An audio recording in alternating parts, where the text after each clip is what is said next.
The Consolation of Philosophy. By Boethius. Mu omega delta kappa alpha nu tau omicron iota delta iota alpha lambda mu pi epsilon iota tau kappa alpha lambda nu. Pi epsilon iota delta nu phi rho tau iota epsilon kappa lambda omega pi omicron lambda kappa alpha mu epsilon gamma lambda alpha. Tau upsilon chi alpha, mu eta delta iota nu alpha lambda gamma eta sigma alpha nu, lambda gamma epsilon nu delta alpha. Nu kappa alpha mu epsilon gamma alpha lambda psi upsilon chi omicron. Aristotle's Ethics, I, 11, 12. Quantum labet igiter sevient mali, sapienti tamen corona non decidit, non arresit. Melioribus ani mum conformaveris, nihil opus est judice premium deferent, tu te ipsi excellentioribus addidisti. Studium ad pejora deflexoris, extra ne quisieris ultorum, tu te ipsi in deteriora trucisti. Proem. Anicius Manlius Severinus Boethius lived in the last quarter of the 5th century AD, and the first quarter of the 6th. He was growing to manhood, when Theodoric, the famous Ostrogoth, crossed the Alps and made himself master of Italy. Boethius belonged to an ancient family, which boasted a connection with the legendary glories of the Republic, and was still among the foremost in wealth and dignity in the days of Rome's abasement.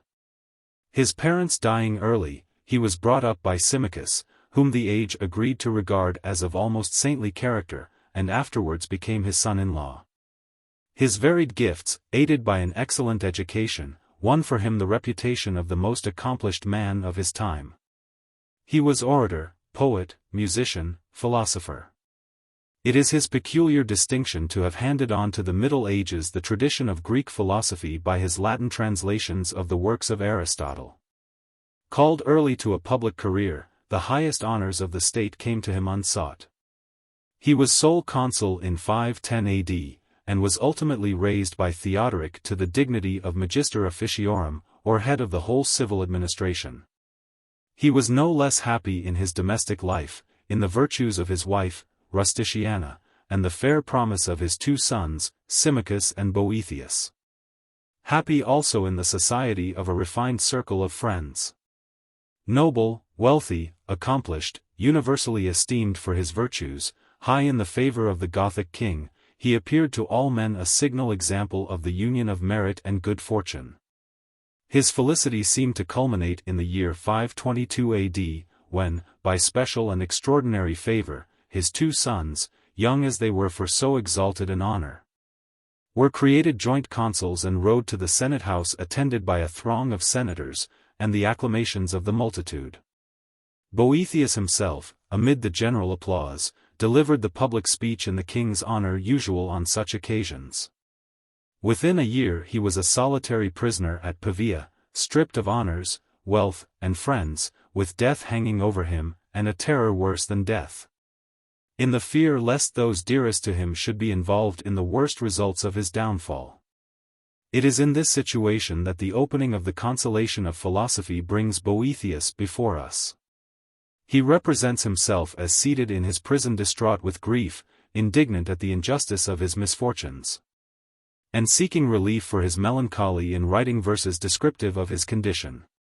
Suddenly there appears to him the divine figure of philosophy, in the guise of a woman of superhuman dignity and beauty, who by a succession of discourses convinces him of the vanity of regret for the lost gifts of fortune, raises his mind once more to the contemplation of the true good, and makes clear to him the mystery of the world's moral government. How do you find this book? Any thoughts about the book or the author? Any suggestion for improvement? Please take a moment to share your thoughts in a comment. If you like it, share it with your friends who might enjoy it as well. Subscribe to keep in touch. Visit CompleteAudiobooks.com for more quality content. The Consolation of Philosophy. Book. Chapter 1. The Sorrows of Boethius. Boethius' Complaint, Song I. Chi. Philosophy appears to Boethius, drives away the muses of poetry, and herself laments, Song 2, the disordered condition of his mind, ch. 2. Boethius is speechless with amazement. Philosophy wipes away the tears that have clouded his eyesight, ch. 3. Boethius recognizes his mistress Philosophy. To his wondering inquiry she explains her presence, and recalls to his mind the persecutions to which philosophy has oftentimes from of old been subjected by an ignorant world. Ch. 4. Philosophy bids Boethius declare his griefs. He relates the story of his unjust accusation and ruin. He concludes with a prayer, Song v, that the moral disorder in human affairs may be set right. Chv. Philosophy admits the justice of Boethius' self-vindication, but grieves rather for the unhappy change in his mind. She will first tranquilize his spirit by soothing remedies, ch. 6. Philosophy tests Boethius' mental state by certain questions, and discovers three chief causes of his soul's sickness. 1. He has forgotten his own true nature. 2. He knows not the end towards which the whole universe tends. 3. He knows not the means by which the world is governed. Song. Chapter 1. Boethius' Complaint. Who wrought my studious numbers smoothly once in happier days, now perforce in tears and sadness learn a mournful strain to raise. Lo, the Muses, grief dishevelled, guide my pen and voice my woe. Down their cheeks unfeigned the tear drops to my sad complainings flow. These alone in danger's hour, faithful found, have dared attend on the footsteps of the exile to his lonely journey's end. These that were the pride and pleasure of my youth and high estate still remain the only solace of the old man's mournful fate. Old? Ah yes. Swift, ere I knew it, by these sorrows on me pressed. Age hath come, lo, grief hath bid me wear the garb that fits her best. O'er my head untimely sprinkled, these white hairs my woes proclaim, and the skin hangs loose and shriveled on this sorrow-shrunken frame. Blessed is death that intervenes not in the sweet, sweet years of peace, but unto the broken-hearted, when they call him, brings release. Yet death passes by the wretched, shuts his ear and slumbers deep, will not heed the cry of anguish, will not close the eyes that weep. For, while yet in constant fortune poured her gifts and all was bright, death's dark hour had all but whelmed me in the gloom of endless night. Now, because misfortune's shadow hath o'erclouded that false face, cruel life still halts and lingers, though I loathe his weary race. Friends, why did ye once so lightly vaunt me happy among men? Surely he who so hath fallen was not firmly founded then. Chapter 1. While I was thus mutely pondering within myself, and recording my sorrowful complainings with my pen, it seemed to me that there appeared above my head a woman of a countenance exceeding venerable. Her eyes were bright as fire, and of a more than human keenness, her complexion was lively, her vigor showed no trace of enfeeblement. And yet her years were right full, and she plainly seemed not of our age and time. Her stature was difficult to judge. At one moment it exceeded not the common height, at another her forehead seemed to strike the sky. And whenever she raised her head higher, she began to pierce within the very heavens, and to baffle the eyes of them that looked upon her. Her garments were of an imperishable fabric, wrought with the finest threads and of the most delicate workmanship. And these, as her own lips afterwards assured me, she had herself woven with her own hands. The beauty of this vesture had been somewhat tarnished by age and neglect, and wore that dingy look which marble contracts from exposure. On the lowermost edge was enwoven the Greek letter pi, on the topmost the letter theta, and between the two were to be seen steps, like a staircase, from the lower to the upper letter. This robe, moreover, had been torn by the hands of violent persons, who had each snatched away what he could clutch. Her right hand held a notebook, in her left she bore a staff. And when she saw the Muses of poesy standing by my bedside, dictating the words of my lamentations, she was moved a while to wrath, and her eyes flashed sternly. "Who," said she, "has allowed yon play-acting wantons to approach this sick man, these who, so far from giving medicine to heal his malady, even feed it with sweet poison? These it is who kill the rich crop of reason with the barren thorns of passion, who accustom men's minds to disease, instead of setting them free. Now, were it some common man whom your allurements were seducing, as is usually your way, I should be less indignant. On such a one I should not have spent my pains for naught. But this is one nurtured in the Eleatic and academic philosophies. Nay, get ye gone, ye sirens, whose sweetness lasteth not, leave him for my Muses to tend and heal."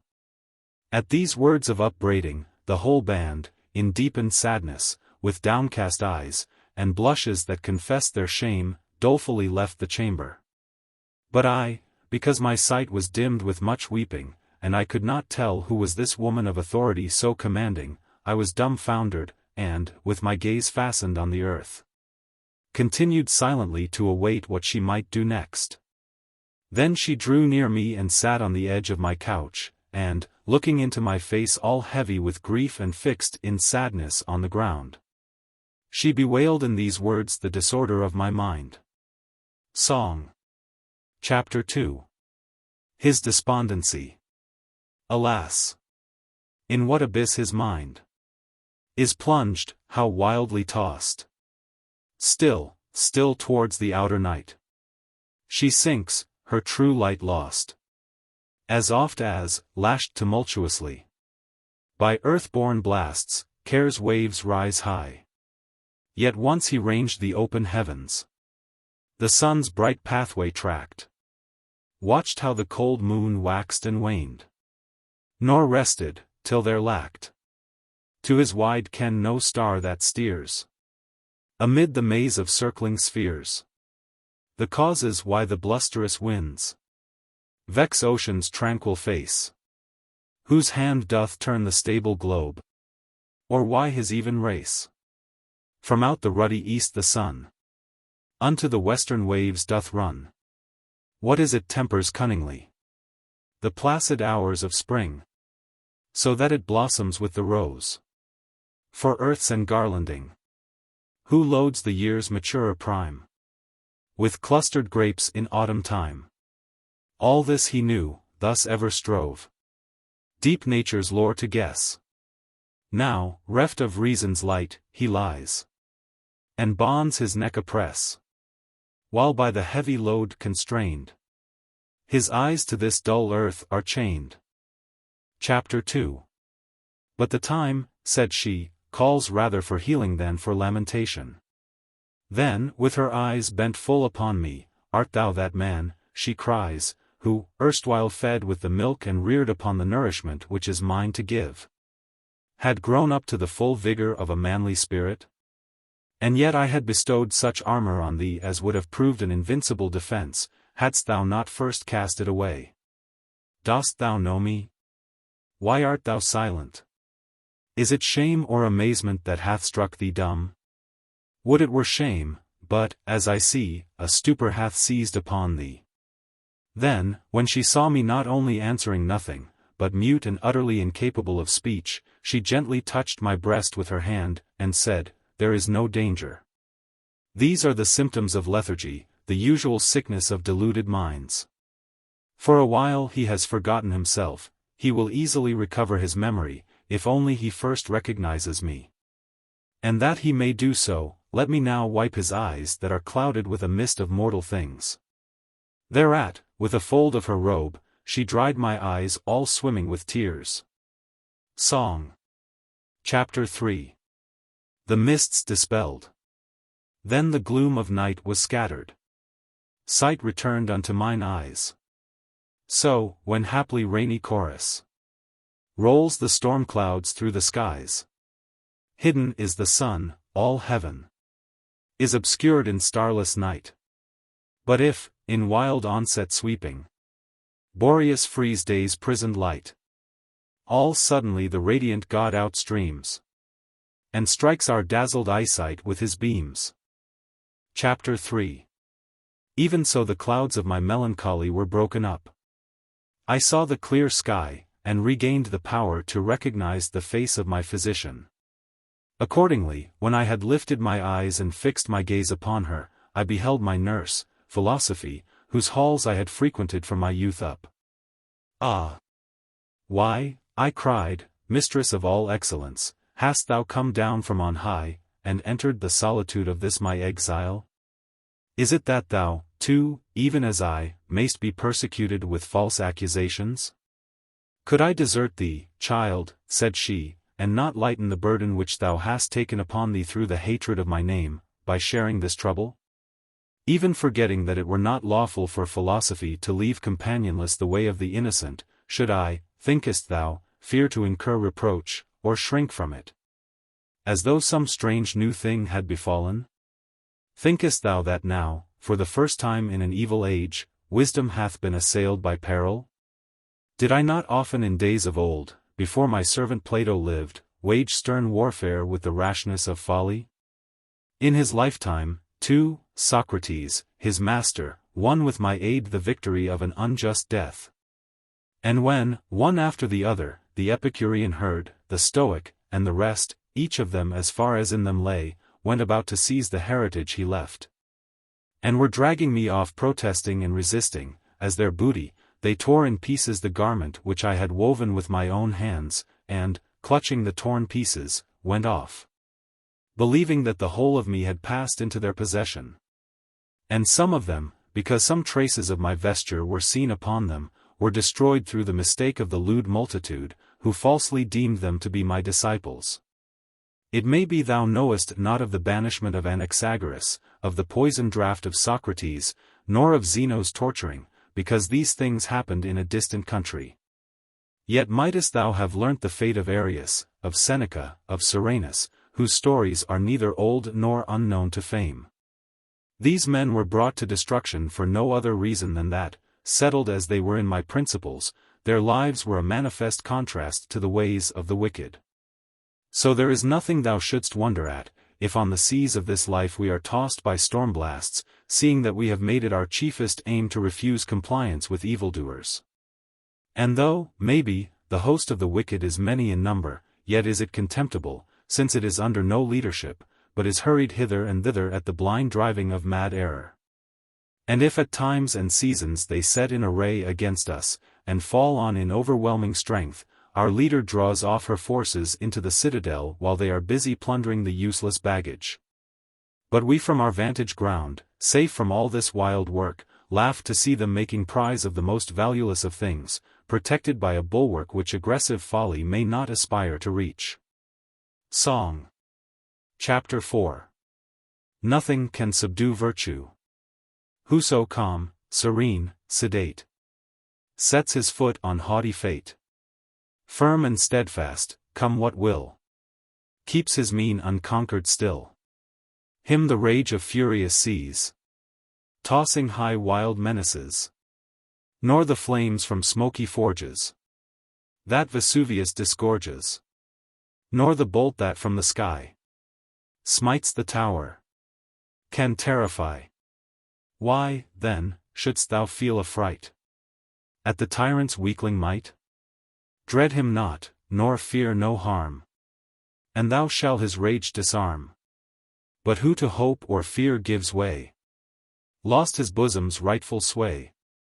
He hath cast away his shield, like a coward fled the field. He hath forged all unaware, fetters his own neck must bear. Chapter 4. Dost thou understand? She asks. Do my words sink into thy mind? Or art thou dull as the ass to the sound of the lyre? Why dost thou weep? Why do tears stream from thy eyes? Speak out, hide it not in thy heart. 3.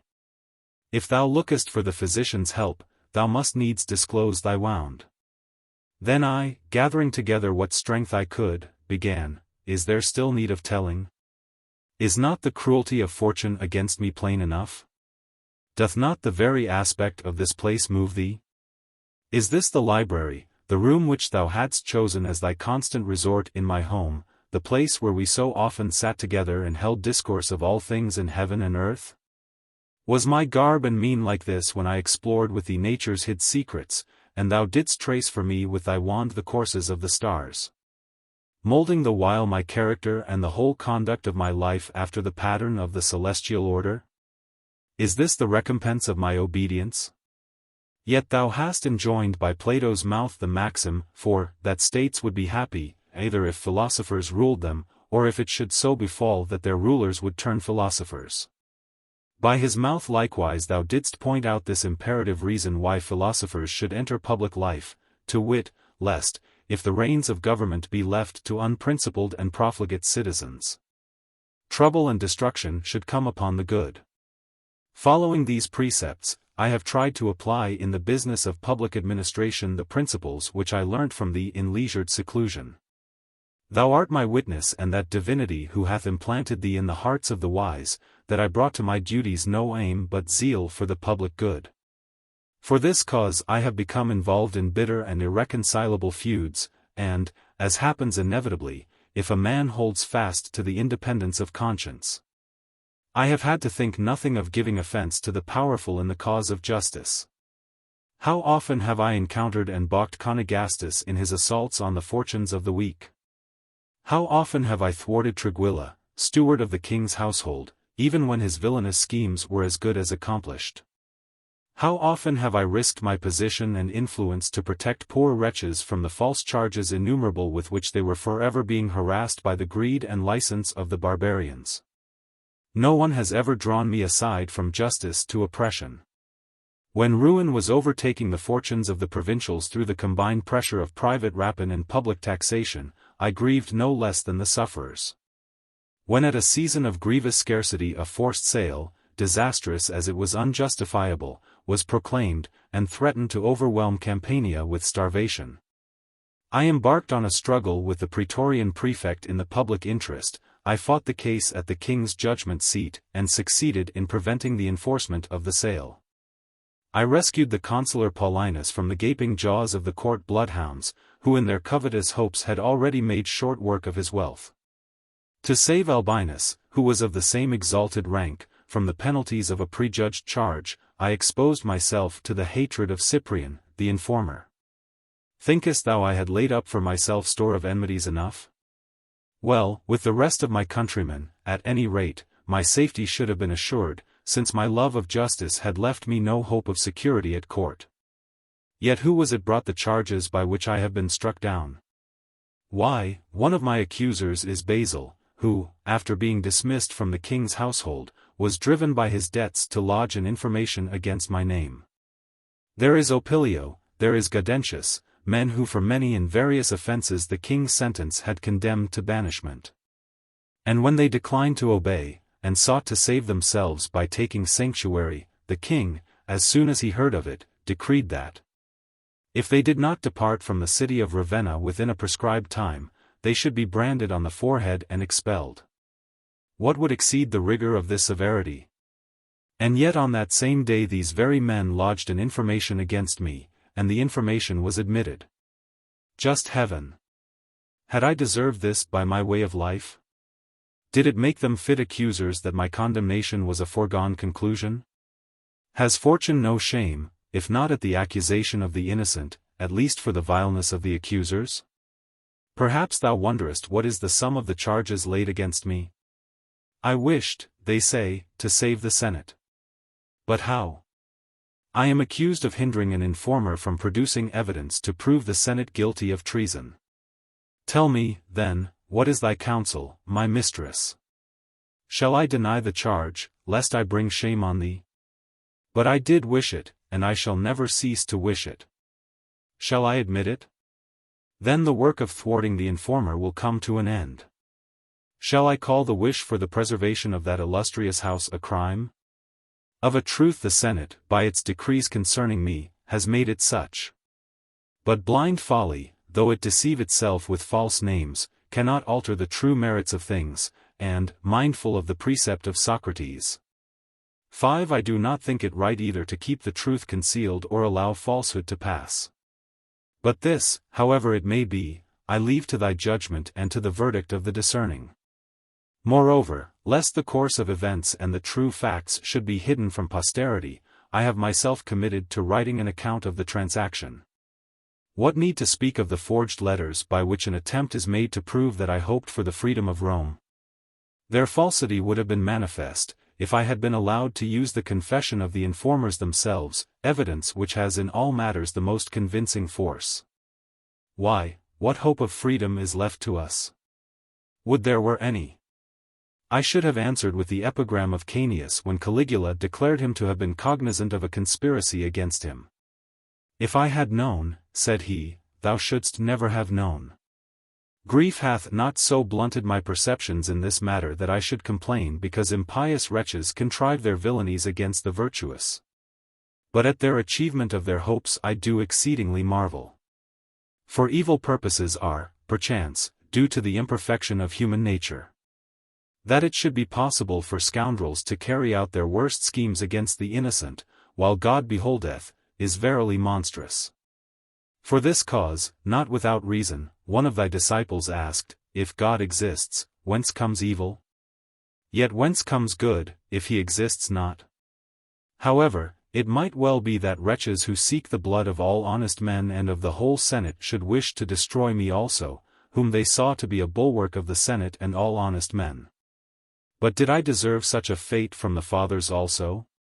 Thou rememberest, methinks, since thou didst ever stand by my side to direct what I should do or say, thou rememberest, I say, how at Verona, when the king, eager for the general destruction, was bent on implicating the whole senatorial order in the charge of treason brought against Albinus, with what indifference to my own peril I maintained the innocence of its members, one and all.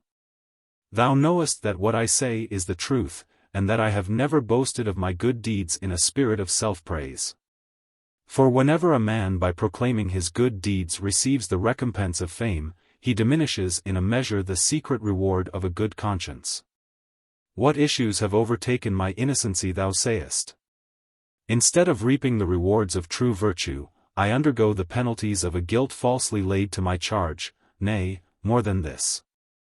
Never did an open confession of guilt cause such unanimous severity among the assessors, but that some consideration, either of the mere frailty of human nature, or of fortune's universal instability, availed to soften the verdict of some few. Had I been accused of a design to fire the temples, to slaughter the priests with impious sword, of plotting the massacre of all honest men, I should yet have been produced in court, and only punished on due confession or conviction. Now for my too great zeal towards the Senate I have been condemned to outlawry and death, unheard and undefended, at a distance of near 500 miles away. 6. My judges, well do ye deserve that no one should hereafter be convicted of a fault like mine. Yet even my very accusers saw how honorable was the charge they brought against me, and, in order to overlay it with some shadow of guilt, they falsely asserted that in the pursuit of my ambition I had stained my conscience with sacrilegious acts. And yet thy Spirit, indwelling in me, had driven from the chamber of my soul all lust of earthly success, and with thine eye ever upon me, there could be no place left for sacrilege. For thou didst daily repeat in my ear and instill into my mind the Pythagorean maxim, follow after God. It was not likely, then, that I should covet the assistance of the vilest spirits, when thou wert moulding me to such an excellence as should conform me to the likeness of God. Again, the innocency of the inner sanctuary of my home, the company of friends of the highest probity, a father-in-law revered at once for his pure character and his active beneficence, shield me from the very suspicion of sacrilege. Yet, atrocious as it is, they even draw credence for this charge from thee. I am like to be thought implicated in wickedness on this very account, that I am imbued with thy teachings and stablished in thy ways. So it is not enough that my devotion to thee should profit me nothing, but thou also must be assailed by reason of the odium which I have incurred. Verily this is the very crown of my misfortunes, that men's opinions for the most part look not to real merit, but to the event, and only recognize foresight where fortune has crowned the issue with her approval. Whereby it comes to pass that reputation is the first of all things to abandon the unfortunate. I remember with chagrin how perverse is popular report, how various and discordant men's judgments. This only will I say, that the most crushing of misfortune's burdens is, that as soon as a charge is fastened upon the unhappy, they are believed to have deserved their sufferings. I, for my part, who have been banished from all life's blessings, stripped of my honors, stained in repute, am punished for well-doing. And now methinks I see the villainous dens of the wicked surging with joy and gladness, all the most recklessly unscrupulous threatening a new crop of lying informations. The good prostrate with terror at my danger, every ruffian incited by impunity to new daring and to success by the profits of audacity, the guiltless not only robbed of their peace of mind, but even of all means of defense. Wherefore I would fain cry out. Song. Chapter 5. Boethius' Prayer. Builder of yon starry dome, thou that whirlest, throned eternal, heaven's swift globe, and, as they roam, guidest the stars by laws supernal. So in full-sphered splendor dight, Cynthia dims the lamps of night. But unto the orb fraternal, closer drawn, Seven doth lose her light. Who at fall of eventide, Hesper, his cold radiance showeth, Lucifer his beams doth hide, paling as the sun's light groweth. Brief, while winter's frost holds sway, by thy will the space of day. Swift, when summer's fervor gloweth, speed the hours of night away. Thou dost rule the changing year. When rude Boreas oppresses, fall the leaves, they reappear, wooed by Zephyr's soft caresses. Fields that Sirius burns deep grown, by Arcturus' watch were sown. Each the reign of law confesses, keeps the place that is his own.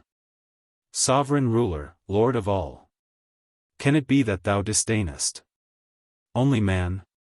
Gainst him, poor thrall, wanton fortune plays her vainest. Guilt's deserved punishment falleth on the innocent. High uplifted, the profanest, on the just their malice vent. Virtue cowers in dark retreats.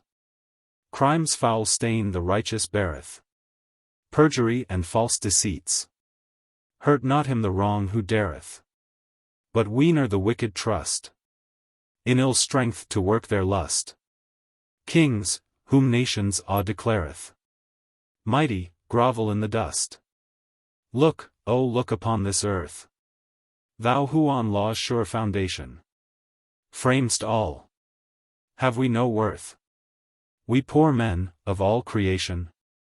Sore we toss on fortune's tide. Master, bid the waves subside, and earth's ways with consummation of thy heaven's order guide. Chapter 5. When I had poured out my griefs in this long and unbroken strain of lamentation, she, with calm countenance, and in no wise disturbed at my complainings, thus spake. When I saw thee sorrowful in tears, I straightway knew thee wretched and an exile. But how far distant that exile I should not know, had not thine own speech revealed it. Yet how far indeed from thy country hast thou, not been banished, but rather hast strayed? Or, if thou wilt have it banishment, hast banished thyself. For no one else could ever lawfully have had this power over thee. Now, if thou wilt call to mind from what country thou art sprung, it is not ruled, as once was the Athenian polity, by the sovereignty of the multitude, but one is its ruler, one its king. 8 Who takes delight in the number of his citizens, not in their banishment. To submit to whose governance and to obey whose ordinances is perfect freedom. Art thou ignorant of that most ancient law of this thy country, whereby it is decreed that no one whatsoever, who hath chosen to fix there his dwelling, may be sent into exile? For truly there is no fear that one who is encompassed by its ramparts and defenses should deserve to be exiled. But he who has ceased to wish to dwell therein, he likewise ceases to deserve to do so. And so it is not so much the aspect of this place which moves me, as thy aspect. Not so much the library walls set off with glass and ivory which I miss, as the chamber of thy mind, wherein I once placed, not books, but that which gives books their value. The doctrines which my books contain. Now, what thou hast said of thy services to the commonweal is true, only too little compared with the greatness of thy deservings. The things laid to thy charge whereof thou hast spoken, whether such as redound to thy credit, or mere false accusations, are publicly known. As for the crimes and deceits of the informers, thou hast rightly deemed it fitting to pass them over lightly, because the popular voice hath better and more fully pronounced upon them. Thou hast bitterly complained of the injustice of the Senate. Thou hast grieved over my calumniation, and likewise hast lamented the damage to my good name. Finally, thine indignation blazed forth against fortune, thou hast complained of the unfairness with which thy merits have been recompensed. Last of all, thy frantic muse framed a prayer that the peace which reigns in heaven might rule earth also. But since a throng of tumultuous passions hath assailed thy soul, since thou art distraught with anger, pain, and grief, strong remedies are not proper for thee in this thy present mood. And so for a time I will use milder methods, that the tumors which have grown hard through the influx of disturbing passion may be softened by gentle treatment, till they can bear the force of sharper remedies. Song. Chapter 6. All things have their needful order. He who to unwilling furrows gives the generous grain, when the crab with baleful fervors scorches all the plain, he shall find his garner bare, acorns for his scanty fare. Go not forth to cull sweet violets from the purpled steep, while the furious blasts of winter through the valleys sweep, nor the grape o'er hasty bring to the press in days of spring. For to each thing God hath given its appointed time. No perplexing change permits he in his plans sublime. So who quits the order due shall a luckless issue rue. Chapter 6. First, then, wilt thou suffer me by a few questions to make some attempt to test the state of thy mind, that I may learn in what way to set about thy cure? Ask what thou wilt, said I, for I will answer whatever questions thou choosest to put. Then said she, this world of ours, thinkest thou it is governed haphazard and fortuitously, or believest thou that there is in it any rational guidance? Nay, said I, in no wise may I deem that such fixed motions can be determined by random hazard, but I know that God, the Creator, presideth over his work. Nor will the day ever come that shall drive me from holding fast the truth of this belief. Yes, said she, thou didst even but now affirm it in song, lamenting that men alone had no portion in the divine care. As to the rest, thou wert unshaken in the belief that they were ruled by reason. Yet I marvel exceedingly how, in spite of thy firm hold on this opinion, thou art fallen into sickness. But let us probe more deeply, something or other is missing, I think. Now, tell me, since thou doubtest not that God governs the world, dost thou perceive by what means he rules it? I scarcely understand what thou meanest, I said, much less can I answer thy question. Did I not say truly that something is missing, whereby, as through a breach in the ramparts, disease hath crept in to disturb thy mind? But, tell me, dost thou remember the universal end towards which the aim of all nature is directed? I once heard, said I, but sorrow hath dulled my recollection. And yet thou knowest whence all things have proceeded. Yes, that I know, said I, and have answered that it is from God. Yet how is it possible that thou knowest not what is the end of existence, when thou dost understand its source and origin? However, these disturbances of mind have force to shake a man's position, but cannot pluck him up and root him altogether out of himself. But answer this also, I pray thee, rememberest thou that thou art a man? How should I not, said I. Then, canst thou say what man is? Is this thy question, whether I know myself for a being endowed with reason and subject to death? Surely I do acknowledge myself such. Then she, dost know nothing else that thou art? Nothing. Now, said she, I know another cause of thy disease, one, too, of grave moment. Thou hast ceased to know thy own nature. So, then, I have made full discovery both of the causes of thy sickness and the means of restoring thy health. It is because forgetfulness of thyself hath bewildered thy mind that thou hast bewailed thee as an exile, as one stripped of the blessings that were his. It is because thou knowest not the end of existence that thou deemest abominable and wicked men to be happy and powerful.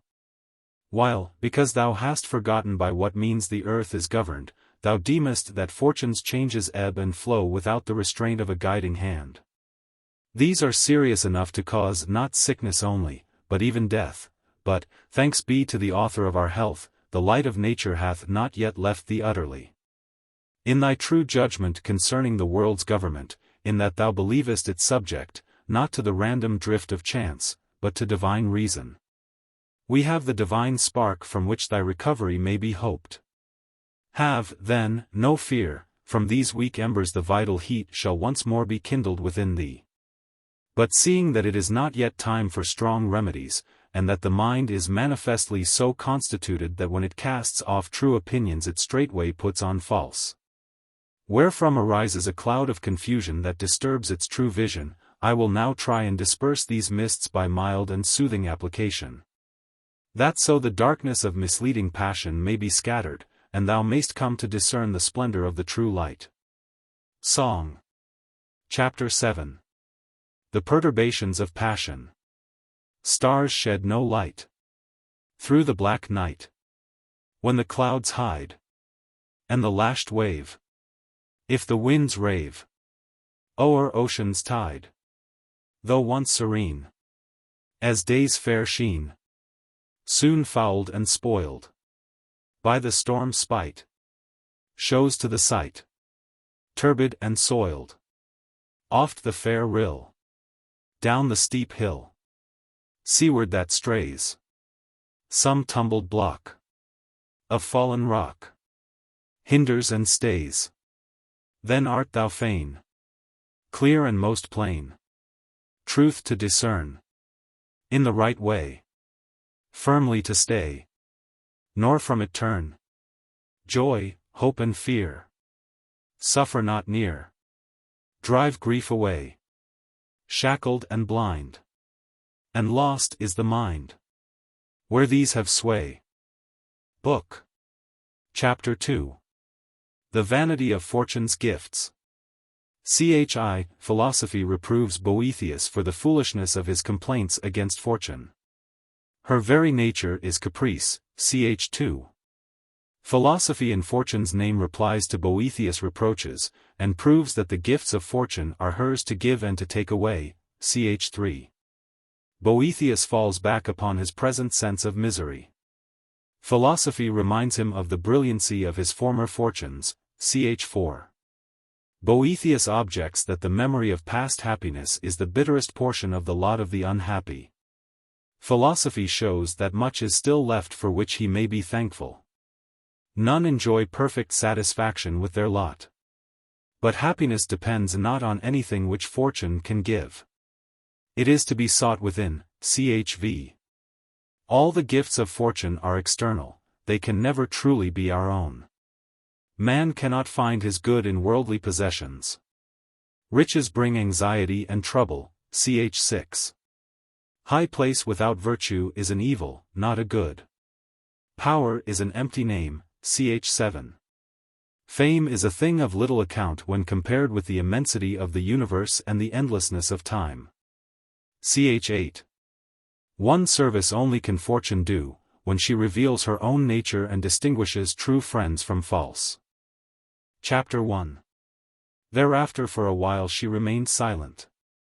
And when she had restored my flagging attention by a moderate pause in her discourse, she thus began, If I have thoroughly ascertained the character and causes of thy sickness, thou art pining with regretful longing for thy former fortune. It is the change, as thou deemest, of this fortune that hath so wrought upon thy mind. Well do I understand that siren's manifold wiles, the fatal charm of the friendship she pretends for her victims. So long as she is scheming to entrap them, how she unexpectedly abandons them and leaves them overwhelmed with insupportable grief. Bethink thee of her nature, character, and deserts, and thou wilt soon acknowledge that in her thou hast neither possessed, nor hast thou lost, aught of any worth. Methinks I need not spend much pains in bringing this to thy mind, since, even when she was still with thee, even while she was caressing thee, thou usedst to assail her in manly terms. To rebuke her with maxims drawn from my holy treasure house. But all sudden changes of circumstances bring inevitably a certain commotion of spirit. Thus it hath come to pass that thou also for a while hast been parted from thy mind's tranquillity. But it is time for thee to take and drain a draught, soft and pleasant to the taste, which, as it penetrates within, may prepare the way for stronger potions. Wherefore I call to my aid the sweet persuasiveness of rhetoric, who then only walketh in the right way when she forsakes not my instructions, and music, my handmaid, I bid to join with her singing. Now in lighter, now in graver strain. What is it, then, poor mortal, that hath cast thee into lamentation and mourning? Some strange, unwonted sight, methinks, have thine eyes seen. Thou deemest fortune to have changed towards thee. Thou mistakest. Such ever were her ways, ever such her nature. Rather in her very mutability hath she preserved towards thee her true constancy. Such was she when she loaded thee with caresses, when she deluded thee with the allurements of a false happiness. Thou hast found out how changeful is the face of the blind goddess. She who still veils herself from others hath fully discovered to thee her whole character. If thou likest her, take her as she is, and do not complain. If thou abhorrest her perfidy, turn from her in disdain, renounce her, for baneful are her delusions. The very thing which is now the cause of thy great grief ought to have brought thee tranquillity. Thou hast been forsaken by one of whom no one can be sure that she will not forsake him. Or dost thou indeed set value on a happiness that is certain to depart? Again I ask, is fortune's presence dear to thee if she cannot be trusted to stay, and though she will bring sorrow when she is gone? Why, if she cannot be kept at pleasure, and if her flight overwhelms with calamity, what is this fleeting visitant but a token of coming trouble? Truly it is not enough to look only at what lies before the eyes. Wisdom gauges the issues of things, and this same mutability, with its two aspects, makes the threats of fortune void of terror, and her caresses little to be desired. Finally, thou oughtest to bear with whatever takes place within the boundaries of fortune's domain, when thou hast placed thy head beneath her yoke. But if thou wishest to impose a law of staying and departing on her whom thou hast of thine own accord chosen for thy mistress, art thou not acting wrongfully? Art thou not embittering by impatience a lot which thou canst not alter? Didst thou commit thy sails to the winds, thou wouldst voyage not whither thy intention was to go, but whither the winds drave thee. Didst thou entrust thy seed to the fields, thou wouldst set off the fruitful years against the barren. Thou hast resigned thyself to the sway of fortune, thou must submit to thy mistress's caprices. What? Art thou verily striving to stay the swing of the revolving wheel? Oh, stupidest of mortals, if it takes to standing still, it ceases to be the wheel of fortune. Song. Chapter 1. Fortune's Malice. Mad fortune sweeps along in wanton pride. Uncertain as Europe's surging tide. Now tramples mighty kings beneath her feet. Now sets the conquered in the victor's seat. She heedeth not the wail of hapless woe, but mocks the griefs that from her mischief flow. Such is her sport, so proveth she her power. And great the marvel, when in one brief hour she shows her darling lifted high in bliss, then headlong plunged in misery's abyss. Chapter 2. Now I would fain also reason with thee a little in fortune's own words. Do thou observe whether her contentions be just. Man, she might say, why dost thou pursue me with thy daily complainings? What wrong have I done thee? What goods of thine have I taken from thee? Choose an thou wilt a judge, and let us dispute before him concerning the rightful ownership of wealth and rank. If thou succeedest in showing that any one of these things is the true property of mortal man, I freely grant those things to be thine which thou claimest. When nature brought thee forth out of thy mother's womb, I took thee, naked and destitute as thou wast, I cherished thee with my substance, and, in the partiality of my favor for thee, I brought thee up somewhat too indulgently, and this it is which now makes thee rebellious against me. I surrounded thee with a royal abundance of all those things that are in my power. Now it is my pleasure to draw back my hand. Thou hast reason to thank me for the use of what was not thine own. Thou hast no right to complain, as if thou hadst lost what was wholly thine. Why, then, dost bemoan thyself? I have done thee no violence. Wealth, honor, and all such things are placed under my control. My handmaidens know their mistress, with me they come, and at my going they depart. I might boldly affirm that if those things the loss of which thou lamentest had been thine, thou couldst never have lost them. Am I alone to be forbidden to do what I will with my own?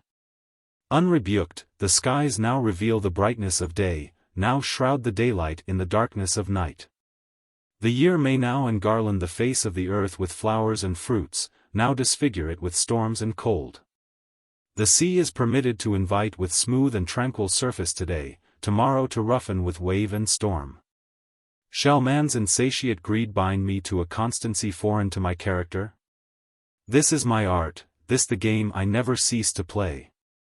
I turn the wheel that spins. I delight to see the high come down and the low ascend. Mount up, if thou wilt, but only on condition that thou wilt not think it a hardship to come down when the rules of my game require it. Wert thou ignorant of my character? Didst not know how Croesus, king of the Lydians, erstwhile the dreaded rival of Cyrus, was afterwards pitiably consigned to the flame of the pyre, and only saved by a shower sent from heaven?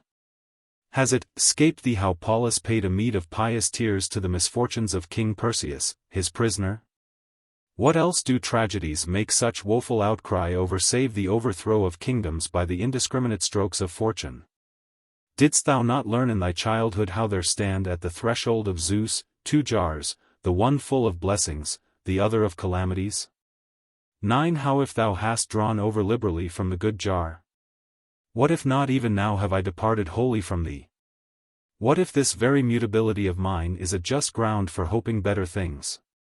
But listen now, and cease to let thy heart consume away with fretfulness, nor expect to live on thine own terms in a realm that is common to all. Song. Chapter 2. Man's covetousness. What though plenty pour her gifts? With a lavish hand. Numberless as are the stars. Countless as the sand. Will the race of man, content, cease to murmur and lament? Nay, though God, all bounteous, give gold at man's desire, honors, rank, and fame, content, not a whit is nigher, but an all-devouring greed yawns with ever-widening need. Then what bounds can e'er restrain this wild lust of having, when with each new bounty fed grows the frantic craving? He is never rich whose fear sees grim want forever near. Chapter 3. If fortune should plead thus against thee, assuredly thou wouldst not have one word to offer in reply. Or, if thou canst find any justification of thy complainings, thou must show what it is. I will give thee space to speak. Then said I, verily, thy pleas are plausible, yea, steeped in the honeyed sweetness of music and rhetoric. But their charm lasts only while they are sounding in the ear. The sense of his misfortunes lies deeper in the heart of the wretched. So, when the sound ceases to vibrate upon the air, the heart's indwelling sorrow is felt with renewed bitterness. Then said she, It is indeed as thou sayest, for we have not yet come to the curing of thy sickness, as yet these are but lenitives conducing to the treatment of a malady hitherto obstinate. The remedies which go deep I will apply in due season.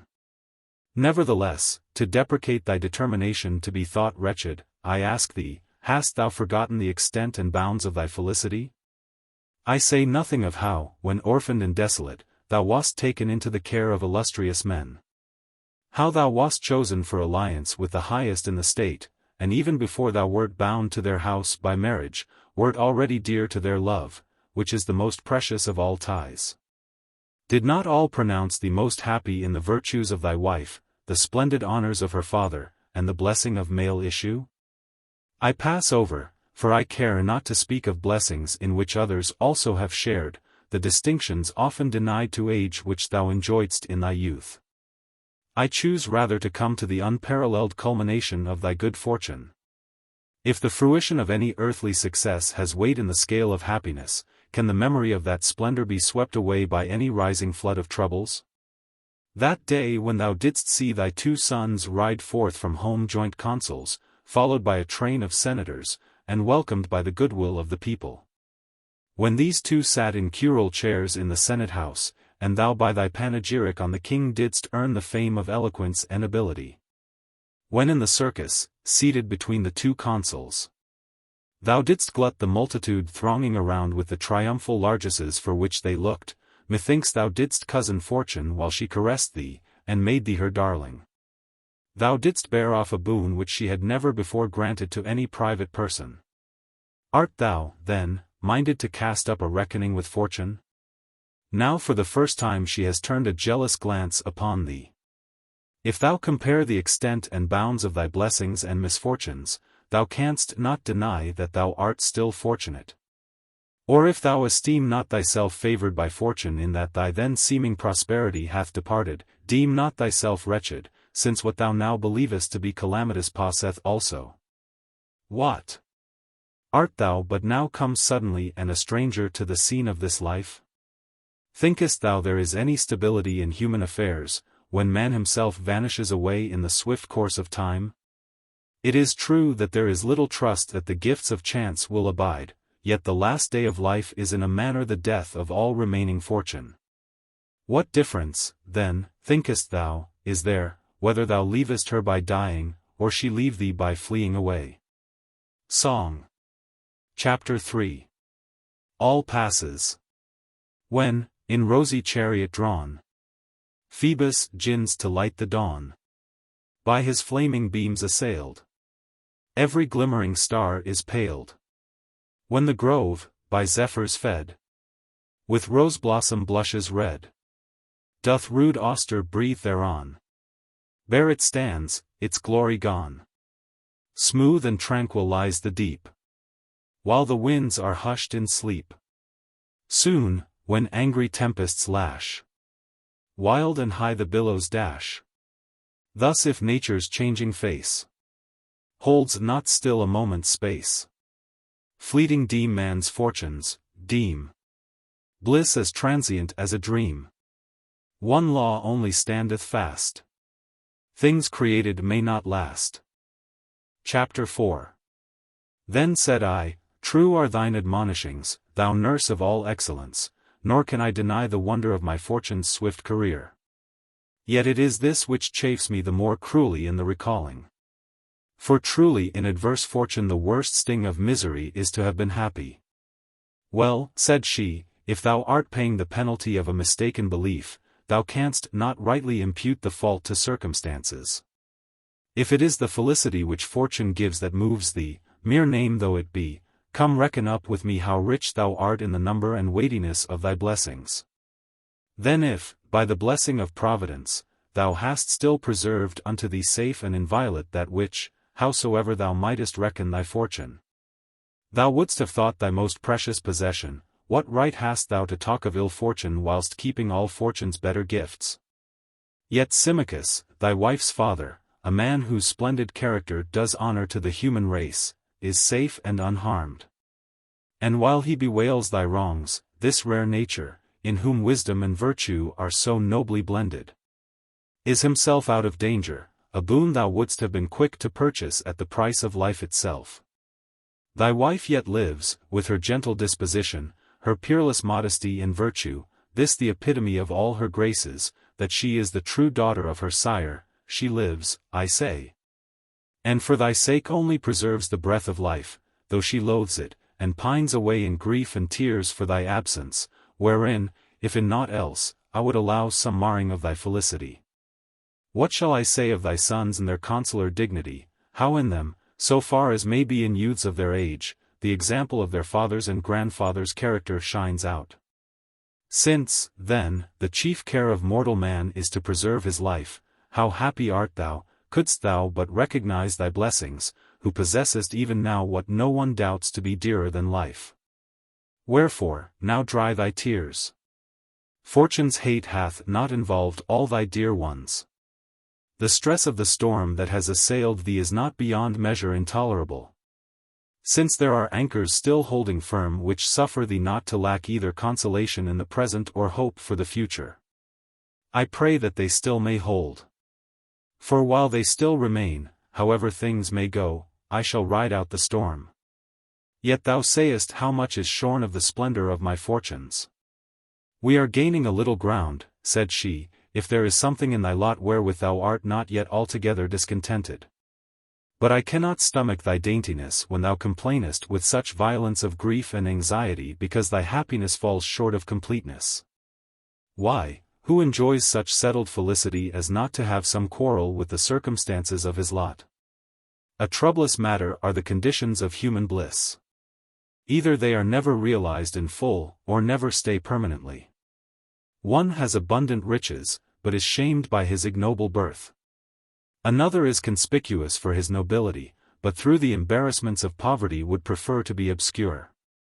A third, richly endowed with both, laments the loneliness of an unwed life. Another, though happily married, is doomed to childlessness, and nurses his wealth for a stranger to inherit. Yet another, blessed with children, mournfully bewails the misdeeds of son or daughter. Wherefore, it is not easy for anyone to be at perfect peace with the circumstances of his lot. There lurks in each several portion something which they who experience it not know nothing of, but which makes the sufferer wince. Besides, the more favored a man is by fortune, the more fastidiously sensitive is he. And, unless all things answer to his whim, he is overwhelmed by the most trifling misfortunes, because utterly unschooled in adversity. So petty are the trifles which rob the most fortunate of perfect happiness. How many are there, dost thou imagine, who would think themselves nigh heaven, if but a small portion from the wreck of thy fortune should fall to them? This very place which thou callest exile is to them that dwell therein their native land. So true is it that nothing is wretched, but thinking makes it so, and conversely every lot is happy if borne with equanimity. Who is so blessed by fortune as not to wish to change his state, if once he gives rein to a rebellious spirit? With how many bitternesses is the sweetness of human felicity blent? And even if that sweetness seem to him to bring delight in the enjoying, yet he cannot keep it from departing when it will. How manifestly wretched, then, is the bliss of earthly fortune, which lasts not forever with those whose temper is equable, and can give no perfect satisfaction to the anxious-minded. Why, then, ye children of mortality, seek ye from without that happiness whose seat is only within us? Error and ignorance bewilder you. I will show thee, in brief, the hinge on which perfect happiness turns. Is there anything more precious to thee than thyself? Nothing, thou wilt say. If, then, thou art master of thyself, thou wilt possess that which thou wilt never be willing to lose, and which fortune cannot take from thee. And that thou mayst see that happiness cannot possibly consist in these things which are the sport of chance, reflect that. If happiness is the highest good of a creature living in accordance with reason, and if a thing which can in any wise be reft away is not the highest good, since that which cannot be taken away is better than it, it is plain that fortune cannot aspire to bestow happiness by reason of its instability. And, besides, a man borne along by this transitory felicity must either know or not know its instability. If he knows not, how poor is a happiness which depends on the blindness of ignorance. If he knows it, he needs must fear to lose a happiness whose loss he believes to be possible. Wherefore, a never-ceasing fear suffers him not to be happy. Or does he count the possibility of this loss a trifling matter? Insignificant, then, must be the good whose loss can be borne so equably. And, further, I know thee to be one settled in the belief that the souls of men certainly die not with them, and convinced thereof by numerous proofs. It is clear also that the felicity which fortune bestows is brought to an end with the death of the body, therefore, it cannot be doubted but that, if happiness is conferred in this way, the whole human race sinks into misery when death brings the close of all. But if we know that many have sought the joy of happiness not through death only, but also through pain and suffering, how can life make men happy by its presence when it makes them not wretched by its loss? Song. Chapter 4. The Golden Mean. Who found it firm and sure, would ever live secure, in spite of storm and blast, immovable and fast. Whoso would fain deride the ocean's threatening tide, his dwelling should not seek on sands or mountain peak. Upon the mountain's height, the storm winds wreak their spite, the shifting sands disdain their burden to sustain. Do thou these perils flee, fair though the prospect be, and fix thy resting place on some low rock's sure base. Then, though the tempests roar, seas thunder on the shore, thou in thy stronghold blessed and undisturbed shalt rest, live all thy days serene, and mock the heaven's spleen. Chapter 5. But since my reasonings begin to work a soothing effect within thy mind, methinks I may resort to remedies somewhat stronger. Come, suppose, now, the gifts of fortune were not fleeting and transitory, what is there in them capable of ever becoming truly thine? Or which does not lose value when looked at steadily and fairly weighed in the balance? Are riches, I pray thee, precious either through thy nature or in their own? What are they but mere gold and heaps of money? Yet these fine things show their quality better in the spending than in the hoarding, for I suppose 'tis plain that greed always makes men hateful, while liberality brings fame. But that which is transferred to another cannot remain in one's own possession. And if that be so, then money is only precious when it is given away, and, by being transferred to others, ceases to be one's own. Again, if all the money in the world were heaped up in one man's possession, all others would be made poor.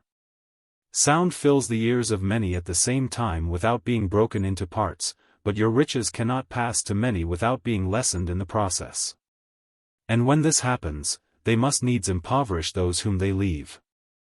How poor and cramped a thing, then, is riches, which more than one cannot possess as an unbroken whole, which falls not to any one man's lot without the impoverishment of everyone else. Or is it the glitter of gems that allures the eye? Yet, how rarely excellent soever may be their splendor, remember the flashing light is in the jewels, not in the man. Indeed, I greatly marvel at men's admiration of them, for what can rightly seem beautiful to a being endowed with life and reason, if it lack the movement and structure of life? And although such things do in the end take on them more beauty from their maker's care and their own brilliancy, still they in no wise merit your admiration since their excellence is set at a lower grade than your own. Does the beauty of the fields delight you? Surely, yes, it is a beautiful part of a right beautiful whole. Fitly indeed do we at times enjoy the serene calm of the sea, admire the sky, the stars, the moon, the sun. Yet is any of these thy concern? Dost thou venture to boast thyself of the beauty of any one of them? Art thou decked with spring's flowers? Is it thy fertility that swelleth in the fruits of autumn? Why art thou moved with empty transports? Why embracest thou an alien excellence as thine own? Never will fortune make thine that which the nature of things has excluded from thy ownership. Doubtless the fruits of the earth are given for the sustenance of living creatures. But if thou art content to supply thy wants so far as suffices nature, there is no need to resort to fortune's bounty. Nature is content with few things, and with a very little of these. If thou art minded to force superfluities upon her when she is satisfied, that which thou addest will prove either unpleasant or harmful. But, now, thou thinkest it fine to shine in raiment of divers colors. Yet, if, indeed, there is any pleasure in the sight of such things, it is the texture or the artist's skill which I shall admire. Or perhaps it is a long train of servants that makes thee happy?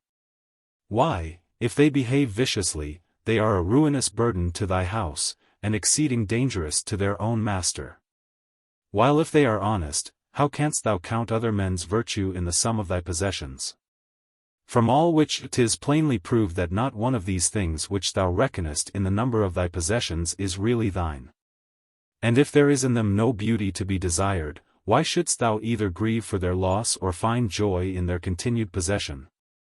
While if they are beautiful in their own nature, what is that to thee? They would have been not less pleasing in themselves, though never included among thy possessions. For they derive not their preciousness from being counted in thy riches, but rather thou hast chosen to count them in thy riches because they seem to thee precious. Then, what seek ye by all this noisy outcry about fortune? To chase away poverty, I ween, by means of abundance. And yet ye find the result just contrary. Why, this varied array of precious furniture needs more accessories for its protection. It is a true saying that they want most who possess most, and, conversely, they want very little who measure their abundance by nature's requirements, not by the superfluity of vain display. Have ye no good of your own implanted within you, that ye seek your good in things external and separate? Is the nature of things so reversed that a creature divine by right of reason can in no other way be splendid in his own eyes save by the possession of lifeless chattels? Yet, while other things are content with their own, ye who in your intellect are godlike seek from the lowest of things adornment for a nature of supreme excellence. And perceive not how great a wrong ye do your Maker. His will was that mankind should excel all things on earth. Ye thrust down your worth beneath the lowest of things. For if that in which each thing finds its good is plainly more precious than that whose good it is, by your own estimation ye put yourselves below the vilest of things. When ye deem these vile things to be your good, nor does this fall out undeservedly. Indeed, man is so constituted that he then only excels other things when he knows himself, but he is brought lower than the beasts if he lose this self-knowledge. For that other creatures should be ignorant of themselves is natural, in man it shows as a defect. How extravagant, then, is this error of yours, in thinking that anything can be embellished by adornments not its own. It cannot be. For if such accessories add any luster, it is the accessories that get the praise, while that which they veil and cover remains in its pristine ugliness. And again I say, that is no good, which injures its possessor. Is this untrue? No, quite true, thou sayest. And yet riches have often hurt those that possess them, since the worst of men, who are all the more covetous by reason of their wickedness, think none but themselves worthy to possess all the gold and gems the world contains. So thou, who now dreadest pike and sword, mightest have trolled a carol, in the robber's face, hadst thou entered the road of life with empty pockets. Oh, wondrous blessedness of perishable wealth, whose acquisition robs thee of security. Song. Chapter 5. The Former Age. Too blessed the former age, their life. Who in the fields contented led. And still, by luxury unspoiled. On frugal acorn sparely fed. No skill was theirs the luscious grape. With honey's sweetness to confuse. Nor China's soft and sheeny silks. Purple with brave Tyrian hues. The grass their wholesome couch, their drink. The stream, their roof the pine's tall shade. Not theirs to cleave the deep, nor seek. In strange far lands the spoils of trade. The trump of war was heard not yet. Nor soiled the fields by bloodshed's stain. For why should war's fierce madness arm? When strife brought wound, but brought not gain? Ah! Would our hearts might still return to following in those ancient ways.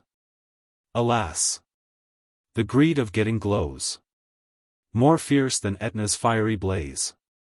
Woe, woe for him, whoe'er it was, who first gold's hidden store revealed, and, perilous treasure trove, dug out the gems that fain would be concealed. Chapter 6.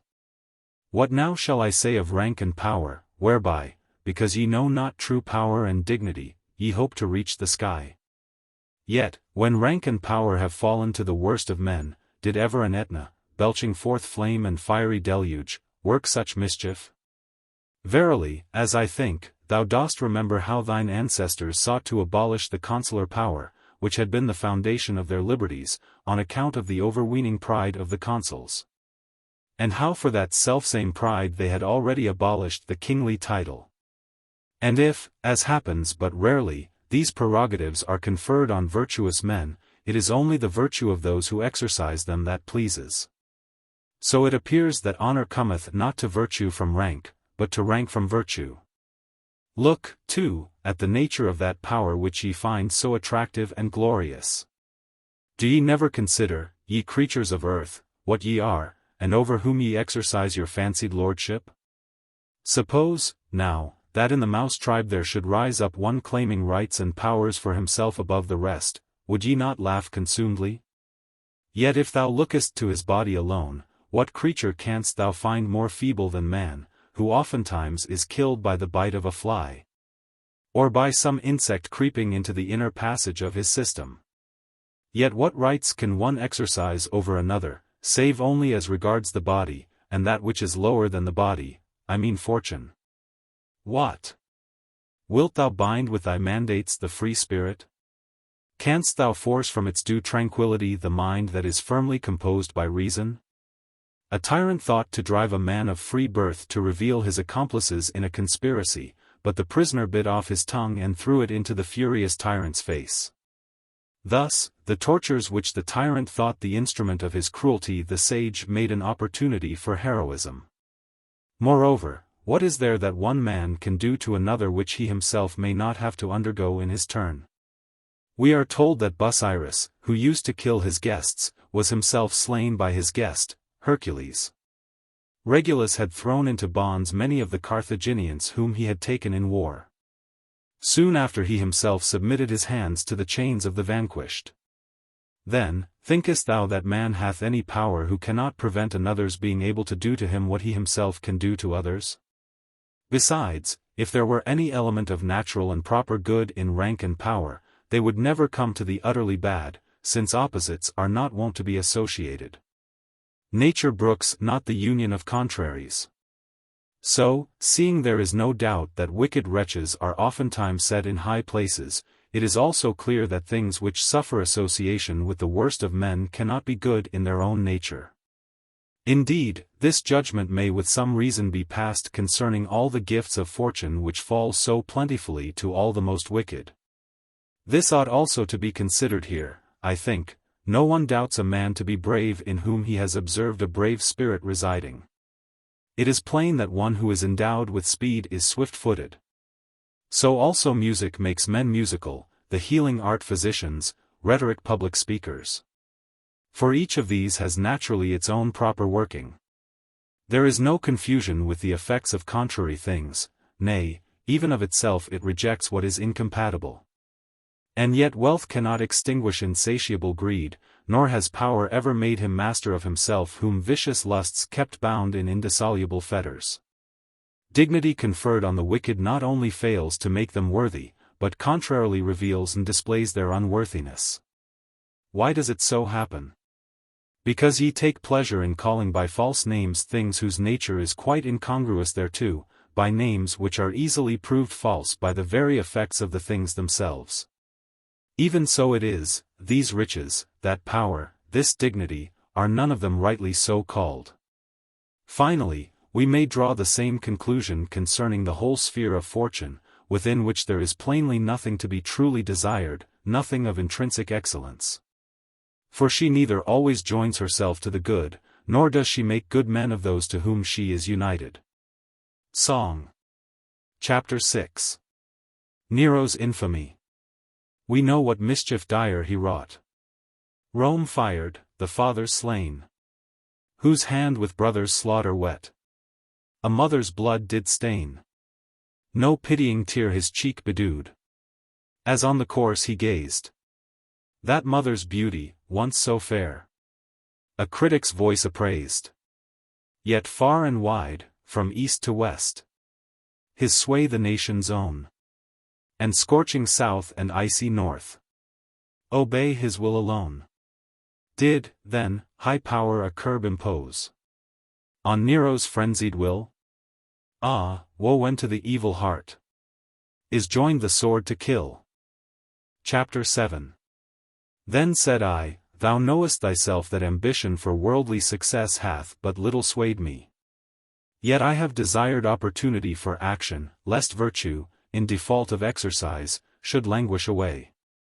Then she, this is that last infirmity, which is able to allure minds which, though of noble quality, have not yet been moulded to any exquisite refinement by the perfecting of the virtues, I mean the love of glory, and fame for high services rendered to the commonweal. And yet consider with me how poor and unsubstantial a thing this glory is. The whole of this earth's globe, as thou hast learnt from the demonstration of astronomy, compared with the expanse of heaven, is found no bigger than a point. That is to say, if measured by the vastness of heaven's sphere, it is held to occupy absolutely no space at all. Now, of this so insignificant portion of the universe, it is about a fourth part, as Ptolemy's proofs have taught us, which is inhabited by living creatures known to us. If from this fourth part you take away in thought all that is usurped by seas and marshes, or lies a vast waste of waterless desert, barely is an exceeding narrow area left for human habitation. You, then, who are shut in and prisoned in this merest fraction of a point space, do ye take thought for the blazoning of your fame, for the spreading abroad of your renown? Why, what amplitude or magnificence has glory when confined to such narrow and petty limits? Besides, the straitened bounds of this scant dwelling place are inhabited by many nations differing widely in speech, in usages, in mode of life. To many of these, from the difficulty of travel, from diversities of speech, from want of commercial intercourse, the fame not only of individual men, but even of cities, is unable to reach. Why, in Cicero's days, as he himself somewhere points out, and the fame of the Roman Republic had not yet crossed the Caucasus. And yet by that time her name had grown formidable to the Parthians and other nations of those parts. Sayest thou, then, how narrow, how confined, is the glory ye take pains to spread abroad and extend? Can the fame of a single Roman penetrate where the glory of the Roman name fails to pass? Moreover, the customs and institutions of different races agree not together, so that what is deemed praiseworthy in one country is thought punishable in another. Wherefore, if any love the applause of fame, it shall not profit him to publish his name among many peoples. Then, each must be content to have the range of his glory limited to his own people. The splendid immortality of fame must be confined within the bounds of a single race. Once more, how many of high renown in their own times have been lost in oblivion for want of a record? Indeed, of what avail are written records even, which, with their authors, are overtaken by the dimness of age after a somewhat longer time? But ye, when ye think on future fame, fancy it an immortality that ye are begetting for yourselves. Why, if thou scannest the infinite spaces of eternity, what room hast thou left for rejoicing in the durability of thy name? Verily, if a single moment's space be compared with 10,000 years, it has a certain relative duration, however little, since each period is definite. But this same number of years, and a number many times as great, cannot even be compared with endless duration. For, indeed, finite periods may in a sort be compared one with another, but a finite and an infinite never. So it comes to pass that fame, though it extend to ever so wide a space of years, if it be compared to never-lessening eternity, seems not short-lived merely, but altogether nothing. But as for you, ye know not how to act aright, unless it be to court the popular breeze, and win the empty applause of the multitude, nay, ye abandon the superlative worth of conscience and virtue, and ask a recompense from the poor words of others. Let me tell thee how wittily one did mock the shallowness of this sort of arrogance. A certain man assailed one who had put on the name of philosopher as a cloak to pride and vainglory, not for the practice of real virtue. And added, Now shall I know if thou art a philosopher if thou bearest reproaches calmly and patiently. The other for a while affected to be patient, and, having endured to be abused, cried out derisively, Now, do you see that I am a philosopher? The other, with biting sarcasm, retorted, Should have hadst thou held thy peace. Moreover, what concern have choice spirits, for it is of such men we speak, men who seek glory by virtue, what concern, I say, have these with fame after the dissolution of the body in death's last hour? For if men die wholly, which our reasonings forbid us to believe, there is no such thing as glory at all, since he to whom the glory is said to belong is altogether non-existent. But if the mind, conscious of its own rectitude, is released from its earthly prison, and seeks heaven in free flight, doth it not despise all earthly things when it rejoices in its deliverance from earthly bonds, and enters upon the joys of heaven? Song. Chapter 7. Glory may not last. Oh, let him, who pants for glory's guerdon, deeming glory all in all, look and see how wide the heaven expandeth, earth's enclosing bounds how small. Shame it is, if your proud swelling glory may not fill this narrow room. Why, then, strive so vainly, O, ye proud ones, to escape your mortal doom? Though your name, to distant regions brooded, o'er the earth be widely spread, though full many a lofty-sounding title on your house its lustre shed, death at all this pomp and glory spurneth, when his hour draweth nigh. Shrouds alike exalted and the humble, levels lowest and most high. Where are now the bones of stanch Fabricius? Brutus, Cato, where are they? Lingering fame, with a few graven letters, doth their empty name display. But to know the great dead is not given from a gilded name alone. Nay, ye all alike must lie forgotten. 'Tis not you that fame makes known. Fondly do ye deem life's little hour lengthened by fame's mortal breath. There but waits you, when this, too, is taken, at the last a second death. Chapter 8.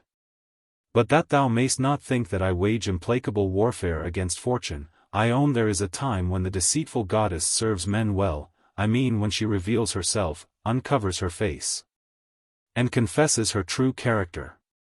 Perhaps thou dost not yet grasp my meaning. Strange is the thing I am trying to express, and for this cause I can scarce find words to make clear my thought. For truly I believe that ill fortune is of more use to men than good fortune. For good fortune, when she wears the guise of happiness, and most seems to caress, is always lying. Ill fortune is always truthful, since, in changing, she shows her inconstancy. The one deceives, the other teaches. The one enchains the minds of those who enjoy her favor by the semblance of delusive good, the other delivers them by the knowledge of the frail nature of happiness. Accordingly, thou mayst see the one fickle, shifting as the breeze, and ever self-deceived, the other sober-minded, alert, and wary, by reason of the very discipline of adversity. Finally, good fortune, by her allurements, draws men far from the true good, ill fortune ofttimes draws men back to true good with grappling irons. Again, should it be esteemed a trifling boon, thinkest thou, that this odious fortune hath discovered to thee the hearts of thy faithful friends, that other hid from thee alike the faces of the true friends and of the false? But in departing she hath taken away her friends, and left thee thine? What price wouldst thou not have given for this service in the fullness of thy prosperity when thou seemedst to thyself fortunate? Cease, then, to seek the wealth thou hast lost, since in true friends thou hast found the most precious of all riches. Song. Chapter 8. Love is Lord of all. Why are nature's changes bound to a fixed and ordered round? What to leagued peace hath bent every warring element? Wherefore doth the rosy morn rise on Phoebus' car upborne? Why should Phoebe rule the night, led by Hesper's guiding light? What the power that doth restrain in his place the restless main, that within fixed bounds he keeps, nor o'er earth in deluge sweeps? Love it is that holds the chains, love o'er sea and earth that reigns. Love, whom else but sovereign love? Love, high Lord in heaven above. Yet should he his care remit, all that now so close is knit in sweet love and holy peace, would no more from conflict cease, but with strife's rude shock and jar, all the world's fair fabric mar. Tribes and nations love unites, by just treaties sacred rites. Wedlock's bonds he sanctifies, by affection's softest ties. Love appointeth, as is due, faithful laws to comrades true. Love, all-sovereign love. Oh, then, ye are blessed, ye sons of men, if the love that rules the sky in your hearts is throned on high. Book. Chapter 3. True Happiness and False. Boethius beseeches philosophy to continue. She promises to lead him to true happiness. 2. Happiness is the one end which all created beings seek. They aim variously at a. Wealth, or b. Rank, or c. Sovereignty, or d. Glory, or e. Pleasure, because they think thereby to attain either a. Contentment, b. Reverence, c. Power, d. Renown, or e. Gladness of heart, in one or other of which they severally imagine happiness to consist. 3. Philosophy proceeds to consider whether happiness can really be secured in any of these ways. a. So far from bringing contentment, riches only add to men's wants. 4. b. High position cannot of itself win respect. Titles command no reverence in distant and barbarous lands. They even fall into contempt through lapse of time. Chv. c. Sovereignty cannot even bestow safety. History tells of the downfall of kings and their ministers. Tyrants go in fear of their lives. Ch. 6. d. Fame conferred on the unworthy is but disgrace. The splendor of noble birth is not a man's own, but his ancestors. Ch. 7. e. Pleasure begins in the restlessness of desire, and ends in repentance. Even the pure pleasures of home may turn to gall and bitterness. Ch. 8. All fail, then, to give what they promise. There is, moreover, some accompanying evil involved in each of these aims. Beauty and bodily strength are likewise of little worth. In strength man is surpassed by the brutes, beauty is but outward show. Ch. 9. The source of men's error in following these phantoms of good is that they break up and separate that which is in its nature one and indivisible. Contentment, power, reverence, renown, and joy are essentially bound up one with the other, and, if they are to be attained at all, must be attained together. True happiness, if it can be found, will include them all. But it cannot be found among the perishable things hitherto considered. Chx. Such a happiness necessarily exists. Its seat is in God. Nay, God is very happiness, and in a manner, therefore, the happy man partakes also of the divine nature. All other ends are relative to this good, since they are all pursued only for the sake of good. It is good which is the sole ultimate end. And since the sole end is also happiness, it is plain that this good and happiness are in essence the same. Ch. 11. Unity is another aspect of goodness. Now, all things subsist so long only as they preserve the unity of their being. When they lose this unity, they perish. But the bent of nature forces all things, plants and inanimate things, as well as animals, to strive to continue in life. Therefore, all things desire unity, for unity is essential to life. But unity and goodness were shown to be the same. Therefore, good is proved to be the end towards which the whole universe tends. 11, ch. 12. Boethius acknowledges that he is but recollecting truths he once knew. Philosophy goes on to show that it is goodness also by which the whole world is governed. 12. Boethius professes compunction for his former folly. But the paradox of evil is introduced, and he is once more perplexed. Chapter 1. She ceased, but I stood fixed by the sweetness of the song in wonderment and eager expectation, my ears still strained to listen. And then after a little I said, thou sovereign solace of the stricken soul, what refreshment hast thou brought me, no less by the sweetness of thy singing than by the weightiness of thy discourse. Verily, I think not that I shall hereafter be unequal to the blows of fortune. Wherefore, I no longer dread the remedies which thou saidst were something too severe for my strength. Nay, rather, I am eager to hear of them and call for them with all vehemence. Then said she, I marked thee fastening upon my words silently and intently, and I expected, or, to speak more truly, I myself brought about in thee, this state of mind. What now remains is of such sort that to the taste indeed it is biting, but when received within it turns to sweetness. But whereas thou dost profess thyself desirous of hearing, with what ardor wouldst thou not burn didst thou but perceive whither it is my task to lead thee. Whither, said I.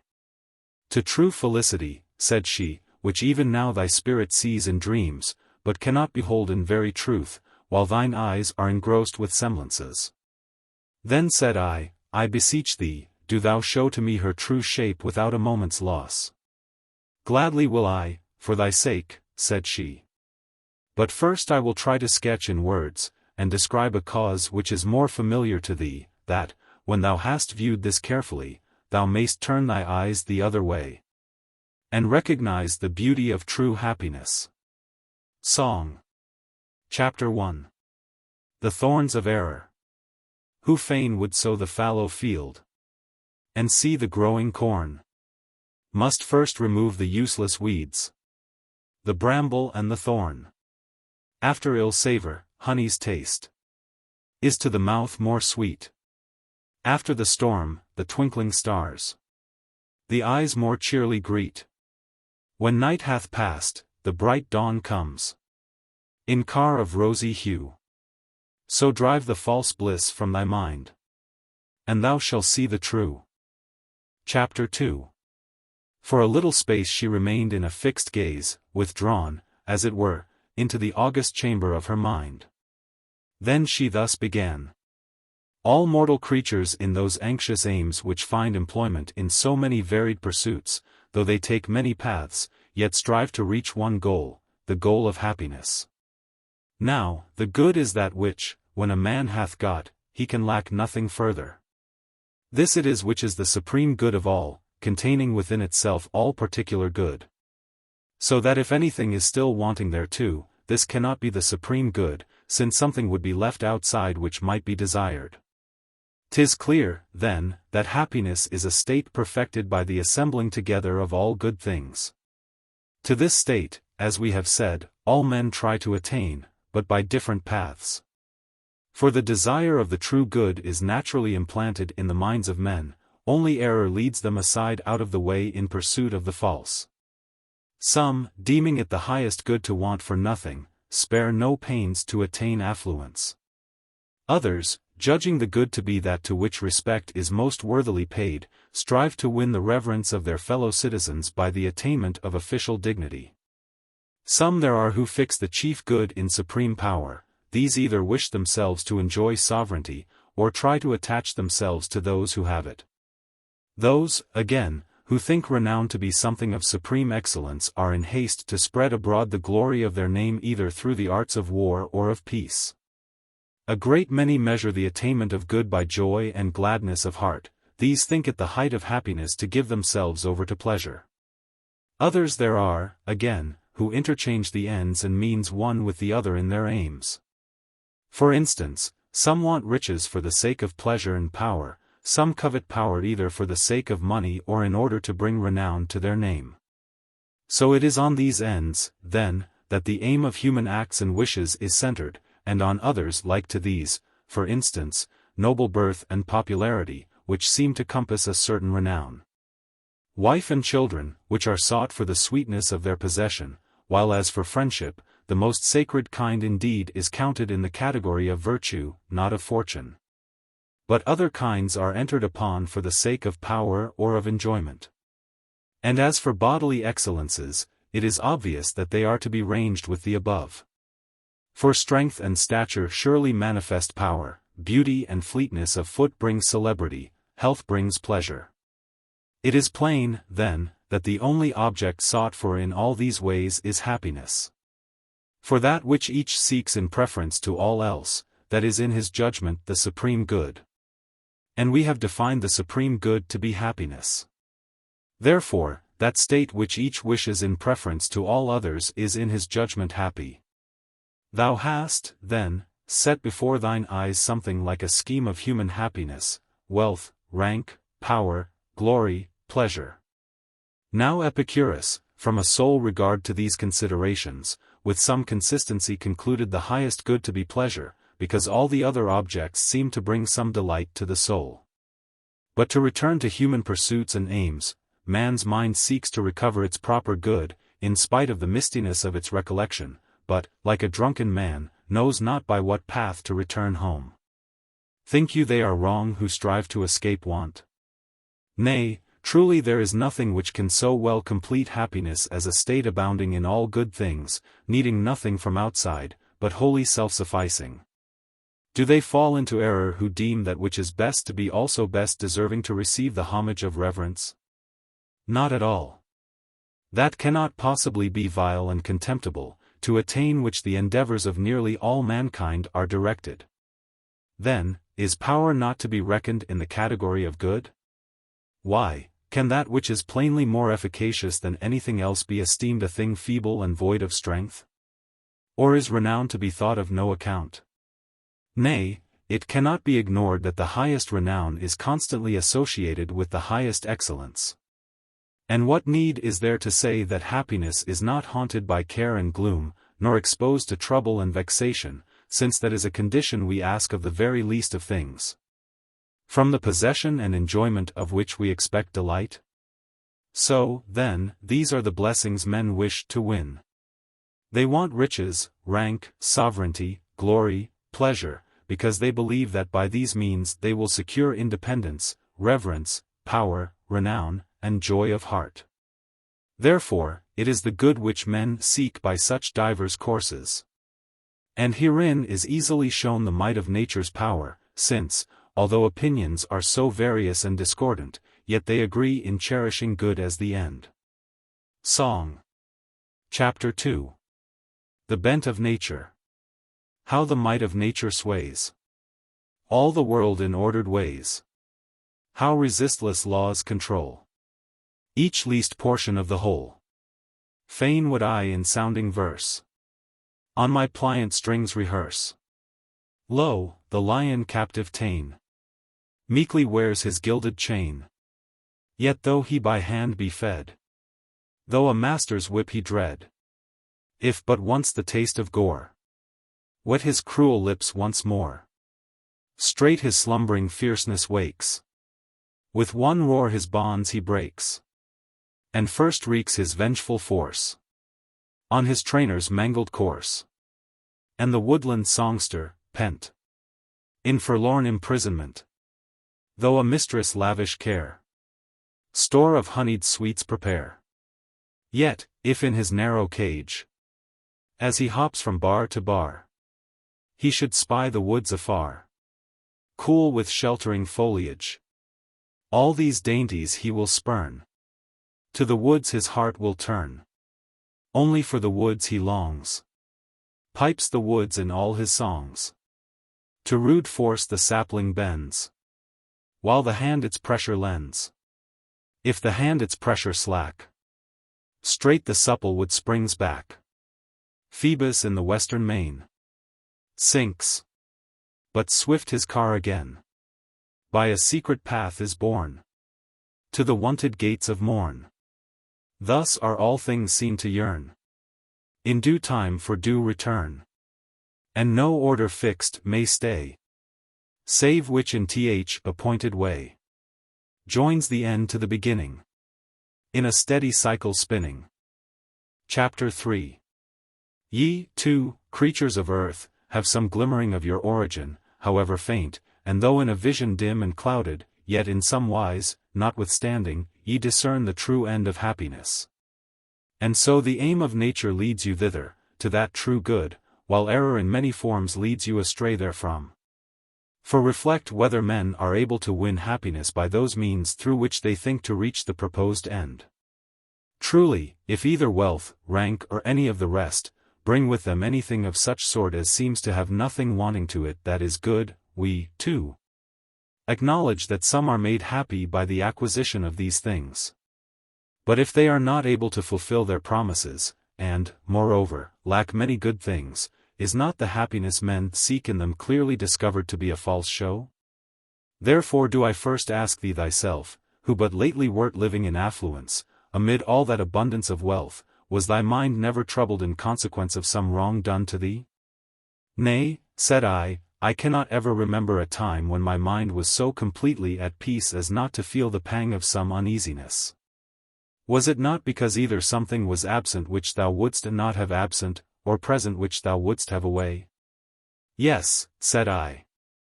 Then, thou didst want the presence of the one, the absence of the other? Admitted.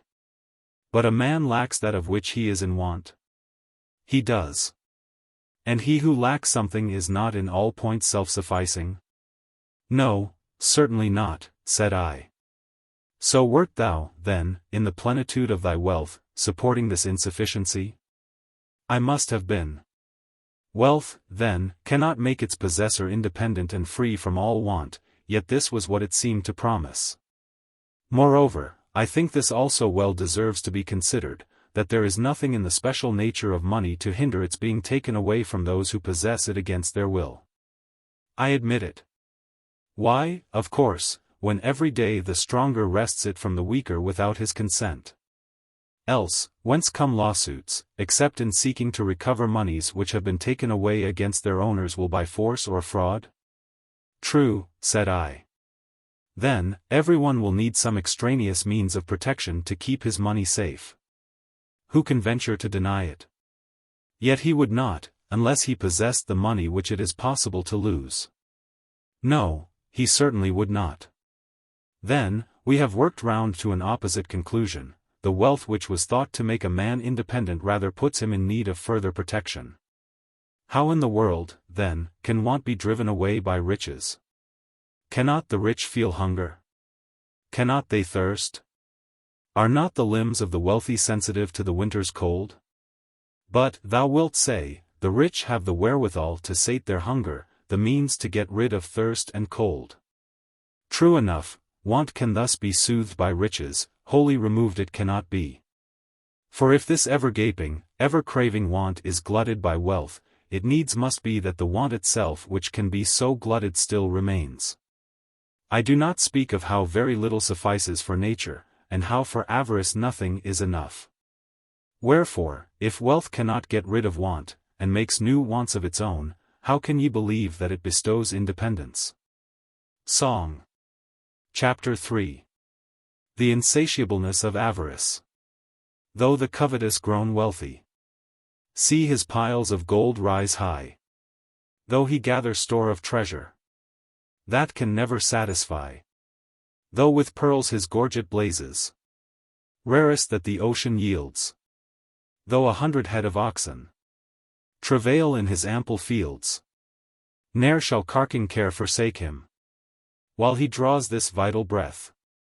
And his riches go not with him, when his eyes are closed in death. Chapter 4.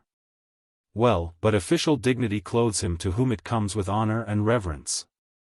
Have, then, offices of state such power as to plant virtue in the minds of their possessors, and drive out vice? Nay, they are rather wont to signalize iniquity than to chase it away, and hence arises our indignation that honors so often fall to the most iniquitous of men. Accordingly, Catullus calls Nonius an ulcer spot, though, sitting in the curule chair, 13 dost not see what infamy high position brings upon the bad? Surely their unworthiness will be less conspicuous if their rank does not draw upon them the public notice.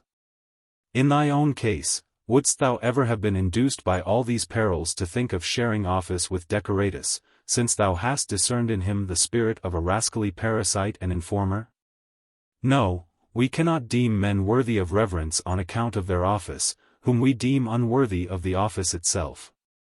But didst thou see a man endued with wisdom, couldst thou suppose him not worthy of reverence, nor of that wisdom with which he was endued? No, certainly not. There is in virtue a dignity of her own which she forthwith passes over to those to whom she is united. And since public honors cannot do this, it is clear that they do not possess the true beauty of dignity. And here this well deserves to be noticed, that if a man is the more scorned in proportion as he is despised by a greater number, high position not only fails to win reverence for the wicked, but even loads them the more with contempt by drawing more attention to them. But not without retribution, for the wicked pay back a return in kind to the dignities they put on by the pollution of their touch. Perhaps, too, another consideration may teach thee to confess that true reverence cannot come through these counterfeit dignities. It is this: if one who had been many times consul chanced to visit barbaric lands, would his office win him the reverence of the barbarians? And yet if reverence were the natural effect of dignities, they would not forego their proper function in any part of the world, even as fire never anywhere fails to give forth heat. But since this effect is not due to their own efficacy, but is attached to them by the mistaken opinion of mankind, they disappear straightway when they are set before those who do not esteem them dignities. Thus the case stands with foreign peoples. But does their repute last forever, even in the land of their origin? Why, the prefecture, which was once a great power, is now an empty name, a burden merely on the senator's fortune. The commissioner of the public corn supply was once a personage, now what is more contemptible than this office? For, as we said just now, that which hath no true comeliness of its own now receives, now loses, lustre at the caprice of those who have to do with it. So, then, if dignities cannot win men reverence, if they are actually sullied by the contamination of the wicked, if they lose their splendor through time's changes, if they come into contempt merely for lack of public estimation, what precious beauty have they in themselves, much less to give to others? Song. Chapter 4. Disgrace of honors conferred by a tyrant. Though royal purple soothes his pride, and snowy pearls his neck adorn, Nero in all his riot lives, the mark of universal scorn. Yet he on reverend heads conferred inglorious honors of the state. Shall we, then, deem them truly blessed, whom such preferment hath made great? Chapter 5. Well, then, does sovereignty and the intimacy of kings prove able to confer power? Why, surely does not the happiness of kings endure forever? And yet antiquity is full of examples, and these days also, of kings whose happiness has turned into calamity. How glorious a power, which is not even found effectual for its own preservation! But if happiness has its source in sovereign power, is not happiness diminished, and misery inflicted in its stead, in so far as that power falls short of completeness? Yet, however widely human sovereignty be extended, there must still be more peoples left, over whom each several king holds no sway. Now, at whatever point the power on which happiness depends ceases, here powerlessness steals in and makes wretchedness. So, by this way of reckoning, there must needs be a balance of wretchedness in the lot of the king. The tyrant who had made trial of the perils of his condition figured the fears that haunt a throne under the image of a sword hanging over a man's head. 14. What sort of power, then, is this which cannot drive away the gnawings of anxiety, or shun the stings of terror? Fain would they themselves have lived secure, but they cannot. Then they boast about their power. Dost thou count him to possess power whom thou sayest to wish what he cannot bring to pass? Dost thou count him to possess power who encompasses himself with a bodyguard, who fears those he terrifies more than they fear him, who, to keep up the semblance of power, is himself at the mercy of his slaves? Need I say anything of the friends of kings, when I show royal dominion itself so utterly and miserably weak, why ofttimes the royal power in its plenitude brings them low, ofttimes involves them in its fall? Nero drove his friend and preceptor, Seneca, to the choice of the manner of his death. Antoninus exposed Papinianus, who was long powerful at court, to the swords of the soldiery. Yet each of these was willing to renounce his power. Seneca tried to surrender his wealth also to Nero, and go into retirement, but neither achieved his purpose. When they tottered, their very greatness dragged them down. What manner of thing, then, is this power which keeps men in fear while they possess it, which when thou art fain to keep, thou art not safe? And when thou desirest to lay it aside thou canst not rid thyself of? Are friends any protection who have been attached by fortune, not by virtue? Nay, him whom good fortune has made a friend, ill fortune will make an enemy. And what plague is more effectual to do hurt than a foe of one's own household? Song. Chapter 5. Self-mastery. Who on power sets his aim? First must his own spirit tame. He must shun his neck to thrust 'neath th unholy yoke of lust. For, though India's far-off land bow before his wide command, utmost thuli homage pay, if he cannot drive away haunting care and black distress, in his power, he's powerless. Chapter 6. Again, how misleading, how base, a thing ofttimes is glory. Well does the tragic poet exclaim. Oh, fond repute, how many a time and oft hast them raised high in pride the baseborn churl. 15. For many have won a great name through the mistaken beliefs of the multitude, and what can be imagined more shameful than that? Nay, they who are praised falsely must needs themselves blush at their own praises.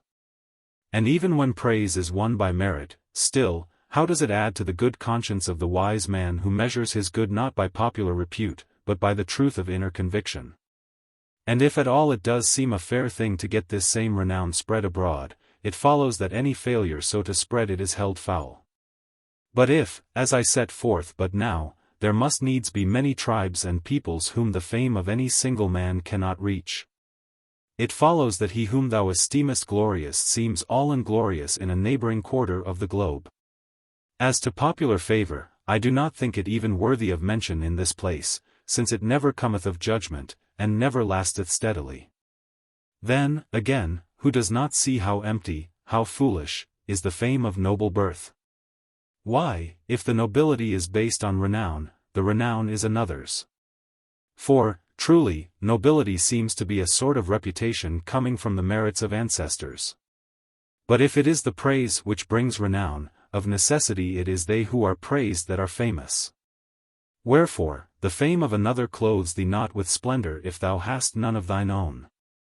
So, if there is any excellence in nobility of birth, methinks it is this alone, that it would seem to impose upon the nobly born the obligation not to degenerate from the virtue of their ancestors. Song. Chapter 6. True nobility. All men are of one kindred stock, though scattered far and wide. For one is father of us all, one doth for all provide. He gave the sun his golden beams, the moon her silver horn. He set mankind upon the earth, as stars the heavens adorn. He shut a soul, a heaven-born soul, within the body's frame. The noble origin he gave each mortal wight may claim. Why boast ye, then, so loud of race and high ancestral line? If ye behold your being's source, and God's supreme design. None is degenerate, none base, unless by taint of sin. And cherished vice he foully stain his heavenly origin. Chapter 7. Then, what shall I say of the pleasures of the body? The lust thereof is full of uneasiness, the sating, of repentance. What sicknesses, what intolerable pains, are they wont to bring on the bodies of those who enjoy them, the fruits of iniquity, as it were. Now, what sweetness the stimulus of pleasure may have I do not know. But that the issues of pleasure are painful everyone may understand who chooses to recall the memory of his own fleshly lusts. Nay, if these can make happiness, there is no reason why the beasts also should not be happy, since all their efforts are eagerly set upon satisfying the bodily wants. I know, indeed, that the sweetness of wife and children should be right comely, yet only too true to nature is what was said of one, that he found in his sons his tormentors. And how galling such a contingency would be, I must needs put thee in mind, since thou hast never in any wise suffered such experiences, nor art thou now under any uneasiness. In such a case, I agree with my servant Euripides, who said that a man without children was fortunate in his misfortune. 16. Song. Chapter 7. Pleasure's sting. This is the way of pleasure. She stings them that despoil her. And, like the winged twaller, who's lost her honeyed treasure, she flies, but leaves her smart, deep rankling in the heart. Chapter 8. It is beyond doubt, then, that these paths do not lead to happiness, they cannot guide anyone to the promised goal. Now, I will very briefly show what serious evils are involved in following them. Just consider. Is it thy endeavor to heap up money? Why, thou must wrest it from its present possessor. Art thou minded to put on the splendor of official dignity? Thou must beg from those who have the giving of it. Thou who covetest to outvie others in honor must lower thyself to the humble posture of petition. Dost thou long for power? Thou must face perils, for thou wilt be at the mercy of thy subjects' plots. Is glory thy aim? Thou art lured on through all manner of hardships, and there is an end to thy peace of mind. Art fain to lead a life of pleasure? Yet who does not scorn and contemn one who is the slave of the weakest and vilest of things, the body? Again, on how slight and perishable a possession do they rely who set before themselves bodily excellences? Can ye ever surpass the elephant in bulk or the bull in strength? Can ye excel the tiger in swiftness? Look upon the infinitude, the solidity, the swift motion, of the heavens, and for once cease to admire things mean and worthless. And yet the heavens are not so much to be admired on this account as for the reason which guides them. Then, how transient is the luster of beauty! How soon gone! More fleeting than the fading bloom of spring flowers. And yet if, as Aristotle says, men should see with the eyes of Lynceus, so that their sight might pierce through obstructions, would not that body of Alcibiades, so gloriously fair in outward seeming, appear altogether loathsome when all its inward parts lay open to the view? Therefore, it is not thy own nature that makes thee seem beautiful, but the weakness of the eyes that see thee. Yet prize as unduly as ye will that body's excellences. So long as ye know that this that ye admire, whatever its worth, can be dissolved away by the feeble flame of a 3 days' fever. From all which considerations we may conclude as a whole, that these things which cannot make good the advantages they promise, which are never made perfect by the assemblage of all good things, these neither lead as byways to happiness, nor themselves make men completely happy. Song. Chapter 8. Human Folly. Alas! How wide astray doth ignorance these wretched mortals lead from truth's own way. For not on leafy stems do ye within the green wood look for gold, nor strip the vine for gems. Your nets ye do not spread upon the hilltops, that the groaning board with fish be furnished. If ye are fain to chase the bounding goat, ye sweep not in vain search the ocean's ruffled face. The sea's far depths they know, each hidden nook, wherein the waves o'erwash the pearl as white as snow, where lurks the Tyrian shell, where fish and prickly urchins do abound. All this they know full well, but not to know or care where hidden lies the good all hearts desire. This blindness they can bear with gaze on earth low bent. They seek for that which reacheth far beyond the starry firmament. What curse shall I call down on hearts so dull? May they the race still run for wealth and high renown, and when with much ado the false good they have grasped, then too late may they discern the true. Chapter 9.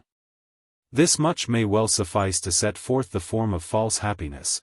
If this is now clear to thine eyes, the next step is to show what true happiness is.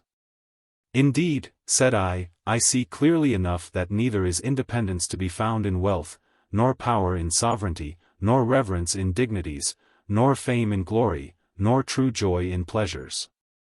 Hast thou discerned also the causes why this is so? I seem to have some inkling, but I should like to learn more at large from thee. Why, truly the reason is hard at hand. That which is simple and indivisible by nature human error separates, and transforms from the true and perfect to the false and imperfect. Dost thou imagine that which lacketh nothing can want power? Certainly not. Right. For if there is any feebleness of strength in anything, in this there must necessarily be need of external protection. That is so. Accordingly, the nature of independence and power is one and the same. It seems so. Well, but dost think that anything of such a nature as this can be looked upon with contempt, or is it rather of all things most worthy of veneration? Nay, there can be no doubt as to that. Let us, then, add reverence to independence and power, and conclude these three to be one. We must if we will acknowledge the truth. Thinkest thou, then, this combination of qualities to be obscure and without distinction, or rather famous in all renown? Just consider, can that want renown which has been agreed to be lacking in nothing, to be supreme in power, and right worthy of honor, for the reason that it cannot bestow this upon itself, and so comes to appear somewhat poor in esteem? I cannot but acknowledge that, being what it is, this union of qualities is also right famous.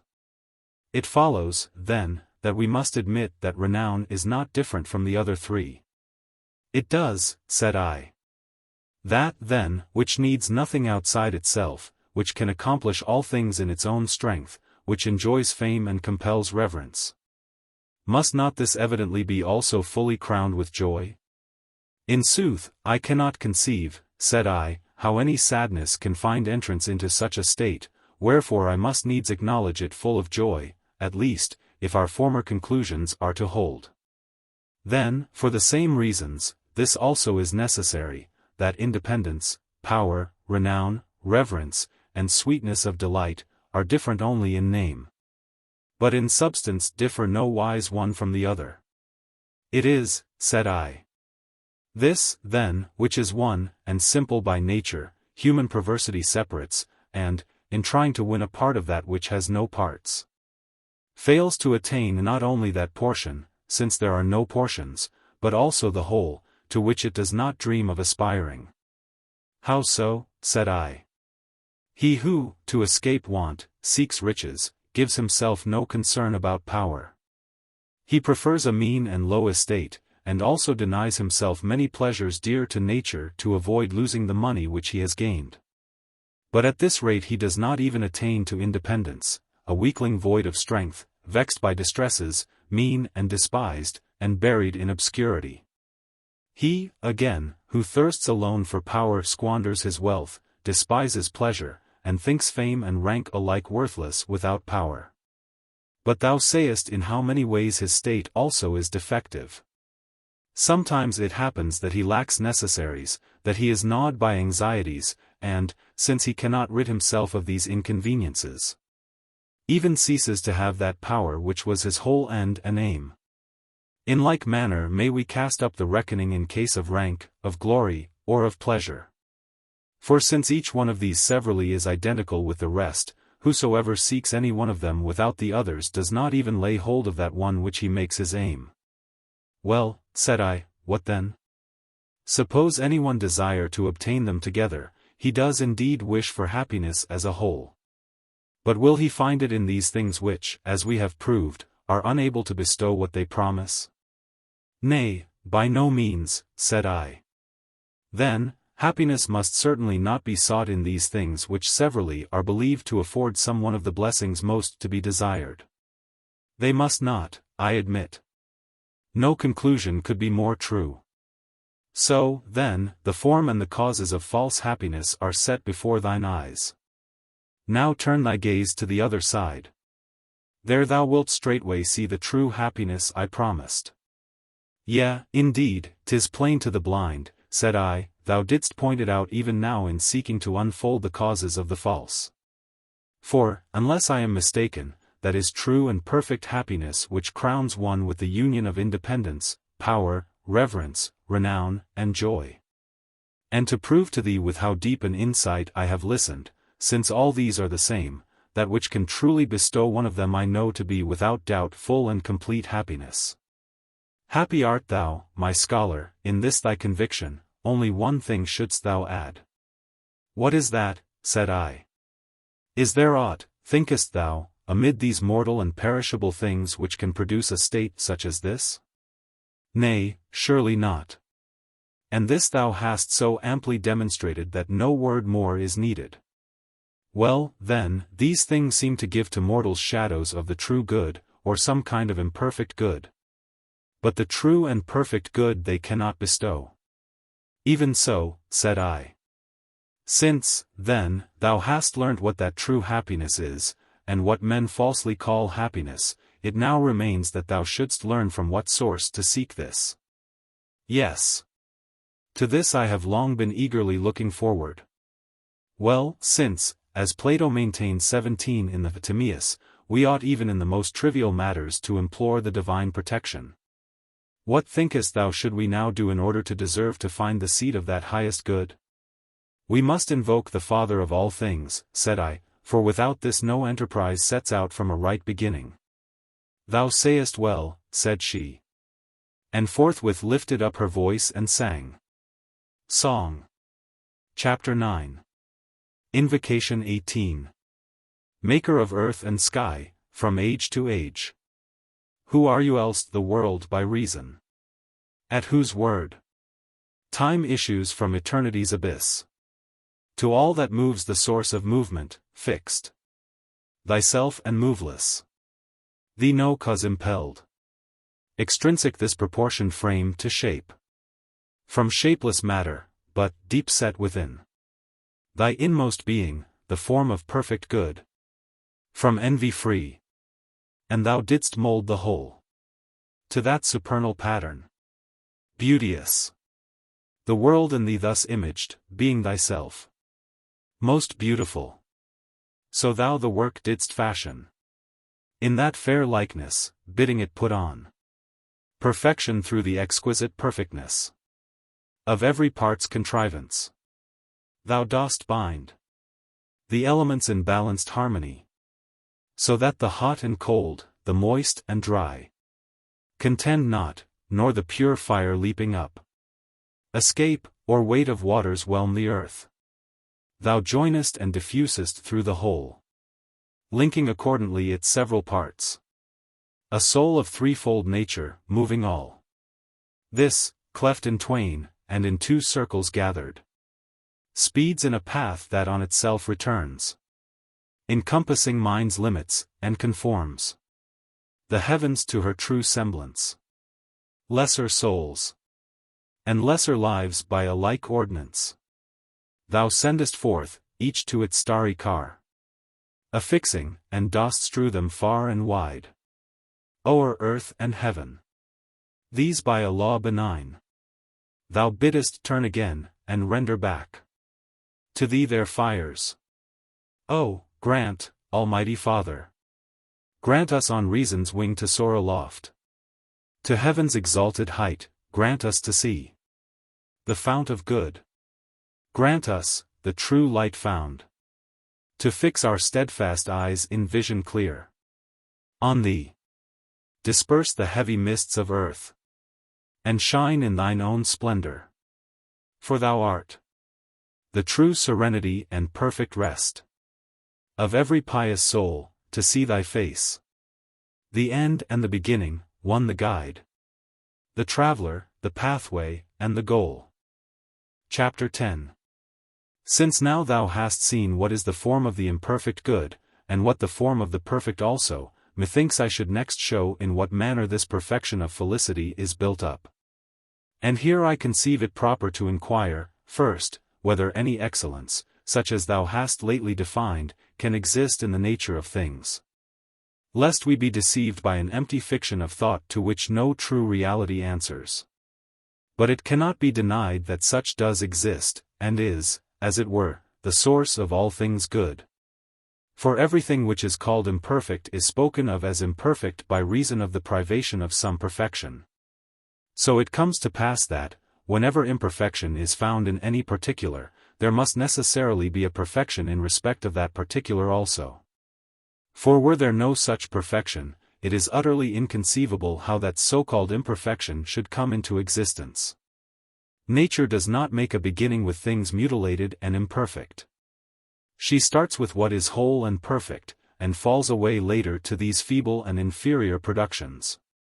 So if there is, as we showed before, a happiness of a frail and imperfect kind, it cannot be doubted but there is also a happiness substantial and perfect.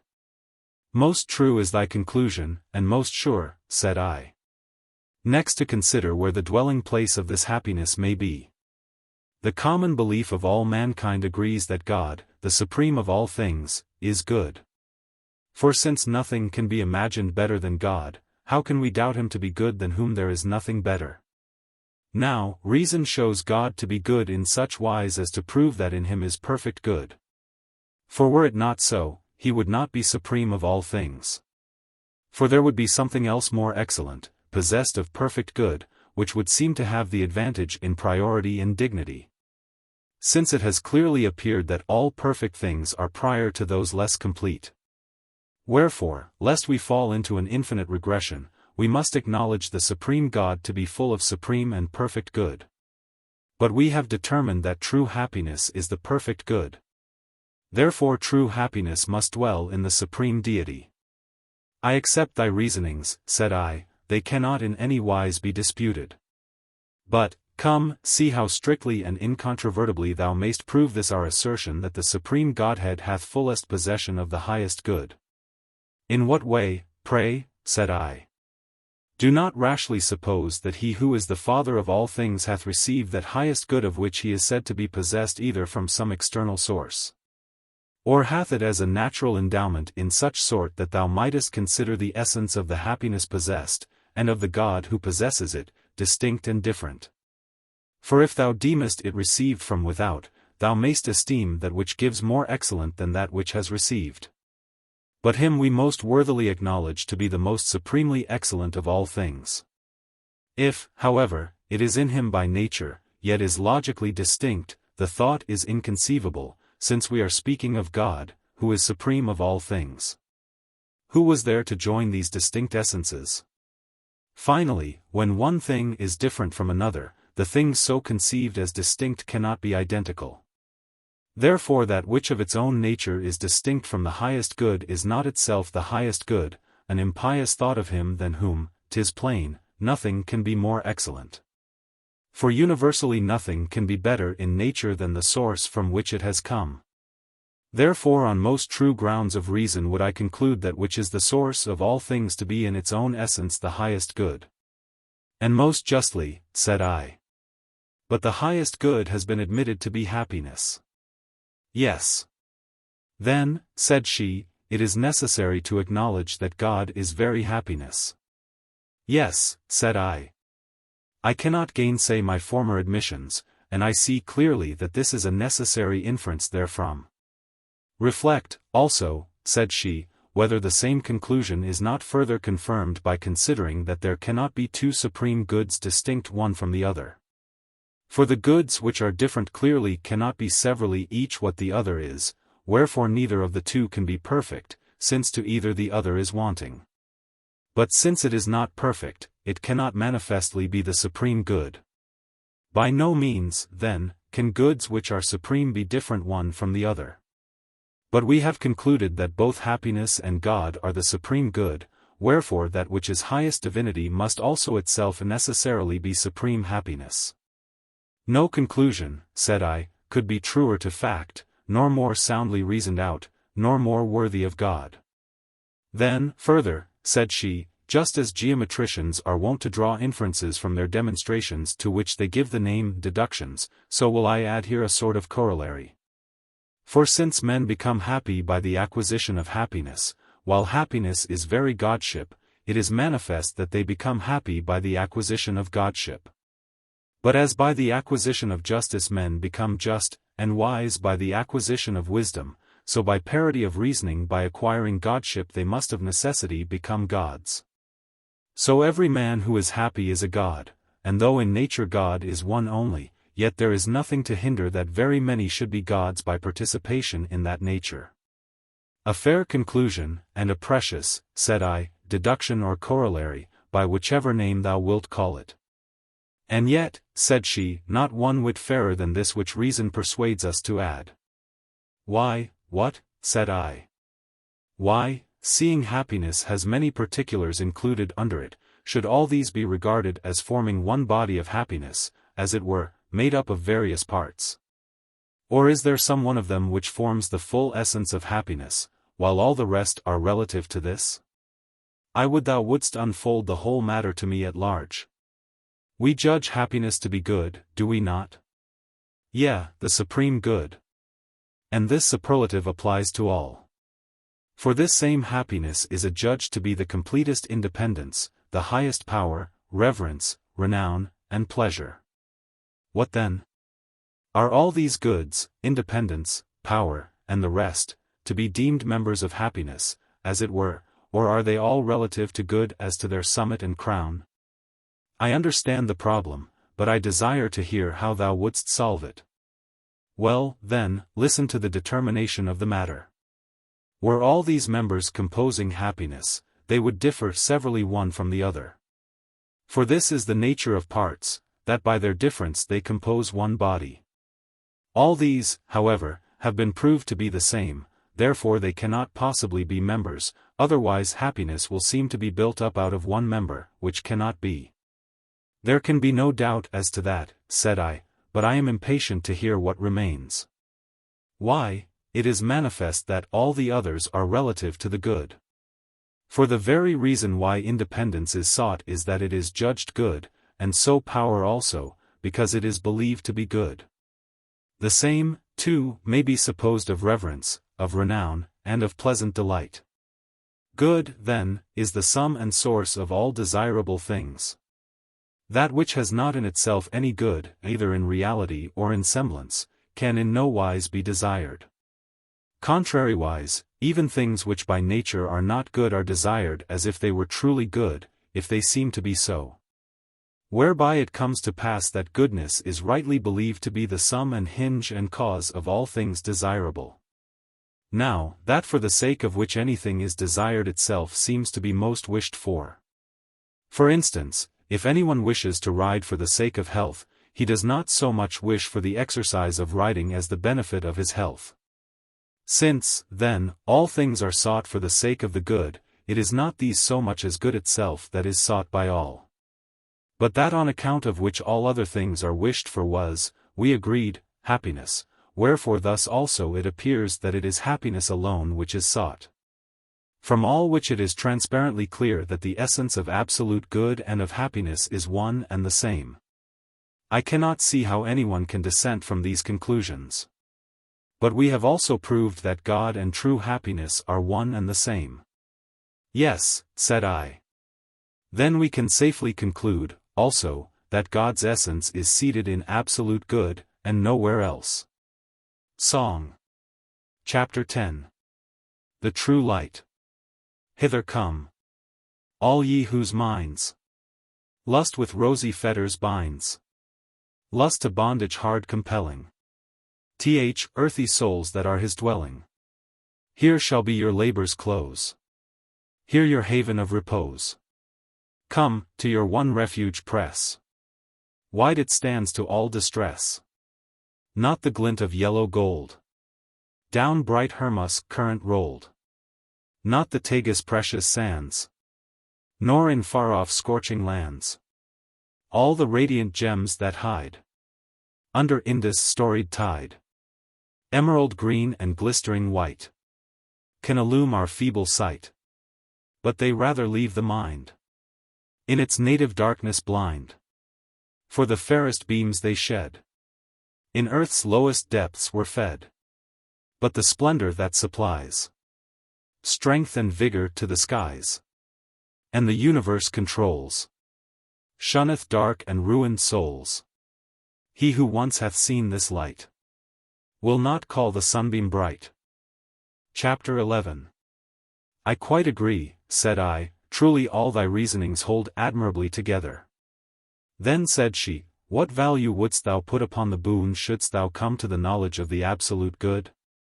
Oh, an infinite, said I, if only I were so blessed as to learn to know God also who is the good. Yet this will I make clear to thee on truest grounds of reason, if only our recent conclusions stand fast. They will.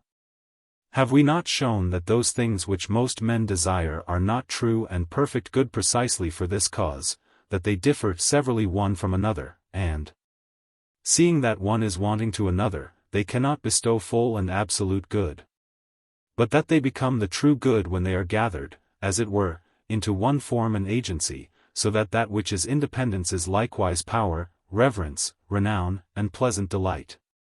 And unless they are all one and the same, they have no claim to be counted among things desirable? Yes, this was clearly proved, and cannot in any wise be doubted. Now, when things are far from being good while they are different, but become good as soon as they are one, is it not true that these become good by acquiring unity? It seems so, said I. But dost not thou allow that all which is good by participation in goodness? It is.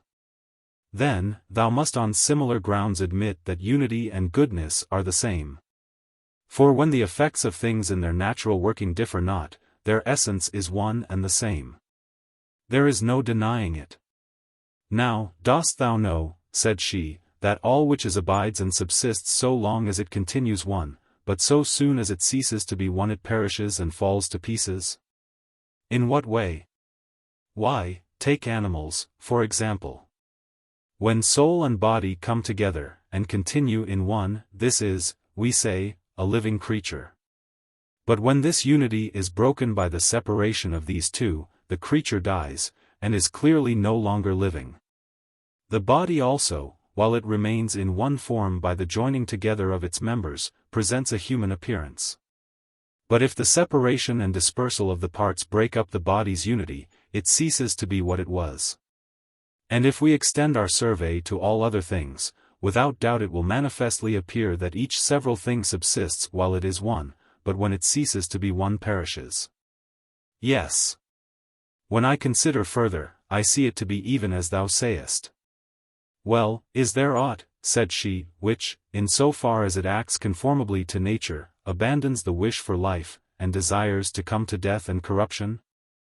Looking to living creatures, which have some faults of choice, I find none that, without external compulsion, forego the will to live, and of their own accord hasten to destruction.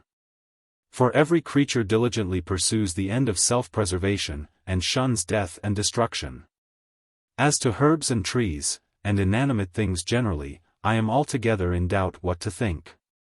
And yet there is no possibility of question about this either, since thou sayest how herbs and trees grow in places suitable for them, where, as far as their nature admits, they cannot quickly wither and die. Some spring up in the plains, others in the mountains, some grow in marshes, others cling to rocks, and others, again, find a fertile soil in the barren sands. And if you try to transplant these elsewhere, they wither away. Nature gives to each the soil that suits it, and uses her diligence to prevent any of them dying, so long as it is possible for them to continue alive. Why do they all draw their nourishment from roots as from a mouth dipped into the earth, and distribute the strong bark over the pith? Why are all the softer parts like the pith deeply encased within, while the external parts have the strong texture of wood, and outside of all is the bark to resist the weather's inclemency? Like a champion stout in endurance? Again, how great is nature's diligence to secure universal propagation by multiplying seed? Who does not know all these to be contrivances, not only for the present maintenance of a species, but for its lasting continuance, generation after generation, forever? And do not also the things believed inanimate on like grounds of reason seek each what is proper to itself? Why do the flames shoot lightly upward, while the earth presses downward with its weight, if it is not that these motions and situations are suitable to their respective natures? Moreover, each several thing is preserved by that which is agreeable to its nature, even as it is destroyed by things inimical. Things solid like stones resist disintegration by the close adhesion of their parts. Things fluid like air and water yield easily to what divides them, but swiftly flow back and mingle with those parts from which they have been severed, while fire, again, refuses to be cut at all. And we are not now treating of the voluntary motions of an intelligent soul, but of the drift of nature. Even so is it that we digest our food without thinking about it, and draw our breath unconsciously in sleep. Nay, even in living creatures the love of life cometh not of conscious will, but from the principles of nature. For oftentimes in the stress of circumstances will chooses the death which nature shrinks from. And contrarily, in spite of natural appetite, will restrains that work of reproduction by which alone the persistence of perishable creatures is maintained. So entirely does this love of self come from drift of nature, not from animal impulse. Providence has furnished things with this most cogent reason for continuance: they must desire life, so long as it is naturally possible for them to continue living. Wherefore in no way mayst thou doubt but that things naturally aim at continuance of existence, and shun destruction. I confess, said I, that what I lately thought uncertain, I now perceive to be indubitably clear. Now, that which seeks to subsist and continue desires to be one. For if its oneness be gone, its very existence cannot continue. True, said I. All things, then, desire to be one. I agree. But we have proved that one is the very same thing as good. We have. All things, then, seek the good. Indeed, you may express the fact by defining good as that which all desire. Nothing could be more truly thought out. Either there is no single end to which all things are relative, or else the end to which all things universally hasten must be the highest good of all. Then she, exceedingly do I rejoice, dear pupil, thine eye is now fixed on the very central mark of truth. Moreover, herein is revealed that of which thou didst erstwhile profess thyself ignorant. What is that? Said I. The end and aim of the whole universe. Surely it is that which is desired of all. And, since we have concluded the good to be such, we ought to acknowledge the end and aim of the whole universe to be the good. Song. Chapter 11. Reminiscence 19. Who truth pursues, who from false ways his heedful steps would keep, by inward light must search within. In meditation deep, all outward bent he must repress, his soul's true treasure to possess. Then all that error's mists obscured shall shine more clear than light. This fleshly frame's oblivious weight hath quenched not reason quite. The germs of truth still lie within, whence we by learning all may win. Else how could ye the answer do? Untaught to questions give. Were't not that deep within the soul truth's secret sparks do live? If Plato's teaching erreth not, we learn but that we have forgot. Chapter 12. Then said I, with all my heart I agree with Plato. Indeed, this is now the second time that these things have been brought back to my mind. First I lost them through the clogging contact of the body, then after through the stress of heavy grief. Then she continued, if thou wilt reflect upon thy former admissions, it will not be long before thou dost also recollect that of which erstwhile thou didst confess thyself ignorant. What is that? Said I. The principles of the world's government, said she. Yes. I remember my confession, and, although I now anticipate what thou intendest, I have a desire to hear the argument plainly set forth. A while ago thou deemedst it beyond all doubt that God doth govern the world. I do not think it doubtful now, nor shall I ever. And by what reasons I am brought to this assurance I will briefly set forth. This world could never have taken shape as a single system out of parts so diverse and opposite were it not that there is one who joins together these so diverse things. And when it had once come together, the very diversity of natures would have dissevered it and torn it asunder in universal discord were there not one who keeps together what he has joined. Nor would the order of nature proceed so regularly, nor could its course exhibit motions so fixed in respect of position, aim, range, efficacy, and character, unless there were one who, himself abiding, disposed these various vicissitudes of change. This power, whatsoever it be, whereby they remain as they were created, and are kept in motion, I call by the name which all recognize, God.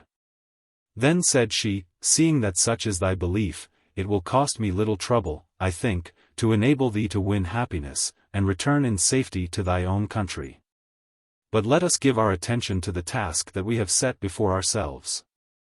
Have we not counted independence in the category of happiness, and agreed that God is absolute happiness? Truly, we have. Then, he will need no external assistance for the ruling of the world. Otherwise, if he stands in need of aught, he will not possess complete independence. That is necessarily so, said I. Then, by his own power alone he disposes all things. It cannot be denied. Now, God was proved to be absolute good. Yes, I remember. Then, he disposes all things by the agency of good, if it be true that he rules all things by his own power whom we have agreed to be good. And he is, as it were, the rudder and helm by which the world's mechanism is kept steady and in order. Heartily do I agree.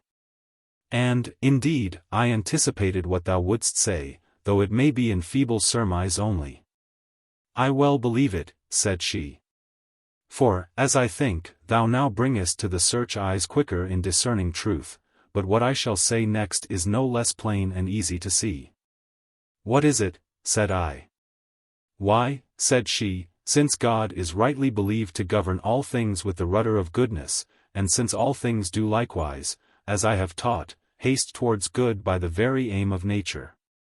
Can it be doubted that his governance is willingly accepted, and that all submit themselves to the sway of the disposer as conformed and attempered to his rule? Necessarily so, said I. No rule would seem happy if it were a yoke imposed on reluctant wills, and not the safe-keeping of obedient subjects. There is nothing, then, which, while it follows nature, endeavors to resist good. No, nothing. But if anything should, will it have the least success against him whom we rightly agreed to be supreme Lord of happiness? It would be utterly impotent. There is nothing, then, which has either the will or the power to oppose this supreme good. No, I think not. So, then, said she, it is the supreme good which rules in strength, and graciously disposes all things. Then said I, how delighted am I at thy reasonings, and the conclusion to which thou hast brought them, but most of all at these very words which thou usest. I am now at last ashamed of the folly that so sorely vexed me. Thou hast heard the story of the giants assailing heaven, but a beneficent strength disposed of them also, as they deserved. But shall we submit our arguments to the shock of mutual collision? It may be from the impact some fair spark of truth may be struck out. If it be thy good pleasure, said I. No one can doubt that God is all-powerful. No one at all can question it who thinks consistently. Now, there is nothing which one who is all-powerful cannot do. Nothing. But can God do evil, then? Nay, by no means. Then, evil is nothing, said she, since he to whom nothing is impossible is unable to do evil. Art thou mocking me, said I, weaving a labyrinth of tangled arguments, now seeming to begin where thou didst end, and now to end where thou didst begin? Or dost thou build up some wondrous circle of divine simplicity? For, truly, a little before thou didst begin with happiness, and say it was the supreme good, and didst declare it to be seated in the supreme Godhead.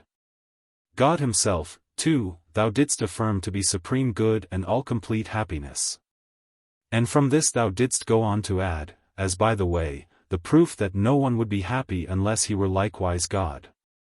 Again, thou didst say that the very form of good was the essence both of God and of happiness, and didst teach that the Absolute One was the absolute good which was sought by universal nature. Thou didst maintain, also, that God rules the universe by the governance of goodness, that all things obey him willingly, and that evil has no existence in nature. And all this thou didst unfold without the help of assumptions from without, but by inherent and proper proofs, drawing credence one from the other. Then answered she, far is it from me to mock thee, nay, by the blessing of God, whom we lately addressed in prayer, we have achieved the most important of all objects. For such is the form of the divine essence, that neither can it pass into things external, nor take up anything external into itself. But, as Parmenides says of it, in body like to a sphere on all sides perfectly rounded, 20. It rolls the restless orb of the universe, keeping itself motionless the while. And if I have also employed reasonings not drawn from without, but lying within the compass of our subject, there is no cause for thee to marvel.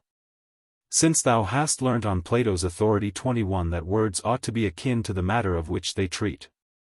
Song. Chapter 12. Orpheus and Eurydice. Blessed he whose feet have stood beside the fount of good. Blessed he whose will could break earth's chains for wisdom's sake. The Thracian bard, 'tis said, mourned his dear consort dead. To hear the plaintive strain, the woods moved in his train, and the stream ceased to flow, held by so soft a woe. The deer without dismay beside the lion lay. The hound, by song subdued, no more the hare pursued, but the pang unassuaged in his own bosom raged. The music that could calm all else brought him no balm. Chiding the powers immortal, he came unto hell's portal. There breathed all tender things upon his sounding strings. Each rhapsody high-wrought, his goddess mother taught. All he from grief could borrow, and love redoubling sorrow. Till, as the echoes waken, all Taenarus is shaken, whilst he to ruth persuades the monarch of the shades. With dulcet prayer, spellbound, the triple-headed hound, at sound so strangely sweet, falls crouching at his feet. The dread avengers, too, that guilty minds pursue with ever-haunting fears, are all dissolved in tears. Ixion, on his wheel, a respite brief doth feel. For, lo! the wheel stands still, and, while those sad notes thrill, thirst-maddened Tantalus listens, oblivious of the stream's mockery and his long agony. The vulture, too, doth spare some little while to tear at Tityus' rent side. Sated and pacified, at length the shadowy king, his sorrows pitying, he hath prevailed, cried, we give him back his bride. To him she shall belong, as guerdon of his song. One sole condition yet upon the boon is set. Let him not turn his eyes to view his hard-won prize, till they securely pass the gates of hell. Alas! What law can lovers move? A higher law is love. For Orpheus, woe is me! On his Eurydice, day's threshold all but won, looked, lost, and was undone. Ye who the light pursue, this story is for you, who seek to find a way unto the clearer day. If on the darkness past one backward look ye cast, your weak and wandering eyes have lost the matchless prize. Book. Chapter 4. Good and Ill Fortune. Chi. The mystery of the seeming moral confusion. Philosophy engages to make this plain, and to fulfill her former promise to the full, ch. 2. Accordingly, a. She first expounds the paradox that the good alone have power, the bad are altogether powerless, ch. 3. b. The righteous never lack their reward, nor the wicked their punishment, ch. 4. c. The wicked are more unhappy when they accomplish their desires than when they fail to attain them. d. Evildoers are more fortunate when they expiate their crimes by suffering punishment than when they escape unpunished. e. The wrongdoer is more wretched than he who suffers injury, ch. v. Boethius still cannot understand why the distribution of happiness and misery to the righteous and the wicked seems the result of chance. Philosophy replies that this only seems so because we do not understand the principles of God's moral governance, ch. 6. The distinction of fate and providence. The apparent moral confusion is due to our ignorance of the secret counsels of God's providence. If we possess the key, we should see how all things are guided to good, ch. 7. Thus all fortune is good fortune, for it either rewards, disciplines, amends, or punishes, and so is either useful or just. Chapter 1. Softly and sweetly Philosophy sang these verses to the end without losing aught of the dignity of her expression or the seriousness of her tones. Then, forasmuch as I was as yet unable to forget my deeply seated sorrow, just as she was about to say something further, I broke in and cried, O thou guide into the way of true light! All that thy voice hath uttered from the beginning even unto now has manifestly seemed to me at once divine contemplated in itself, and by the force of thy arguments placed beyond the possibility of overthrow. Moreover, these truths have not been altogether unfamiliar to me heretofore, though because of indignation at my wrongs they have for a time been forgotten. But, lo! Herein is the very chiefest cause of my grief, that, while there exists a good ruler of the universe, it is possible that evil should be at all, still more that it should go unpunished. Surely thou must see how deservedly this of itself provokes astonishment. But a yet greater marvel follows: while wickedness reigns and flourishes, virtue not only lacks its reward, but is even thrust down and trampled under the feet of the wicked, and suffers punishment in the place of crime. That this should happen under the rule of a God who knows all things and can do all things, but wills only the good, cannot be sufficiently wondered at nor sufficiently lamented. Then said she, it would indeed be infinitely astounding, and of all monstrous things most horrible, if, as thou esteemest, in the well-ordered home of so great a householder, the base vessels should be held in honor, the precious left to neglect. But it is not so. For if we hold unshaken those conclusions which we lately reached, thou shalt learn that, by the will of him of whose realm we are speaking, the good are always strong, the bad always weak and impotent. That vices never go unpunished, nor virtues unrewarded.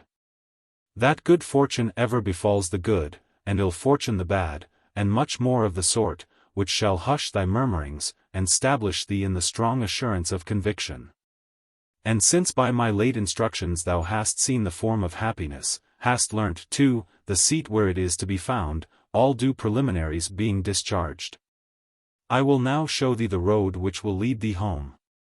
Wings, also, will I fasten to thy mind wherewith thou mayst soar aloft, that so, all disturbing doubts removed, thou mayst return safe to thy country, under my guidance, in the path I will show thee, and by the means which I furnish.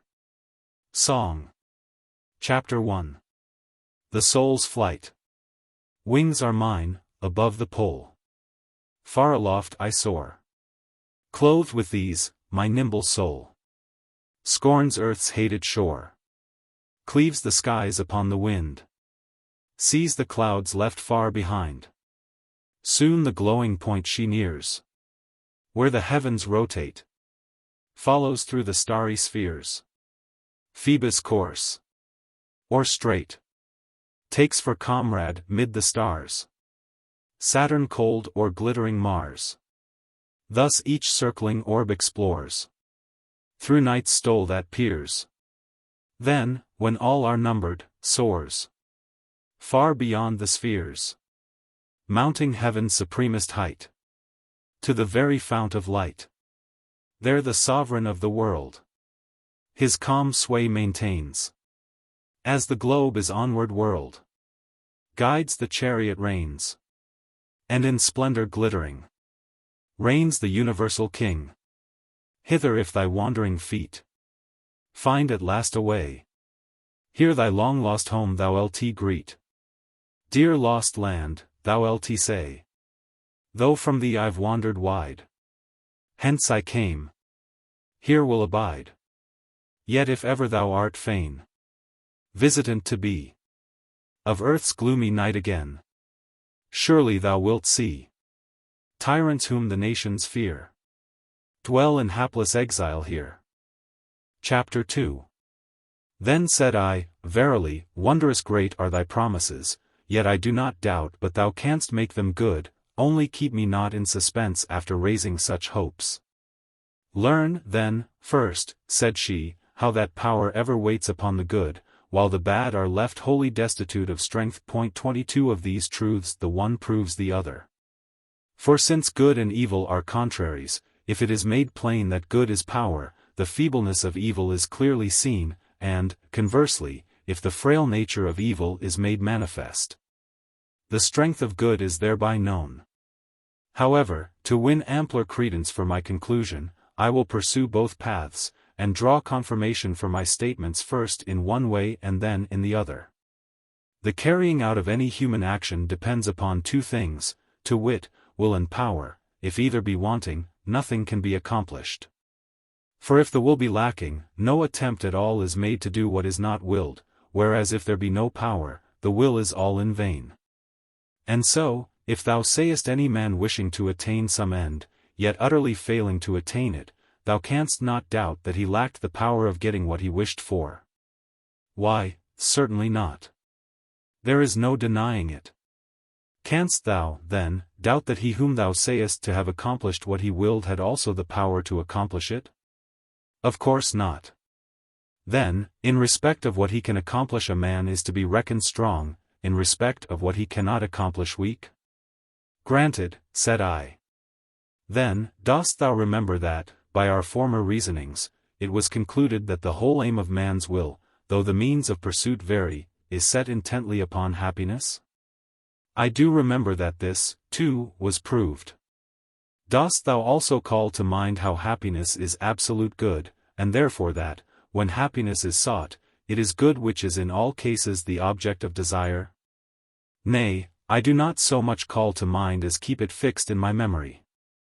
Then, all men, good and bad alike, with one indistinguishable purpose strive to reach good? Yes, that follows. But it is certain that by the attainment of good men become good? It is. Then, do the good attain their object? It seems so. But if the bad were to attain the good which is their object, they could not be bad? No. Then, since both seek good, but while the one sort attain it, the other attain it not, is there any doubt that the good are endued with power, while they who are bad are weak? If any doubt it, he is incapable of reflecting on the nature of things, or the consequences involved in reasoning.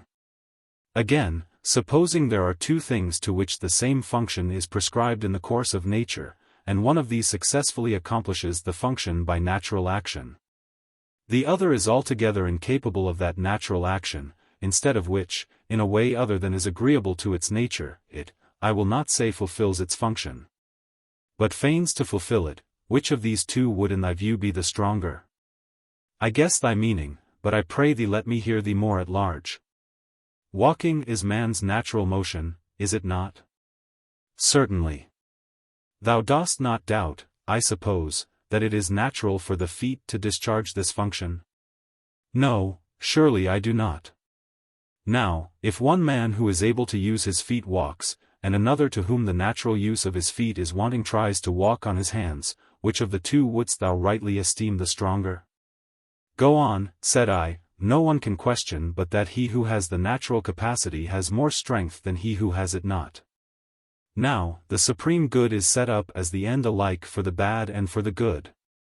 But the good seek it through the natural action of the virtues, whereas the bad try to attain this same good through all manner of concupiscence, which is not the natural way of attaining good. Or dost thou think otherwise? Nay, rather, one further consequence is clear to me, for from my admissions it must needs follow that the good have power, and the bad are impotent. Thou anticipatest rightly, and that as physicians reckon is a sign that nature is set working, and is throwing off the disease. But, since I see thee so ready at understanding, I will heap proof on proof. Look how manifest is the extremity of vicious men's weakness. They cannot even reach that goal to which the aim of nature leads and almost constrains them. What if they were left without this mighty, this well-nigh irresistible help of nature's guidance. Consider also how momentous is the powerlessness which incapacitates the wicked. Not light or trivial 23 are the prizes which they contend for, but which they cannot win or hold. Nay, their failure concerns the very sum and crown of things. Poor wretches! They fail to compass even that for which they toil day and night. Herein also the strength of the good conspicuously appears. For just as thou wouldst judge him to be the strongest walker whose legs could carry him to a point beyond which no further advance was possible, so must thou needs account him strong in power who so attains the end of his desires that nothing further to be desired lies beyond. Whence follows the obvious conclusion that they who are wicked are seen likewise to be wholly destitute of strength. For why do they forsake virtue and follow vice? Is it from ignorance of what is good? Well, what is more weak and feeble than the blindness of ignorance? Do they know what they ought to follow, but lust drives them aside out of the way? If it be so, they are still frail by reason of their incontinence, for they cannot fight against vice. Or do they knowingly and willfully forsake the good and turn aside to vice? Why, at this rate, they not only cease to have power, but cease to be at all. For they who forsake the common end of all things that are, they likewise also cease to be at all. Now, to some it may seem strange that we should assert that the bad, who form the greater part of mankind, do not exist. But the fact is so. I do not, indeed, deny that they who are bad, but that they are in an unqualified and absolute sense I deny. Just as we call a corpse a dead man, but cannot call it simply a man, so I would allow the vicious to be bad, but that they are in an absolute sense I cannot allow. That only is which maintains its place and keeps its nature. Whatever falls away from this forsakes the existence which is essential to its nature. But, thou wilt say, the bad have an ability. Nor do I wish to deny it, only this ability of theirs comes not from strength, but from impotence. For their ability is to do evil, which would have had no efficacy at all if they could have continued in the performance of good. So this ability of theirs proves them still more plainly to have no power. For if, as we concluded just now, evil is nothing, 'tis clear that the wicked can effect nothing, since they are only able to do evil. 'Tis evident. And that thou mayst understand what is the precise force of this power, we determined, did we not, a while back, that nothing has more power than supreme good? We did, said I. But that same highest good cannot do evil? Certainly not. Is there anyone, then, who thinks that men are able to do all things? None but a madman. Yet they are able to do evil? Aye. Would they could not. Since, then, he who can do only good is omnipotent, while they who can do evil also are not omnipotent, it is manifest that they who can do evil have less power. There is this also, we have shown that all power is to be reckoned among things desirable, and that all desirable things are referred to good as to a kind of consummation of their nature. But the ability to commit crime cannot be referred to the good, therefore it is not a thing to be desired. And yet all power is desirable. It is clear, then, that ability to do evil is not power. From all which considerations appeareth the power of the good, and the indubitable weakness of the bad, and it is clear that Plato's judgment was true. The wise alone are able to do what they would, while the wicked follow their own heart's lust, but cannot accomplish what they would. For they go on in their willfulness fancying they will attain what they wish for in the paths of delight, but they are very far from its attainment, since shameful deeds lead not to happiness. Song. Chapter 2. The Bondage of Passion. When high enthroned the monarch sits, resplendent in the pride of purple robes, while flashing steel guards him on every side. When baleful terrors on his brow with frowning menace lower, and passion shakes his laboring breast, how dreadful seems his power. But if the vesture of his state from such a one thou tear, thou'lt see what load of secret bonds this lord of earth doth wear. Lust's poison rankles. O'er his mind rage sweeps in tempest rude. Sorrow his spirit vexes sore, and empty hopes delude. Then thou lt confess, one hapless wretch, whom many lords oppress. Does never what he would, but lives in thraldom's helplessness. Chapter 3.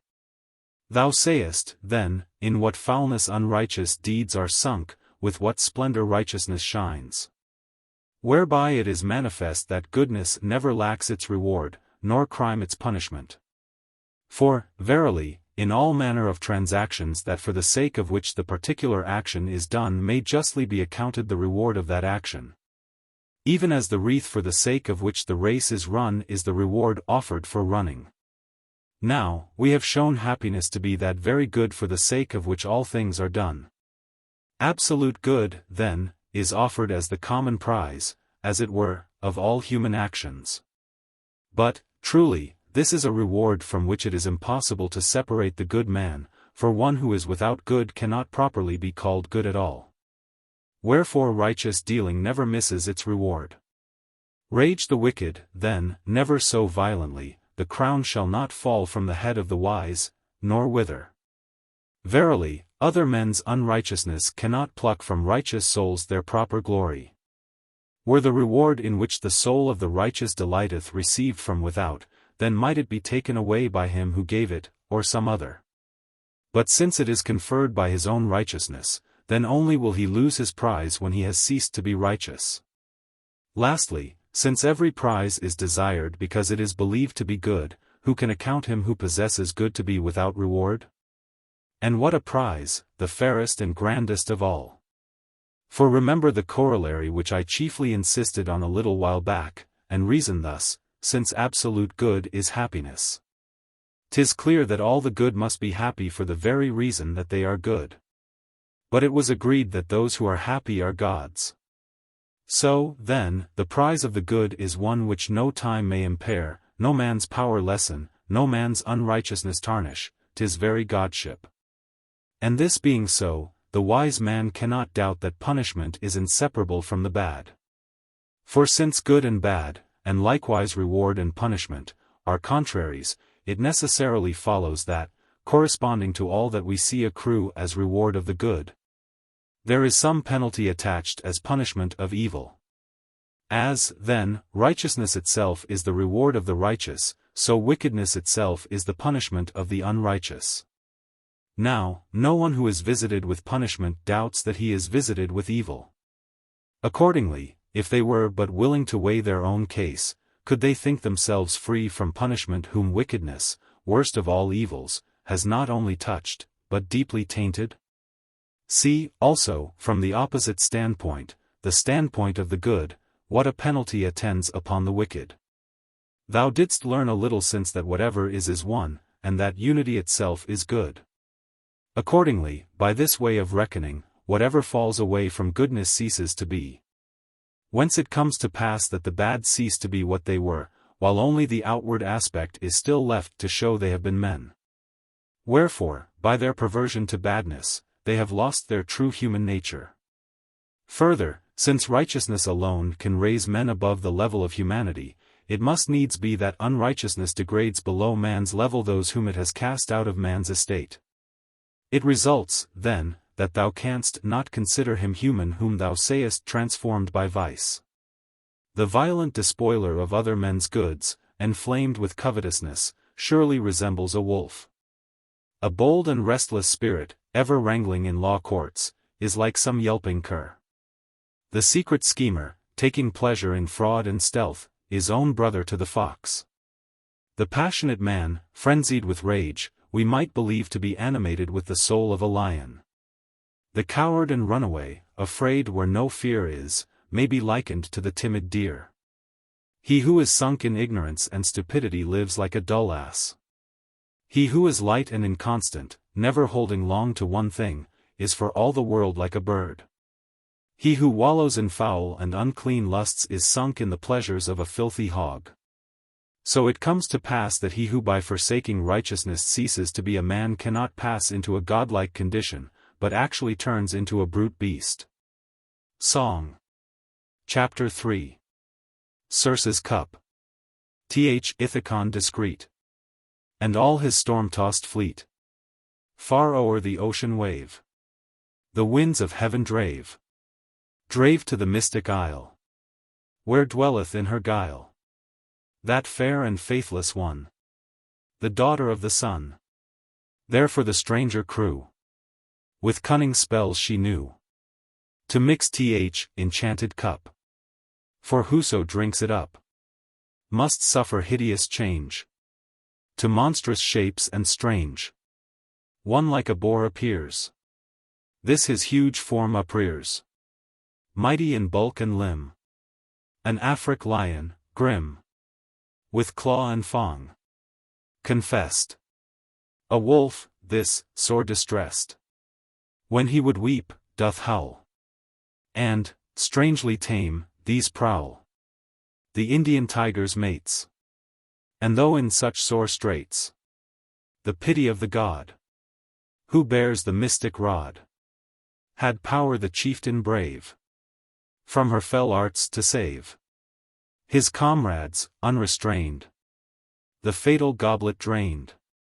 All now with low bent head, like swine, on acorns fed. Man's speech and form were reft, no human feature left, but steadfast still, the mind, unaltered, unresigned. The monstrous change bewailed. How little, then, availed the potencies of ill. These herbs, this baneful skill, may change each outward part, but cannot touch the heart. In its true home, deep set, man's spirit liveth yet. Those poisons are more fell, more potent to expel man from his high estate, which subtly penetrate, and leave the body whole, but deep infect the soul. Chapter 4. Then said I, this is very true. I see that the vicious, though they keep the outward form of man, are rightly said to be changed into beasts in respect of their spiritual nature. But, inasmuch as their cruel and polluted minds vent their rage in the destruction of the good, I would this license were not permitted to them. Nor is it, said she, as shall be shown in the fitting place. Yet if that license which thou believest to be permitted to them were taken away, the punishment of the wicked would be in great part remitted. For verily, incredible as it may seem to some, it needs must be that the bad are more unfortunate when they have accomplished their desires than if they are unable to get them fulfilled. If it is wretched to will evil, to have been able to accomplish evil is more wretched, for without the power the wretched will would fail of effect. Accordingly, those whom thou sayest to will, to be able to accomplish, and to accomplish crime, must needs be the victims of a threefold wretchedness. Since each one of these states has its own measure of wretchedness. Yes, said I, yet I earnestly wish they might speedily be quit of this misfortune by losing the ability to accomplish crime. They will lose it, said she, sooner than perchance thou wishest, or they themselves think likely. Since, verily, within the narrow bounds of our brief life there is nothing so late in coming that anyone, least of all an immortal spirit, should deem it long to wait for. Their great expectations, the lofty fabric of their crimes, is oft overthrown by a sudden and unlooked-for ending, and this but sets a limit to their misery. For if wickedness makes men wretched, he is necessarily more wretched who is wicked for a longer time. And were it not that death, at all events, puts an end to the evil doings of the wicked, I should account them wretched to the last degree. Indeed, if we have formed true conclusions about the ill fortune of wickedness, that wretchedness is plainly infinite which is doomed to be eternal. Then said I, a wonderful inference, and difficult to grant, but I see that it agrees entirely with our previous conclusions. Thou art right, said she. But if anyone finds it hard to admit the conclusion, he ought in fairness either to prove some falsity in the premises, or to show that the combination of propositions does not adequately enforce the necessity of the conclusion. Otherwise, if the premises be granted, nothing whatever can be said against the inference of the conclusion. And here is another statement which seems not less wonderful, but on the premises assumed is equally necessary. What is that? The wicked are happier in undergoing punishment than if no penalty of justice chasten them. And I am not now meaning what might occur to anyone, that bad character is amended by retribution, and is brought into the right path by the terror of punishment. Or that it serves as an example to warn others to avoid transgression. But I believe that in another way the wicked are more unfortunate when they go unpunished, even though no account be taken of amendment, and no regard be paid to example. Why, what other way is there beside these? Said I. Then said she, have we not agreed that the good are happy, and the evil wretched? Yes, said I. Now, if, said she, to one in affliction there be given along with his misery some good thing, is he not happier than one whose misery is misery pure and simple without admixture of any good? It would seem so.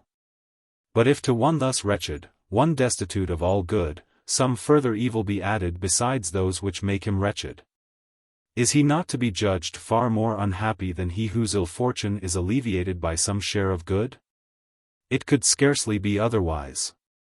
Surely, then, the wicked, when they are punished, have a good thing added to them, to wit, the punishment which by the law of justice is good. And likewise, when they escape punishment, a new evil attaches to them in that very freedom from punishment which thou hast rightly acknowledged to be an evil in the case of the unrighteous. I cannot deny it. Then, the wicked are far more unhappy when indulged with an unjust freedom from punishment than when punished by a just retribution. Now, it is manifest that it is just for the wicked to be punished, and for them to escape unpunished is unjust. Why, who would venture to deny it? This, too, no one can possibly deny, that all which is just is good, and, conversely, all which is unjust is bad. Then I answered, these inferences do indeed follow from what we lately concluded, but tell me, said I, dost thou take no account of the punishment of the soul after the death of the body? Nay, truly, said she, great are these penalties, some of them inflicted, I imagine, in the severity of retribution, others in the mercy of purification. But it is not my present purpose to speak of these. So far, my aim hath been to make thee recognize that the power of the bad which shocked thee so exceedingly is no power. To make thee see that those of whose freedom from punishment thou didst complain are never without the proper penalties of their unrighteousness. To teach thee that the license which thou pradest might soon come to an end is not long enduring, that it would be more unhappy if it lasted longer, most unhappy of all if it lasted forever. Thereafter that the unrighteous are more wretched if unjustly let go without punishment than if punished by a just retribution, from which point of view it follows that the wicked are afflicted with more severe penalties just when they are supposed to escape punishment. Then said I, while I follow thy reasonings, I am deeply impressed with their truth. But if I turn to the common convictions of men, I find few who will even listen to such arguments, let alone admit them to be credible. True, said she. They cannot lift eyes accustomed to darkness to the light of clear truth, and are like those birds whose vision night illumines and day blinds. For while they regard, not the order of the universe, but their own dispositions of mind, they think the license to commit crime, and the escape from punishment, to be fortunate. But mark the ordinance of eternal law.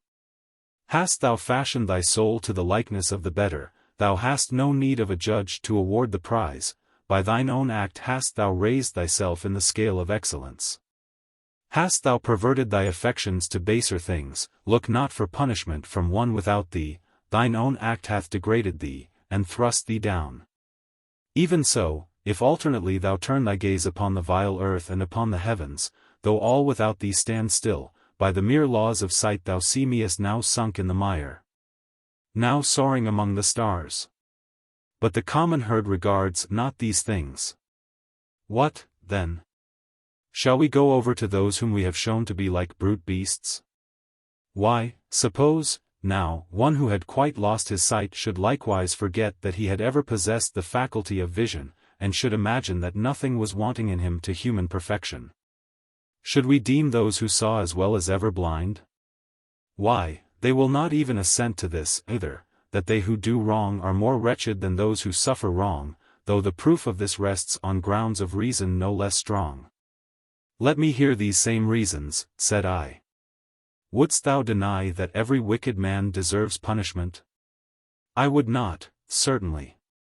And that those who are wicked are unhappy is clear in manifold ways?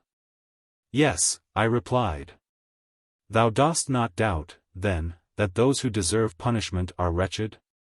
Agreed, said I.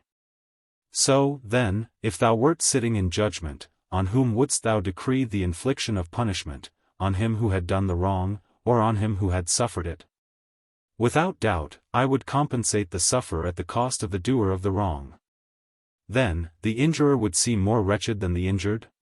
Yes, it follows. And so for this and other reasons resting on the same ground, inasmuch as baseness of its own nature makes men wretched, it is plain that a wrong involves the misery of the doer, not of the sufferer. And yet, says she, the practice of the law courts is just the opposite. Advocates try to arouse the commiseration of the judges for those who have endured some grievous and cruel wrong. Whereas pity is rather due to the criminal, who ought to be brought to the judgment seat by his accusers in a spirit not of anger, but of compassion and kindness, as a sick man to the physician, to have the ulcer of his fault cut away by punishment. Whereby the business of the advocate would either wholly come to a standstill, or, did men prefer to make it serviceable to mankind, would be restricted to the practice of accusation. The wicked themselves also, if through some chink or cranny they were permitted to behold the virtue they have forsaken, and were to see that by the pains of punishment they would rid themselves of the uncleanness of their vices, and win in exchange the recompense of righteousness, they would no longer think these sufferings pains. They would refuse the help of advocates, and would commit themselves wholly into the hands of their accusers and judges. Whence it comes to pass that for the wise no place is left for hatred. Only the most foolish would hate the good, and to hate the bad is unreasonable.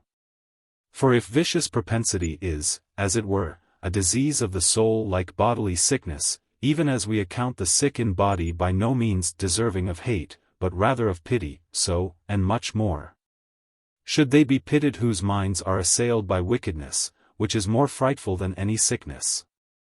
Song. Chapter 4. The unreasonableness of hatred.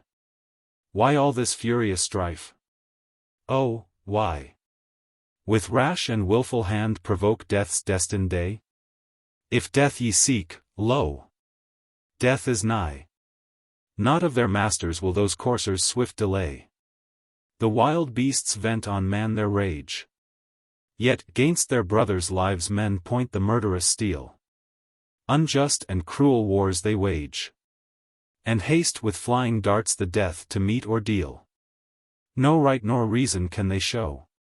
'Tis but because their lands and laws are not the same. Wouldst thou give each his due, then know. Thy love the good must have, the bad thy pity claim. Chapter 5. On this I said, I see how there is a happiness and misery founded on the actual deserts of the righteous and the wicked. Nevertheless, I wonder in myself whether there is not some good and evil in fortune as the vulgar understand it. Surely, no sensible man would rather be exiled, poor and disgraced, than dwell prosperously in his own country, powerful, wealthy, and high in honor. Indeed, the work of wisdom is more clear and manifest in its operation when the happiness of rulers is somehow passed on to the people around them, especially considering that the prison, the law, and the other pains of legal punishment are properly due only to mischievous citizens on whose account they were originally instituted. Accordingly, I do exceedingly marvel why all this is completely reversed, why the good are harassed with the penalties due to crime, and the bad carry off the rewards of virtue. And I long to hear from thee what reason may be found for so unjust a state of disorder. For assuredly I should wonder less if I could believe that all things are the confused result of chance. But now my belief in God's governance doth add amazement to amazement. For, seeing that he sometimes assigns fair fortune to the good and harsh fortune to the bad, and then again deals harshly with the good, and grants to the bad their heart's desire. How does this differ from chance, unless some reason is discovered for it all? Nay, it is not wonderful, said she, if all should be thought random and confused when the principle of order is not known. And though thou knowest not the causes on which this great system depends, yet forasmuch as a good ruler governs the world, doubt not for thy part that all is rightly done. Song. Chapter 5. Wonder and Ignorance. Who knoweth not how near the pole Boethius' course doth go, must marvel by what heavenly law he moves his wain so slow. Why late he plunges 'neath the main, and swiftly lights his beams again, when the full-orbed moon grows pale in the mid-course of night, and suddenly the stars shine forth, that languished in her light. Astonied nations stand at gaze, and beat the air in wild amaze. 24. None marvels why upon the shore the storm-lashed breakers beat, nor why the frost-bound glaciers melt at summer's fervent heat. For here the cause seems plain and clear, only what's dark and hid we fear. Weak-minded folly magnifies all that is rare and strange, and the dull herd's o'erwhelmed with awe at unexpected change. But wonder leaves enlightened minds when ignorance no longer blinds. Chapter 6. True, said I. But, since it is thy office to unfold the hidden cause of things, and explain principles veiled in darkness, inform me, I pray thee, of thine own conclusions in this matter. Since the marvel of it is what more than aught else disturbs my mind. A smile played one moment upon her lips as she replied, Thou callest me to the greatest of all subjects of inquiry, a task for which the most exhaustive treatment barely suffices. Such is its nature that, as fast as one doubt is cut away, innumerable others spring up like hydras' heads. Nor could we set any limit to their renewal did we not apply the mind's living fire to suppress them. For there come within its scope the questions of the essential simplicity of providence, of the order of fate, of unforeseen chance, of the divine knowledge and predestination, and of the freedom of the will. How heavy is the weight of all this thou canst judge for thyself.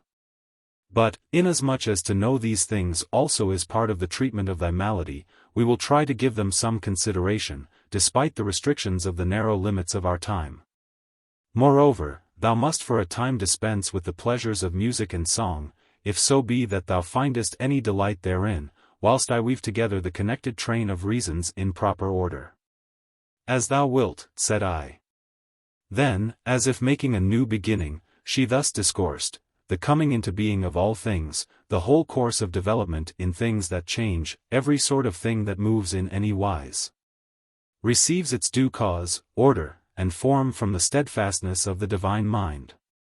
This mind, calm in the citadel of its own essential simplicity, has decreed that the method of its rule shall be manifold. Viewed in the very purity of the divine intelligence, this method is called providence, but viewed in regard to those things which it moves and disposes, it is what the ancients called fate. That these two are different will easily be clear to anyone who passes in review their respective efficacies. Providence is the divine reason itself, seated in the Supreme Being, which disposes all things. Fate is the disposition inherent in all things which move, through which Providence joins all things in their proper order. Providence embraces all things, however different, however infinite. Fate sets in motion separately individual things, and assigns to them severally their position, form, and time.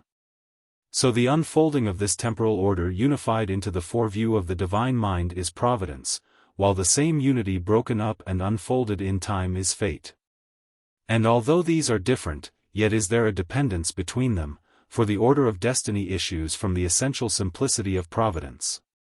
For as the artificer, forming in his mind beforehand the idea of the thing to be made, carries out his design, and develops from moment to moment what he had before seen in a single instant as a whole, so God in his providence ordains all things as parts of a single unchanging whole, but carries out these very ordinances by fate in a time of manifold unity.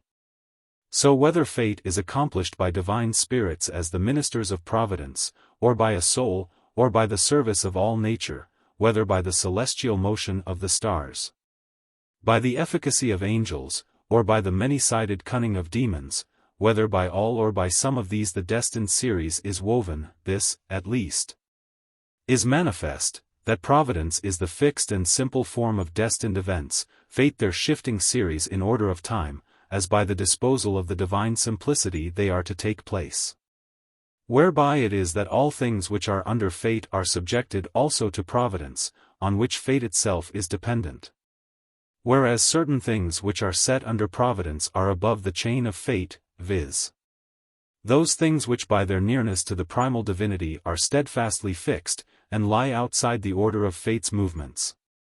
For as the innermost of several circles revolving round the same center approaches the simplicity of the midmost point, and is, as it were, a pivot round which the exterior circles turn, while the outermost, whirled in ampler orbit, takes in a wider and wider sweep of space in proportion to its departure from the indivisible unity of the center, while, further, whatever joins and allies itself to the center is narrowed to a like simplicity, and no longer expands vaguely into space. Even so whatsoever departs widely from primal mind is involved more deeply in the meshes of fate. And things are free from fate in proportion as they seek to come nearer to that central pivot. While if aught cleaves close to supreme mind in its absolute fixity, this, too, being free from movement, rises above fate's necessity. Therefore, as is reasoning to pure intelligence, as that which is generated to that which is, time to eternity, a circle to its center, so is the shifting series of fate to the steadfastness and simplicity of Providence. It is this causal series which moves heaven and the stars, attempers the elements to mutual accord, and again in turn transforms them into new combinations. This which renews the series of all things that are born and die through like successions of germ and birth. It is its operation which binds the destinies of men by an indissoluble nexus of causality, and, since it issues in the beginning from unalterable Providence, these destinies also must of necessity be immutable. Accordingly, the world is ruled for the best if this unity abiding in the divine mind puts forth an inflexible order of causes. And this order, by its intrinsic immutability, restricts things mutable which otherwise would ebb and flow at random. And so it happens that, although to you, who are not altogether capable of understanding this order, all things seem confused and disordered, nevertheless there is everywhere an appointed limit which guides all things to good. Verily, nothing can be done for the sake of evil even by the wicked themselves, for, as we abundantly proved, they seek good, but are drawn out of the way by perverse error. Far less can this order which sets out from the supreme center of good turn aside any whither from the way in which it began. Yet what confusion, thou wilt say, can be more unrighteous than that prosperity and adversity should indifferently befall the good? What they like and what they loathe come alternately to the bad. Yes, but have men in real life such soundness of mind that their judgments of righteousness and wickedness must necessarily correspond with facts? Why, on this very point their verdicts conflict, and those whom some deem worthy of reward, others deem worthy of punishment. Yet granted there were one who could rightly distinguish the good and bad, yet would he be able to look into the soul's inmost constitution, as it were, if we may borrow an expression used of the body? The marvel here is not unlike that which astonishes one who does not know why in health sweet things suit some constitutions, and bitter others. Or why some sick men are best alleviated by mild remedies, others by severe. But the physician who distinguishes the precise conditions and characteristics of health and sickness does not marvel. Now, the health of the soul is nothing but righteousness, and vice is its sickness. God, the guide and physician of the mind, it is who preserves the good and banishes the bad. And he looks forth from the lofty watchtower of his providence, perceives what is suited to each, and assigns what he knows to be suitable. This, then, is what that extraordinary mystery of the order of destiny comes to, that something is done by one who knows, whereat the ignorant are astonished. But let us consider a few instances whereby appears what is the competency of human reason to fathom the divine unsearchableness. Here is one whom thou deemest the perfection of justice and scrupulous integrity, to all-knowing providence it seems far otherwise. We all know our Lucan's admonition 25 that it was the winning cause that found favor with the gods, the beaten cause with Cato. So, shouldst thou see anything in this world happening differently from thy expectation, doubt not but events are rightly ordered, it is in thy judgment that there is perverse confusion. Grant, however, there be somewhere found one of so happy a character that God and man alike agree in their judgments about him, yet is he somewhat infirm in strength of mind. It may be, if he fall into adversity, he will cease to practice that innocency which has failed to secure his fortune. Therefore, God's wise dispensation spares him whom adversity might make worse, will not let him suffer who is ill-fitted for endurance. Another there is perfect in all virtue, so holy and nigh to God that Providence judges it unlawful that aught untoward should befall him. Nay, doth not even permit him to be afflicted with bodily disease. As one more excellent than I-26 hath said, the very body of the holy saint is built of purest ether. Often it happens that the governance is given to the good that a restraint may be put upon superfluity of wickedness. To others Providence assigns some mixed lot suited to their spiritual nature, some it will plague lest they grow rank through long prosperity. Others it will suffer to be vexed with sore afflictions to confirm their virtues by the exercise and practice of patience. Some fear overmuch what they have strength to bear. Others despise overmuch that to which their strength is unequal. All these it brings to the test of their true self through misfortune. Some also have bought a name revered to future ages at the price of a glorious death. Some by invincible constancy under their sufferings have afforded an example to others that virtue cannot be overcome by calamity, all which things, without doubt, come to pass rightly and in due order, and to the benefit of those to whom they are seen to happen. As to the other side of the marvel, that the bad now meet with affliction, now get their heart's desire, this, too, springs from the same causes. As to the afflictions, of course no one marvels, because all hold the wicked to be ill-deserving. The truth is, their punishments both frighten others from crime, and amend those on whom they are inflicted. While their prosperity is a powerful sermon to the good, what judgments they ought to pass on good fortune of this kind, which often attends the wicked so assiduously. There is another object which may, I believe, be attained in such cases. There is one, perhaps, whose nature is so reckless and violent that poverty would drive him more desperately into crime. His disorder Providence relieves by allowing him to amass money. Such a one, in the uneasiness of a conscience stained with guilt, while he contrasts his character with his fortune, perchance grows alarmed lest he should come to mourn the loss of that whose possession is so pleasant to him. He will, then, reform his ways, and through the fear of losing his fortune he forsakes his iniquity. Some, through a prosperity unworthily born, have been hurled headlong to ruin. To some the power of the sword has been committed, to the end that the good may be tried by discipline, and the bad punished. For while there can be no peace between the righteous and the wicked, neither can the wicked agree among themselves. How should they, when each is at variance with himself, because his vices rend his conscience, and ofttimes they do things which, when they are done, they judge ought not to have been done. Hence it is that this supreme providence brings to pass this notable marvel, that the bad make the bad good. For some, when they see the injustice which they themselves suffer at the hands of evildoers, are inflamed with detestation of the offenders, and, in the endeavor to be unlike those whom they hate, return to the ways of virtue. It is the divine power alone to which things evil are also good, in that, by putting them to suitable use, it bringeth them in the end to some good issue. For order in some way or other embrasseth all things, so that even that which has departed from the appointed laws of the order, nevertheless falleth within an order, though another order. That nothing in the realm of providence may be left to haphazard. But hard were the task, as a god, to recount all, nothing omitting. 27. Nor, truly, is it lawful for man to compass in thought all the mechanism of the divine work, or set it forth in speech. Let us be content to have apprehended this only, that God, the Creator of universal nature, likewise disposeth all things, and guides them to good. And while he studies to preserve in likeness to himself all that he has created, he banishes all evil from the borders of his commonweal through the links of fatal necessity. Whereby it comes to pass that, if thou look to disposing providence, thou wilt nowhere find the evils which are believed so to abound on earth.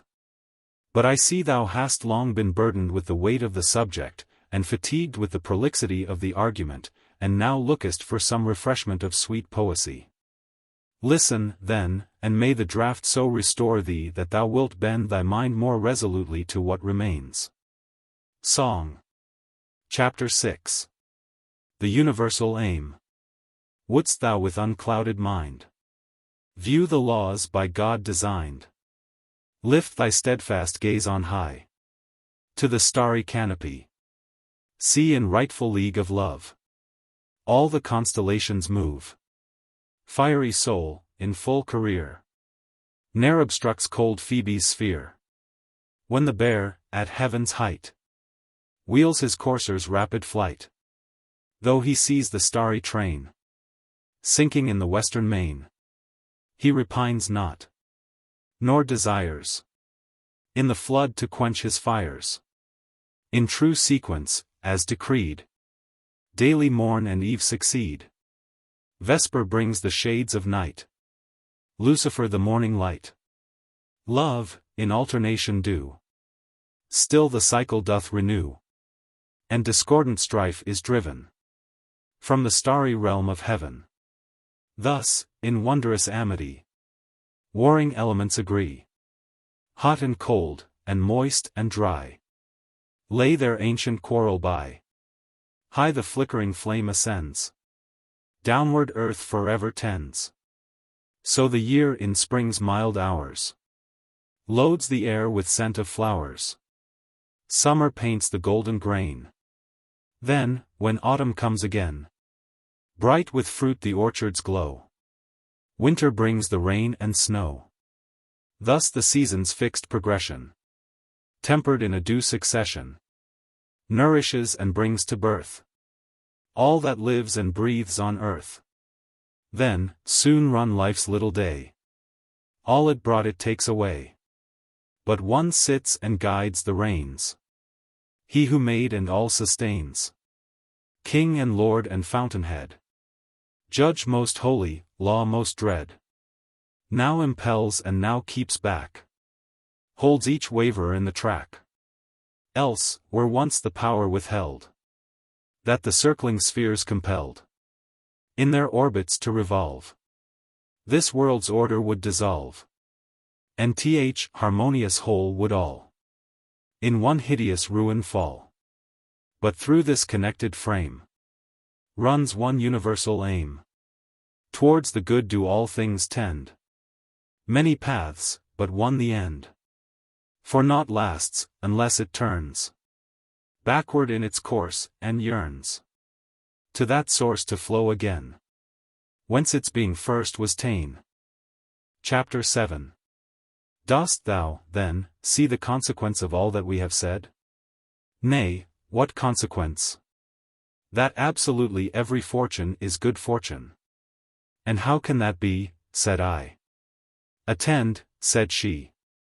Since every fortune, welcome and unwelcome alike, has for its object the reward or trial of the good, and the punishing or amending of the bad, every fortune must be good, since it is either just or useful.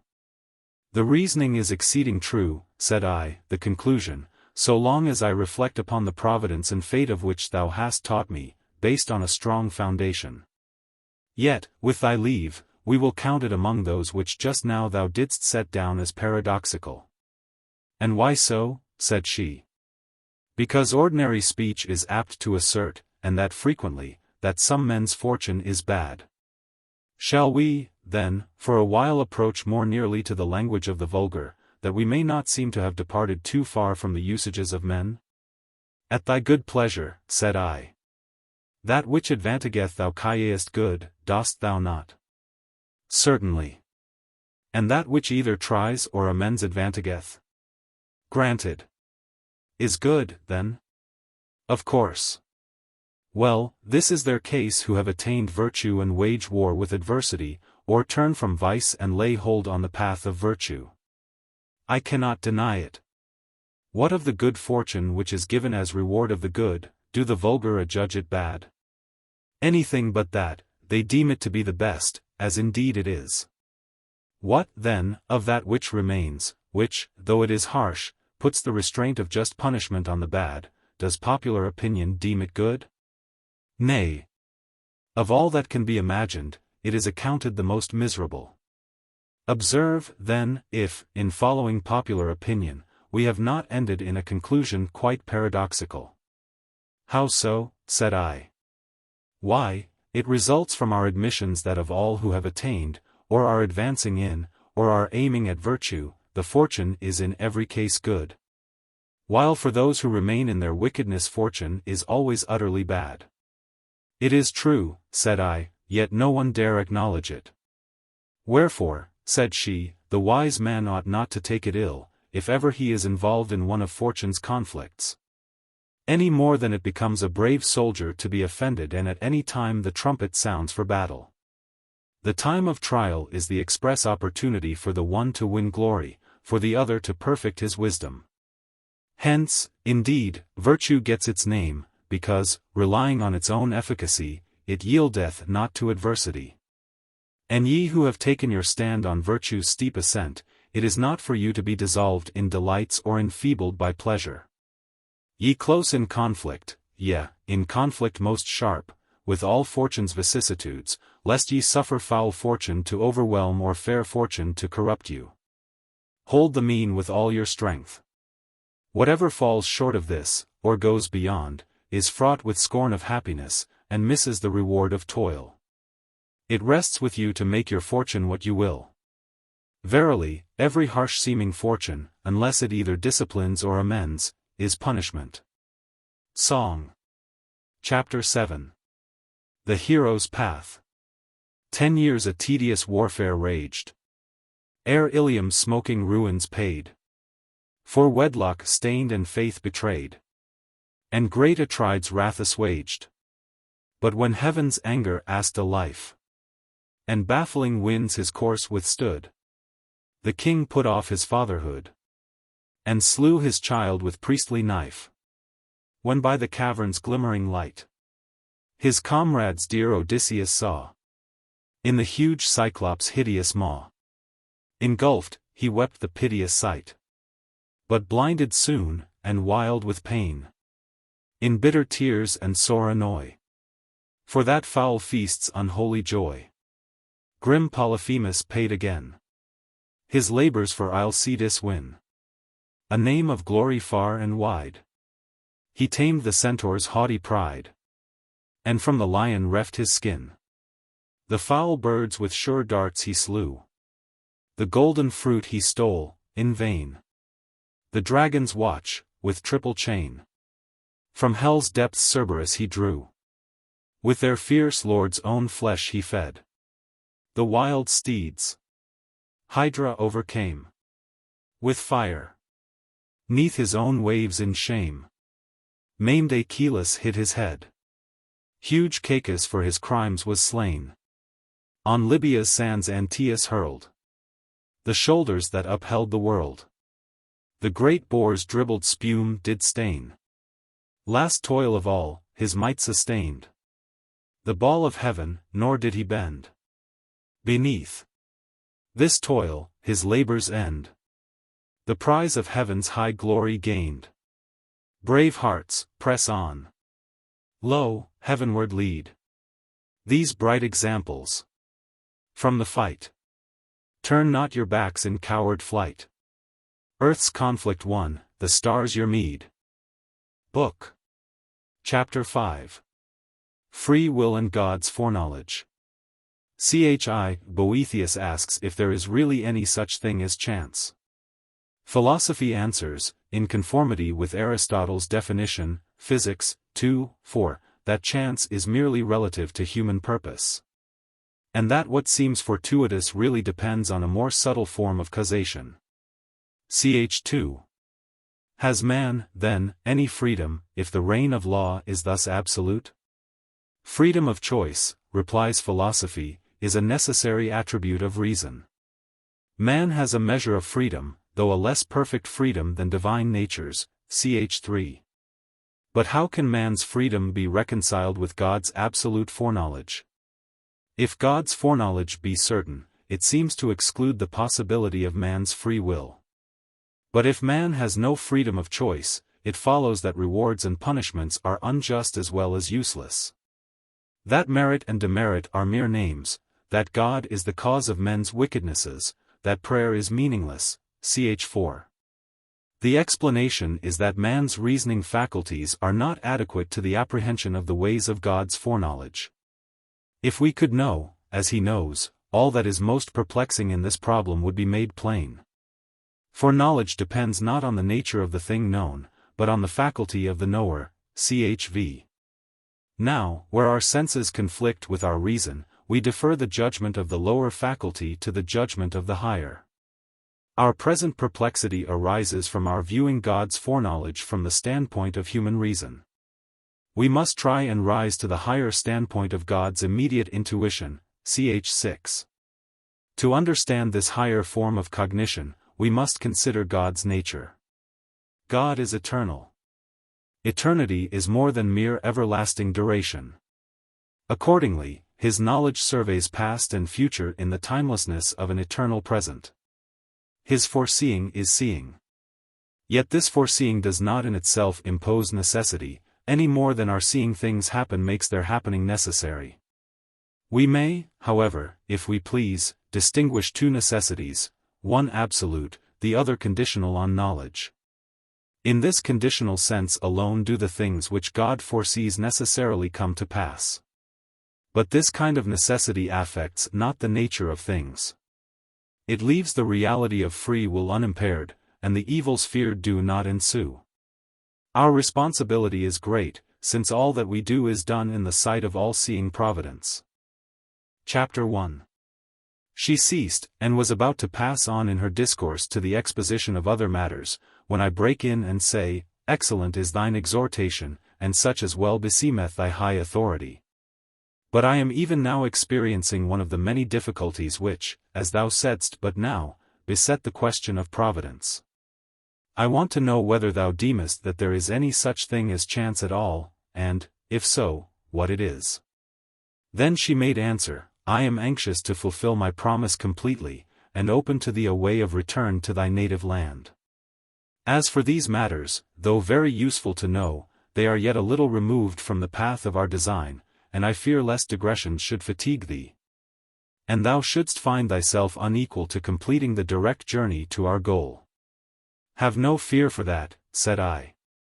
It is rest to me to learn, where learning brings delight so exquisite, especially when thy argument has been built up on all sides with undoubted conviction. And no place is left for uncertainty in what follows. She made answer, I will accede to thy request. And forthwith she thus began, if chance be defined as a result produced by random movement without any link of causal connection, I roundly affirm that there is no such thing as chance at all. And consider the word to be altogether without meaning, except as a symbol of the thing designated. What place can be left for random action, when God constraineth all things to order? For ex nihilo nihil is sound doctrine which none of the ancients gainsaid, although they used it of material substance, not of the efficient principle.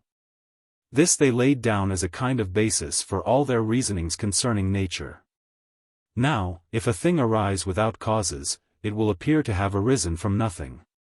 But if this cannot be, neither is it possible for there to be chance in accordance with the definition just given. Well, said I, is there, then, nothing which can properly be called chance or accident, or is there something to which these names are appropriate, though its nature is dark to the vulgar? Our good Aristotle, says she, has defined it concisely in his Physics, and closely in accordance with the truth. How, pray, said I. Thus, says she 28, whenever something is done for the sake of a particular end, and for certain reason some other result than that designed ensues, this is called chance. For instance, if a man is digging the earth for tillage, and finds a mass of buried gold. Now, such a find is regarded as accidental. Yet it is not ex nihilo, for it has its proper causes, the unforeseen and unexpected concurrence of which has brought the chance about. For had not the cultivator been digging, had not the man who hid the money buried it in that precise spot, the gold would not have been found. These, then, are the reasons why the find is a chance one, in that it results from causes which met together and concurred, not from any intention on the part of the discoverer. Since neither he who buried the gold or he who worked in the field intended that the money should be found, but, as I said, it happened by coincidence that one dug where the other buried the treasure. We may, then, define chance as being an unexpected result flowing from a concurrence of causes where the several factors had some definite end. But the meeting and concurrence of these causes arises from that inevitable chain of order which, flowing from the fountainhead of Providence, disposes all things in their due time and place. Song. Chapter 1. Chance. In the rugged Persian highlands, where the masters of the bow skill to feign a flight, and, fleeing, hurl their darts and pierce the foe. There the Tigris and Euphrates at one source 29 their waters blend, soon to draw apart, and plain ward, each its separate way to wend. When once more their waters mingle, in a channel deep and wide, all the flotsam comes together, that is borne upon the tide. Ships, and trunks of trees, uprooted, in the torrent's wild career, meet, as, mid the swirling waters, chance their random way may steer. Yet the shelving of the channel, and the flowing water's force, guides each movement, and determines every floating fragment's course. Thus, where'er the drift of hazard seems most unrestrained to flow, chance herself is reined and bit, and the curb of law doth know. Chapter 2. I am following needfully, said I, and I agree that it is as thou sayest. But in this series of linked causes is there any freedom left to our will, or does the chain of fate bind also the very motions of our souls? There is freedom, said she. Nor, indeed, can any creature be rational, unless he be endowed with free will. For that which hath the natural use of reason has the faculty of discriminative judgment, and of itself distinguishes what is to be shunned or desired. Now, everyone seeks what he judges desirable, and avoids what he thinks should be shunned. Wherefore, beings endowed with reason possess also the faculty of free choice and refusal. But I suppose this faculty not equal alike in all. The higher divine essences possess a clear-sighted judgment, an uncorrupt will, and an effective power of accomplishing their wishes. Human souls must needs be comparatively free while they abide in the contemplation of the divine mind, less free when they pass into bodily form, and still less, again, when they are enwrapped in earthly members. But when they are given over to vices, and fall from the possession of their proper reason, then indeed their condition is utter slavery. For when they let their gaze fall from the light of highest truth to the lower world where darkness reigns, soon ignorance blinds their vision. They are disturbed by baneful affections, by yielding and assenting to which they help to promote the slavery in which they are involved, and are in a manner led captive by reason of their very liberty. Yet he who seeth all things from eternity beholdeth these things with the eyes of his providence, and assigneth to each what is predestined for it by its merits. All things surveying, all things overhearing. Song. Chapter 2. The True Sun. Homer with mellifluous tongue, Phoebus glorious light hath sung, hymning high his praise. Yet his feeble rays ocean's hollows may not brighten, nor earth's central gloom enlighten. But the might of him, who skilled this great universe to build, is not thus confined, not earth's solid rind, nor night's blackest canopy, baffle his all-seeing eye. All that is, hath been, shall be, in one glance's compass, he limitless descries. And, save his, no eyes, all the world survey, no, none. Him, then, truly name the sun. Chapter 3. Then said I, but now I am once more perplexed by a problem yet more difficult. And what is that? Said she, yet, in truth, I can guess what it is that troubles you. It seems, said I, too much of a paradox and a contradiction that God should know all things, and yet there should be free will. For if God foresees everything, and can in no wise be deceived, that which Providence foresees to be about to happen must necessarily come to pass. Wherefore, if from eternity he foreknows not only what men will do, but also their designs and purposes, there can be no freedom of the will, seeing that nothing can be done. Nor can any sort of purpose be entertained, save such as a divine providence, incapable of being deceived, has perceived beforehand. For if the issues can be turned aside to some other end than that foreseen by Providence, there will not then be any sure foreknowledge of the future, but uncertain conjecture instead. And to think this of God I deem impiety. Moreover, I do not approve the reasoning by which some think to solve this puzzle. For they say that it is not because God has foreseen the coming of an event that therefore it is sure to come to pass, but, conversely, because something is about to come to pass. It cannot be hidden from divine providence. And accordingly the necessity passes to the opposite side, and it is not that what is foreseen must necessarily come to pass, but that what is about to come to pass must necessarily be foreseen. But this is just as if the matter in debate were, which is cause and which effect, whether foreknowledge of the future cause of the necessity, or the necessity of the future of the foreknowledge.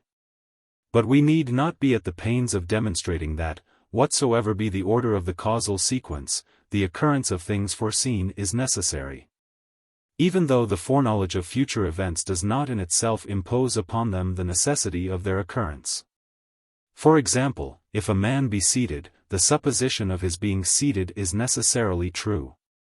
And, conversely, if the supposition of his being seated is true, because he is really seated, he must necessarily be sitting.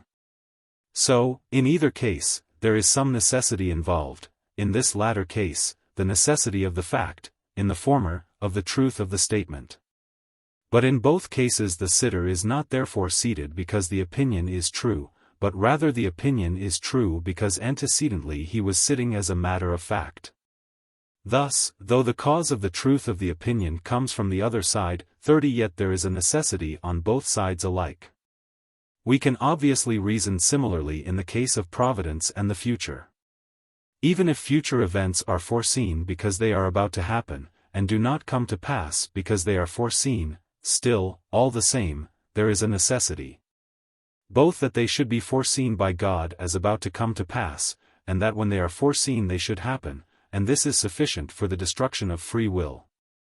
However, it is preposterous to speak of the occurrence of events in time as the cause of eternal foreknowledge.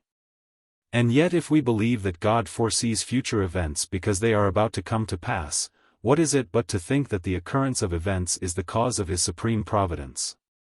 Further, just as when I know that anything is, that thing necessarily is, so when I know that anything will be, it will necessarily be. It follows, then, that things foreknown come to pass inevitably. Lastly, to think of a thing as being in any way other than what it is not only not knowledge, but it is false opinion widely different from the truth of knowledge. Consequently, if anything is about to be, and yet its occurrence is not certain and necessary, how can anyone foreknow that it will occur?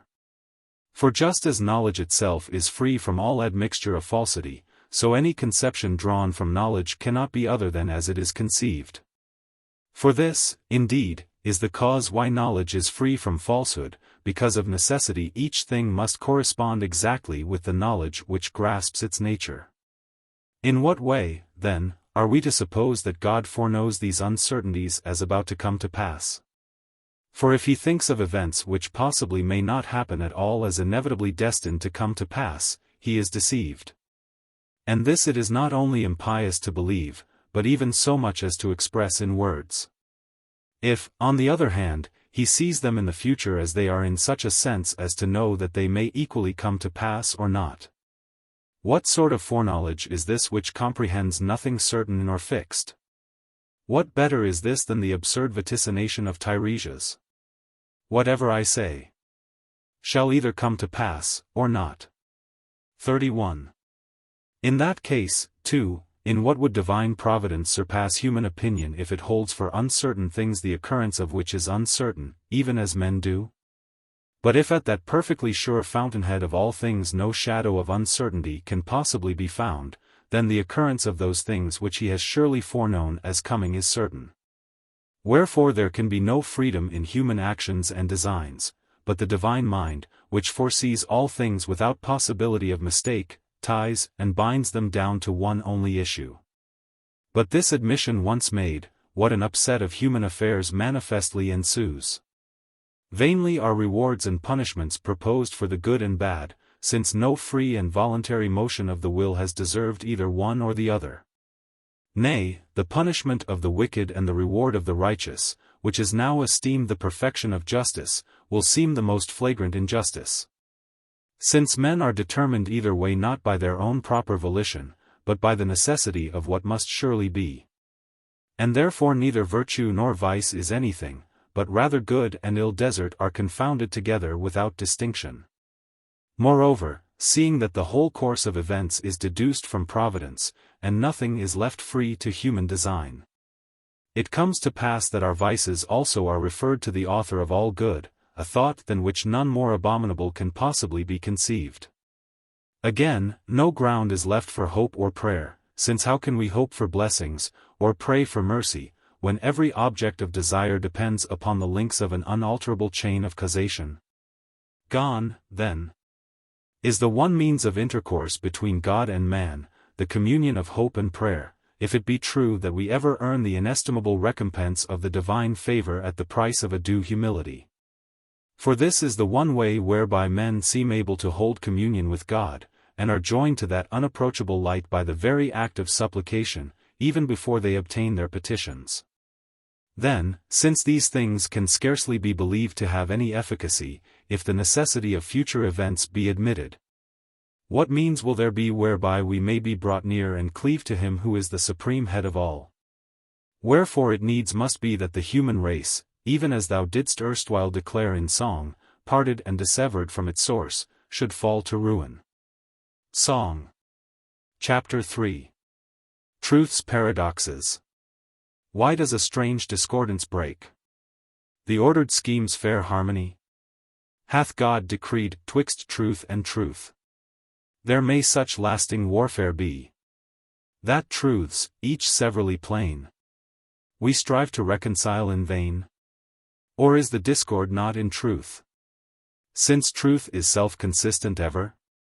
But, close in fleshly wrappings held, the blinded mind of man can never discern, so faint her taper shines, the subtle chain that all combines? Ah! Then why burns man's restless mind truth's hidden portals to unclose? Knows he already what he seeks? Why toil to seek it, if he knows?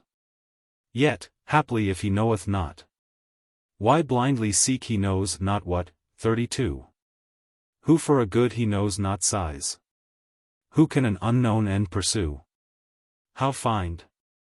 How e'en when haply found, hail that strange form he never knew? Or is it that man's inmost soul once knew each part and knew the whole?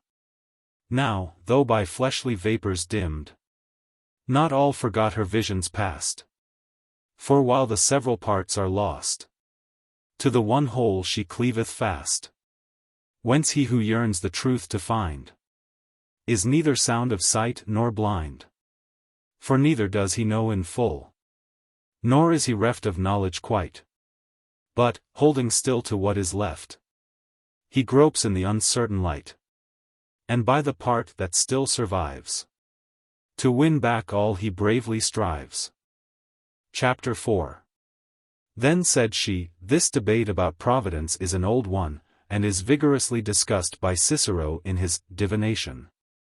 33. Thou also hast long and earnestly pondered the problem, yet no one has had diligence and perseverance enough to find a solution. And the reason of this obscurity is that the movement of human reasoning cannot cope with the simplicity of the divine foreknowledge. For if a conception of its nature could in any wise be framed, no shadow of uncertainty would remain. With a view of making this at last clear and plain, I will begin by considering the arguments by which thou art swayed. First, I inquire into the reasons why thou art dissatisfied with the solution proposed, which is to the effect that, seeing the fact of foreknowledge is not thought the cause of the necessity of future events, foreknowledge is not to be deemed any hindrance to the freedom of the will. Now, surely the sole ground on which thou arguest the necessity of the future is that things which are foreknown cannot fail to come to pass. But if, as thou wert ready to acknowledge just now, the fact of foreknowledge imposes no necessity on things future, what reason is there for supposing the results of voluntary action constrained to a fixed issue? Suppose, for the sake of argument, and to see what follows, we assume that there is no foreknowledge. Are willed actions, then, tied down to any necessity in this case? Certainly not. Let us assume foreknowledge again, but without its involving any actual necessity. The freedom of the will, I imagine, will remain in complete integrity. But thou wilt say that, even although the foreknowledge is not the necessity of the future event's occurrence, yet it is a sign that it will necessarily happen. Granted. But in this case it is plain that, even if there had been no foreknowledge, the issues would have been inevitably certain. For a sign only indicates something which is, does not bring to pass that of which it is the sign. We require to show beforehand that all things, without exception, happen of necessity in order that a preconception may be a sign of this necessity. Otherwise, if there is no such universal necessity, neither can any preconception be a sign of a necessity which exists not.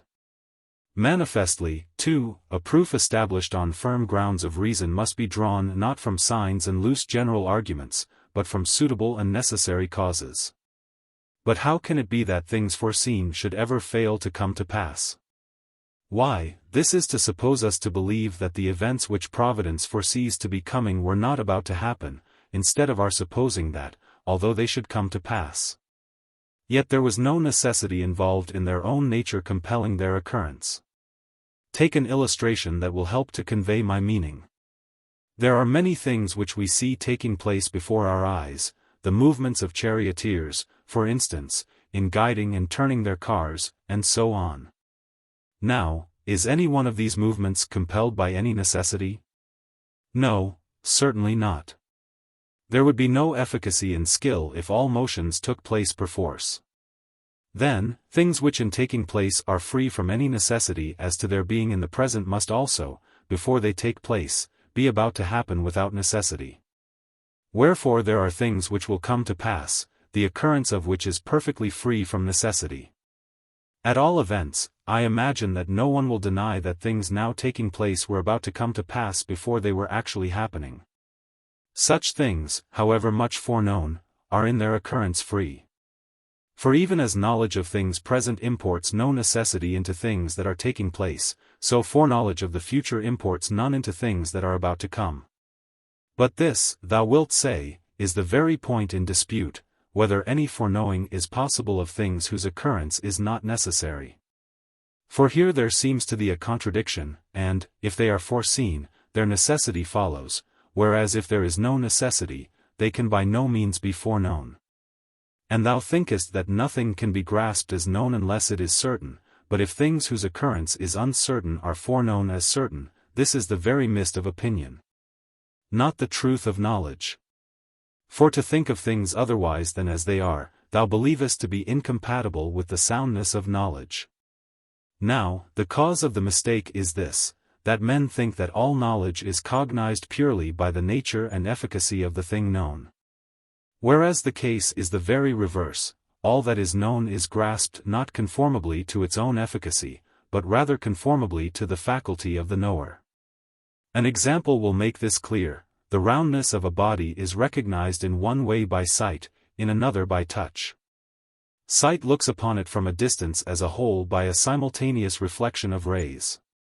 Touch grasps the roundness piecemeal, by contact and attachment to the surface, and by actual movement round the periphery itself. Man himself, likewise, is viewed in one way by sense, in another by imagination, in another way, again, by thought, in another by pure intelligence.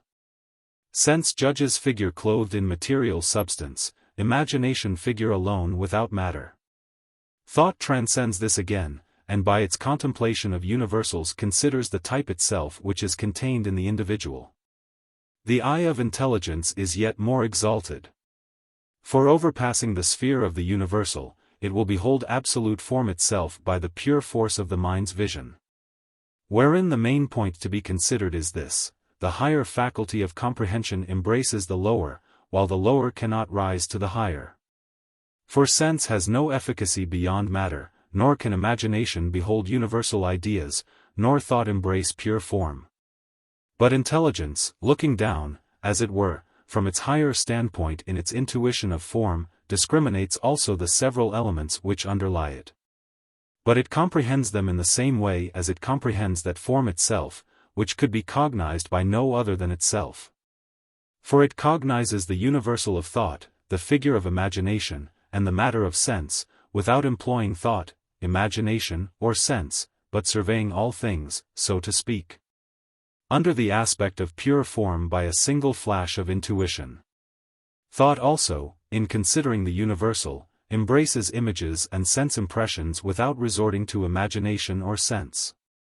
For it is thought which has thus defined the universal from its conceptual point of view: man is a two-legged animal endowed with reason. This is indeed a universal notion, yet no one is ignorant that the thing is imaginable and presentable to sense, because thought considers it not by imagination or sense, but by means of rational conception. Imagination, too, though its faculty of viewing and forming representations is founded upon the senses, nevertheless surveys sense impressions without calling in sense. Not in the way of sense perception, but of imagination. Seest thou, then, how all things in cognizing use rather their own faculty than the faculty of the things which they cognize? Nor is this strange. For since every judgment is the act of the judge, it is necessary that each should accomplish its task by its own, not by another's power. Song. Chapter 4. A Psychological Fallacy 34.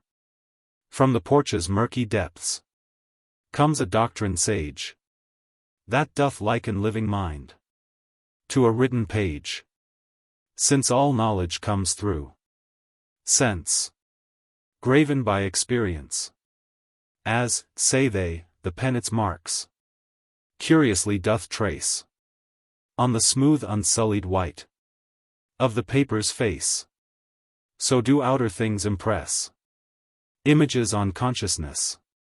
But if verily the mind thus all passive lies, if no living power within its own force supplies, if it but reflect again, like a glass, things false and vain, whence the wondrous faculty that perceives and knows, that in one fair ordered scheme doth the world dispose, grasps each whole that sense presents, or breaks into elements, so divides and recombines, and in changeful wise, now to low descends, and now to the height doth rise. Last in inward swift review, strictly sifts the false and true of these ample potencies. Fitter cause, I ween, were mind's self than marks impressed by the outer scene. Yet the body through the sense stirs the soul's intelligence. When light flashes on the eye, or sound strikes the ear, mind aroused to due response makes the message clear, and the dumb external signs with the hidden forms combines. Chapter 5. Now, although in the case of bodies endowed with sentiency the qualities of external objects affect the sense organs, and the activity of mind is preceded by a bodily affection which calls forth the mind's action upon itself, and stimulates the forms till that moment lying inactive within, yet, I say, if in these bodies endowed with sentiency the mind is not inscribed by mere passive affection, but of its own efficacy discriminates the impressions furnished to the body, How much more do intelligences free from all bodily affections employ in their discrimination their own mental activities instead of conforming to external objects? So on these principles various modes of cognition belong to distinct and different substances. For to creatures void of motive power, shellfish and other such creatures which cling to rocks and grow there, belong sense alone, void of all other modes of gaining knowledge. To beasts endowed with movement, in whom some capacity of seeking and shunning seems to have arisen, imagination also. Thought pertains only to the human race, as intelligence to divinity alone. Hence it follows that that form of knowledge exceeds the rest which of its own nature cognizes not only its proper object, but the objects of the other forms of knowledge also. But what if sense and imagination were to gainsay thought, and declare that universal which thought deems itself to behold to be nothing? For the object of sense and imagination cannot be universal. So that either the judgment of reason is true and there is no sense object, or, since they know full well that many objects are presented to sense and imagination, the conception of reason, which looks on that which is perceived by sense and particular as if it were a something universal, is empty of content. Suppose, further, that reason maintains in reply that it does indeed contemplate the object of both sense and imagination under the form of universality. While sense and imagination cannot aspire to the knowledge of the universal, since their cognizance cannot go beyond bodily figures. And that in the cognition of reality we ought rather to trust the stronger and more perfect faculty of judgment. In a dispute of this sort, should not we, in whom is planted the faculty of reasoning as well as of imagining and perceiving, espouse the cause of reason? In like manner is it that human reason thinks that divine intelligence cannot see the future except after the fashion in which its own knowledge is obtained. For thy contention is, if events do not appear to involve certain and necessary issues, they cannot be foreseen as certainly about to come to pass. There is, then, no foreknowledge of such events. Or, if we can ever bring ourselves to believe that there can be nothing which does not happen of necessity. If, however, we could have some part in the judgment of the divine mind, even as we participate in reason, we should think it perfectly just that human reason should submit itself to the divine mind. No less than we judge that imagination and sense ought to yield to reason. Wherefore let us soar, if we can, to the heights of that supreme intelligence, for their reason will see what in itself it cannot look upon. And that is in what way things whose occurrence is not certain may yet be seen in a sure and definite foreknowledge. And that this foreknowledge is not conjecture, but rather knowledge in its supreme simplicity, free of all limits and restrictions. Song. Chapter 5. The Upward Look. In what divers shapes and fashions do the creatures great and small over wide earth's teeming surface skim, or scud, or walk, or crawl. Some with elongated body sweep the ground, and, as they move, trail perforce with writhing belly in the dust a sinuous groove. Some, on light wing upward soaring, swiftly do the winds divide, and through heaven's ample spaces in free motion smoothly glide. These earth's solid surface pressing, with firm paces onward rove, ranging through the verdant meadows, crouching in the woodland grove. Great and wondrous is their variance, yet in all the head low bent, dulls the soul and blunts the senses, though their forms be different.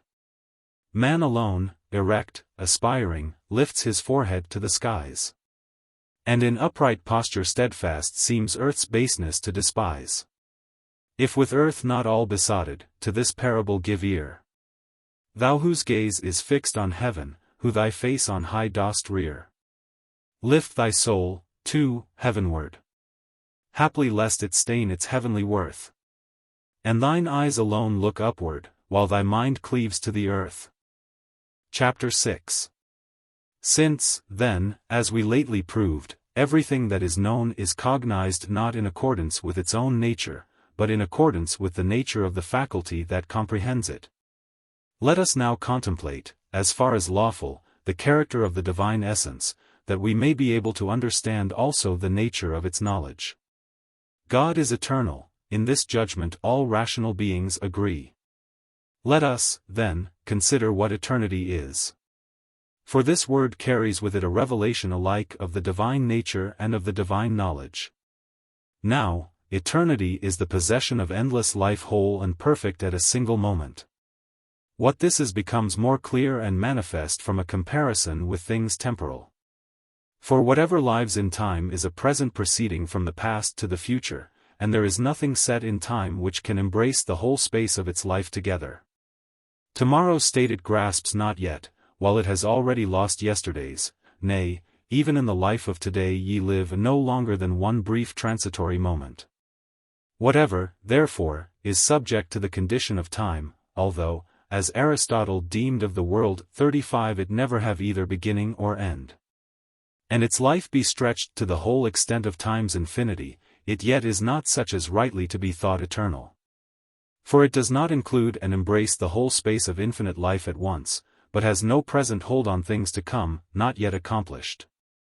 Accordingly, that which includes and possesses the whole fullness of unending life at once, from which nothing future is absent, from which nothing past has escaped, this is rightly called eternal.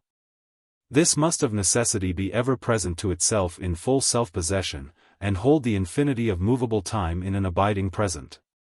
Wherefore they deem not rightly who imagine that on Plato's principles the created world is made co-eternal with the Creator. Because they are told that he believed the world to have had no beginning in time, 36, and to be destined never to come to an end. For it is one thing for existence to be endlessly prolonged, which was what Plato ascribed to the world, another for the whole of an endless life to be embraced in the present. Which is manifestly a property peculiar to the divine mind. Nor need God appear earlier in mere duration of time to created things, but only prior in the unique simplicity of his nature. For the infinite progression of things in time copies this immediate existence in the present of the changeless life, and when it cannot succeed in equaling it, declines from movelessness into motion, and falls away from the simplicity of a perpetual present to the infinite duration of the future and the past. And since it cannot possess the whole fullness of its life together, for the very reason that in a manner it never ceases to be, it seems, up to a certain point, to rival that which it cannot complete and express by attaching itself indifferently to any present moment of time, however swift and brief. And since this bears some resemblance to that ever-abiding present, it bestows on everything to which it is assigned the semblance of existence. But since it cannot abide, it hurries along the infinite path of time. And the result has been that it continues by ceaseless movement the life the completeness of which it could not embrace while it stood still. So, if we are minded to give things their right names, we shall follow Plato in saying that God indeed is eternal, but the world everlasting. Since, then, every mode of judgment comprehends its objects conformably to its own nature, and since God abides forever in an eternal present, his knowledge, also transcending all movement of time, dwells in the simplicity of its own changeless present, and, embracing the whole infinite sweep of the past and of the future, contemplates all that falls within its simple cognition as if it were now taking place. And therefore, if thou wilt carefully consider that immediate presentment whereby it discriminates all things, thou wilt more rightly deem it not foreknowledge as of something future, but knowledge of a moment that never passes. For this cause the name chosen to describe it is not provision, but providence, because, since utterly removed in nature from things mean and trivial, its outlook embraces all things as from some lofty height. Why, then, dost thou insist that the things which are surveyed by the divine eye are involved in necessity, whereas clearly men impose no necessity on things which they see?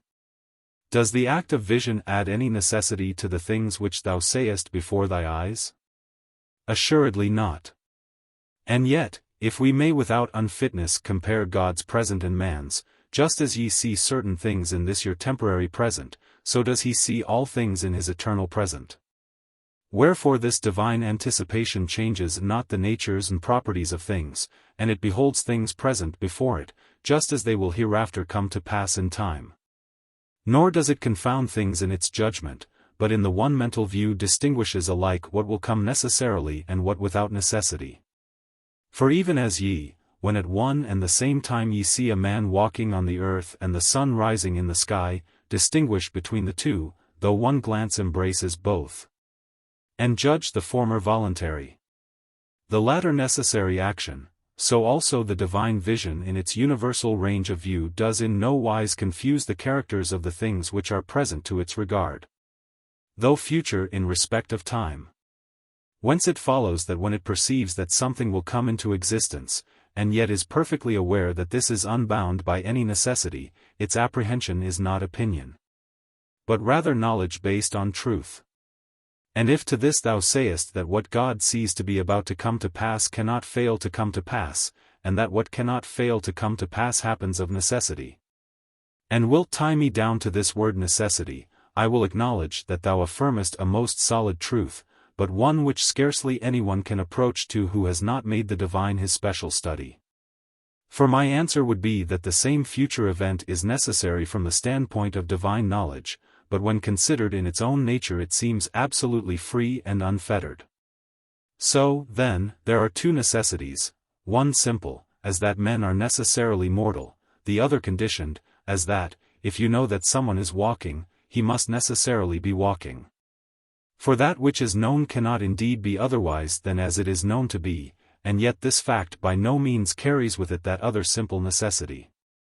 For the former necessity is not imposed by the thing's own proper nature, but by the addition of a condition. No necessity compels one who is voluntarily walking to go forward, although it is necessary for him to go forward at the moment of walking. In the same way, then, if Providence sees anything as present, that must necessarily be, though it is bound by no necessity of nature. Now, God views as present those coming events which happen of free will. These, accordingly, from the standpoint of the divine vision are made necessary conditionally on the divine cognizance. Viewed, however, in themselves, they desist not from the absolute freedom naturally theirs. Accordingly, without doubt, all things will come to pass which God foreknows as about to happen, but of these certain proceed of free will. And though these happen, yet by the fact of their existence they do not lose their proper nature, in virtue of which before they happened it was really possible that they might not have come to pass. What difference, then, does the denial of necessity make, since, through their being conditioned by divine knowledge, they come to pass as if they were in all respects under the compulsion of necessity? This difference, surely, which we saw in the case of the instances I formerly took, the sun's rising and the man's walking, which at the moment of their occurrence could not but be taking place, and yet one of them before it took place was necessarily obliged to be, while the other was not so at all. So likewise the things which to God are present without doubt exist, but some of them come from the necessity of things, others from the power of the agent. Quite rightly, then, have we said that these things are necessary if viewed from the standpoint of the divine knowledge. But if they are considered in themselves, they are free from the bonds of necessity, even as everything which is accessible to sense, regarded from the standpoint of thought, is universal, but viewed in its own nature particular. But, thou wilt say, if it is in my power to change my purpose, I shall make void Providence, since I shall perchance change something which comes within its foreknowledge. My answer is, thou canst indeed turn aside thy purpose. But since the truth of Providence is ever at hand to see that thou canst, and whether thou dost, and whither thou turnest thyself, thou canst not avoid the divine foreknowledge. Even as thou canst not escape the sight of a present spectator, although of thy free will thou turn thyself to various actions. Wilt thou, then, say, shall the divine knowledge be changed at my discretion, so that, when I will this or that, Providence changes its knowledge correspondingly? Surely not.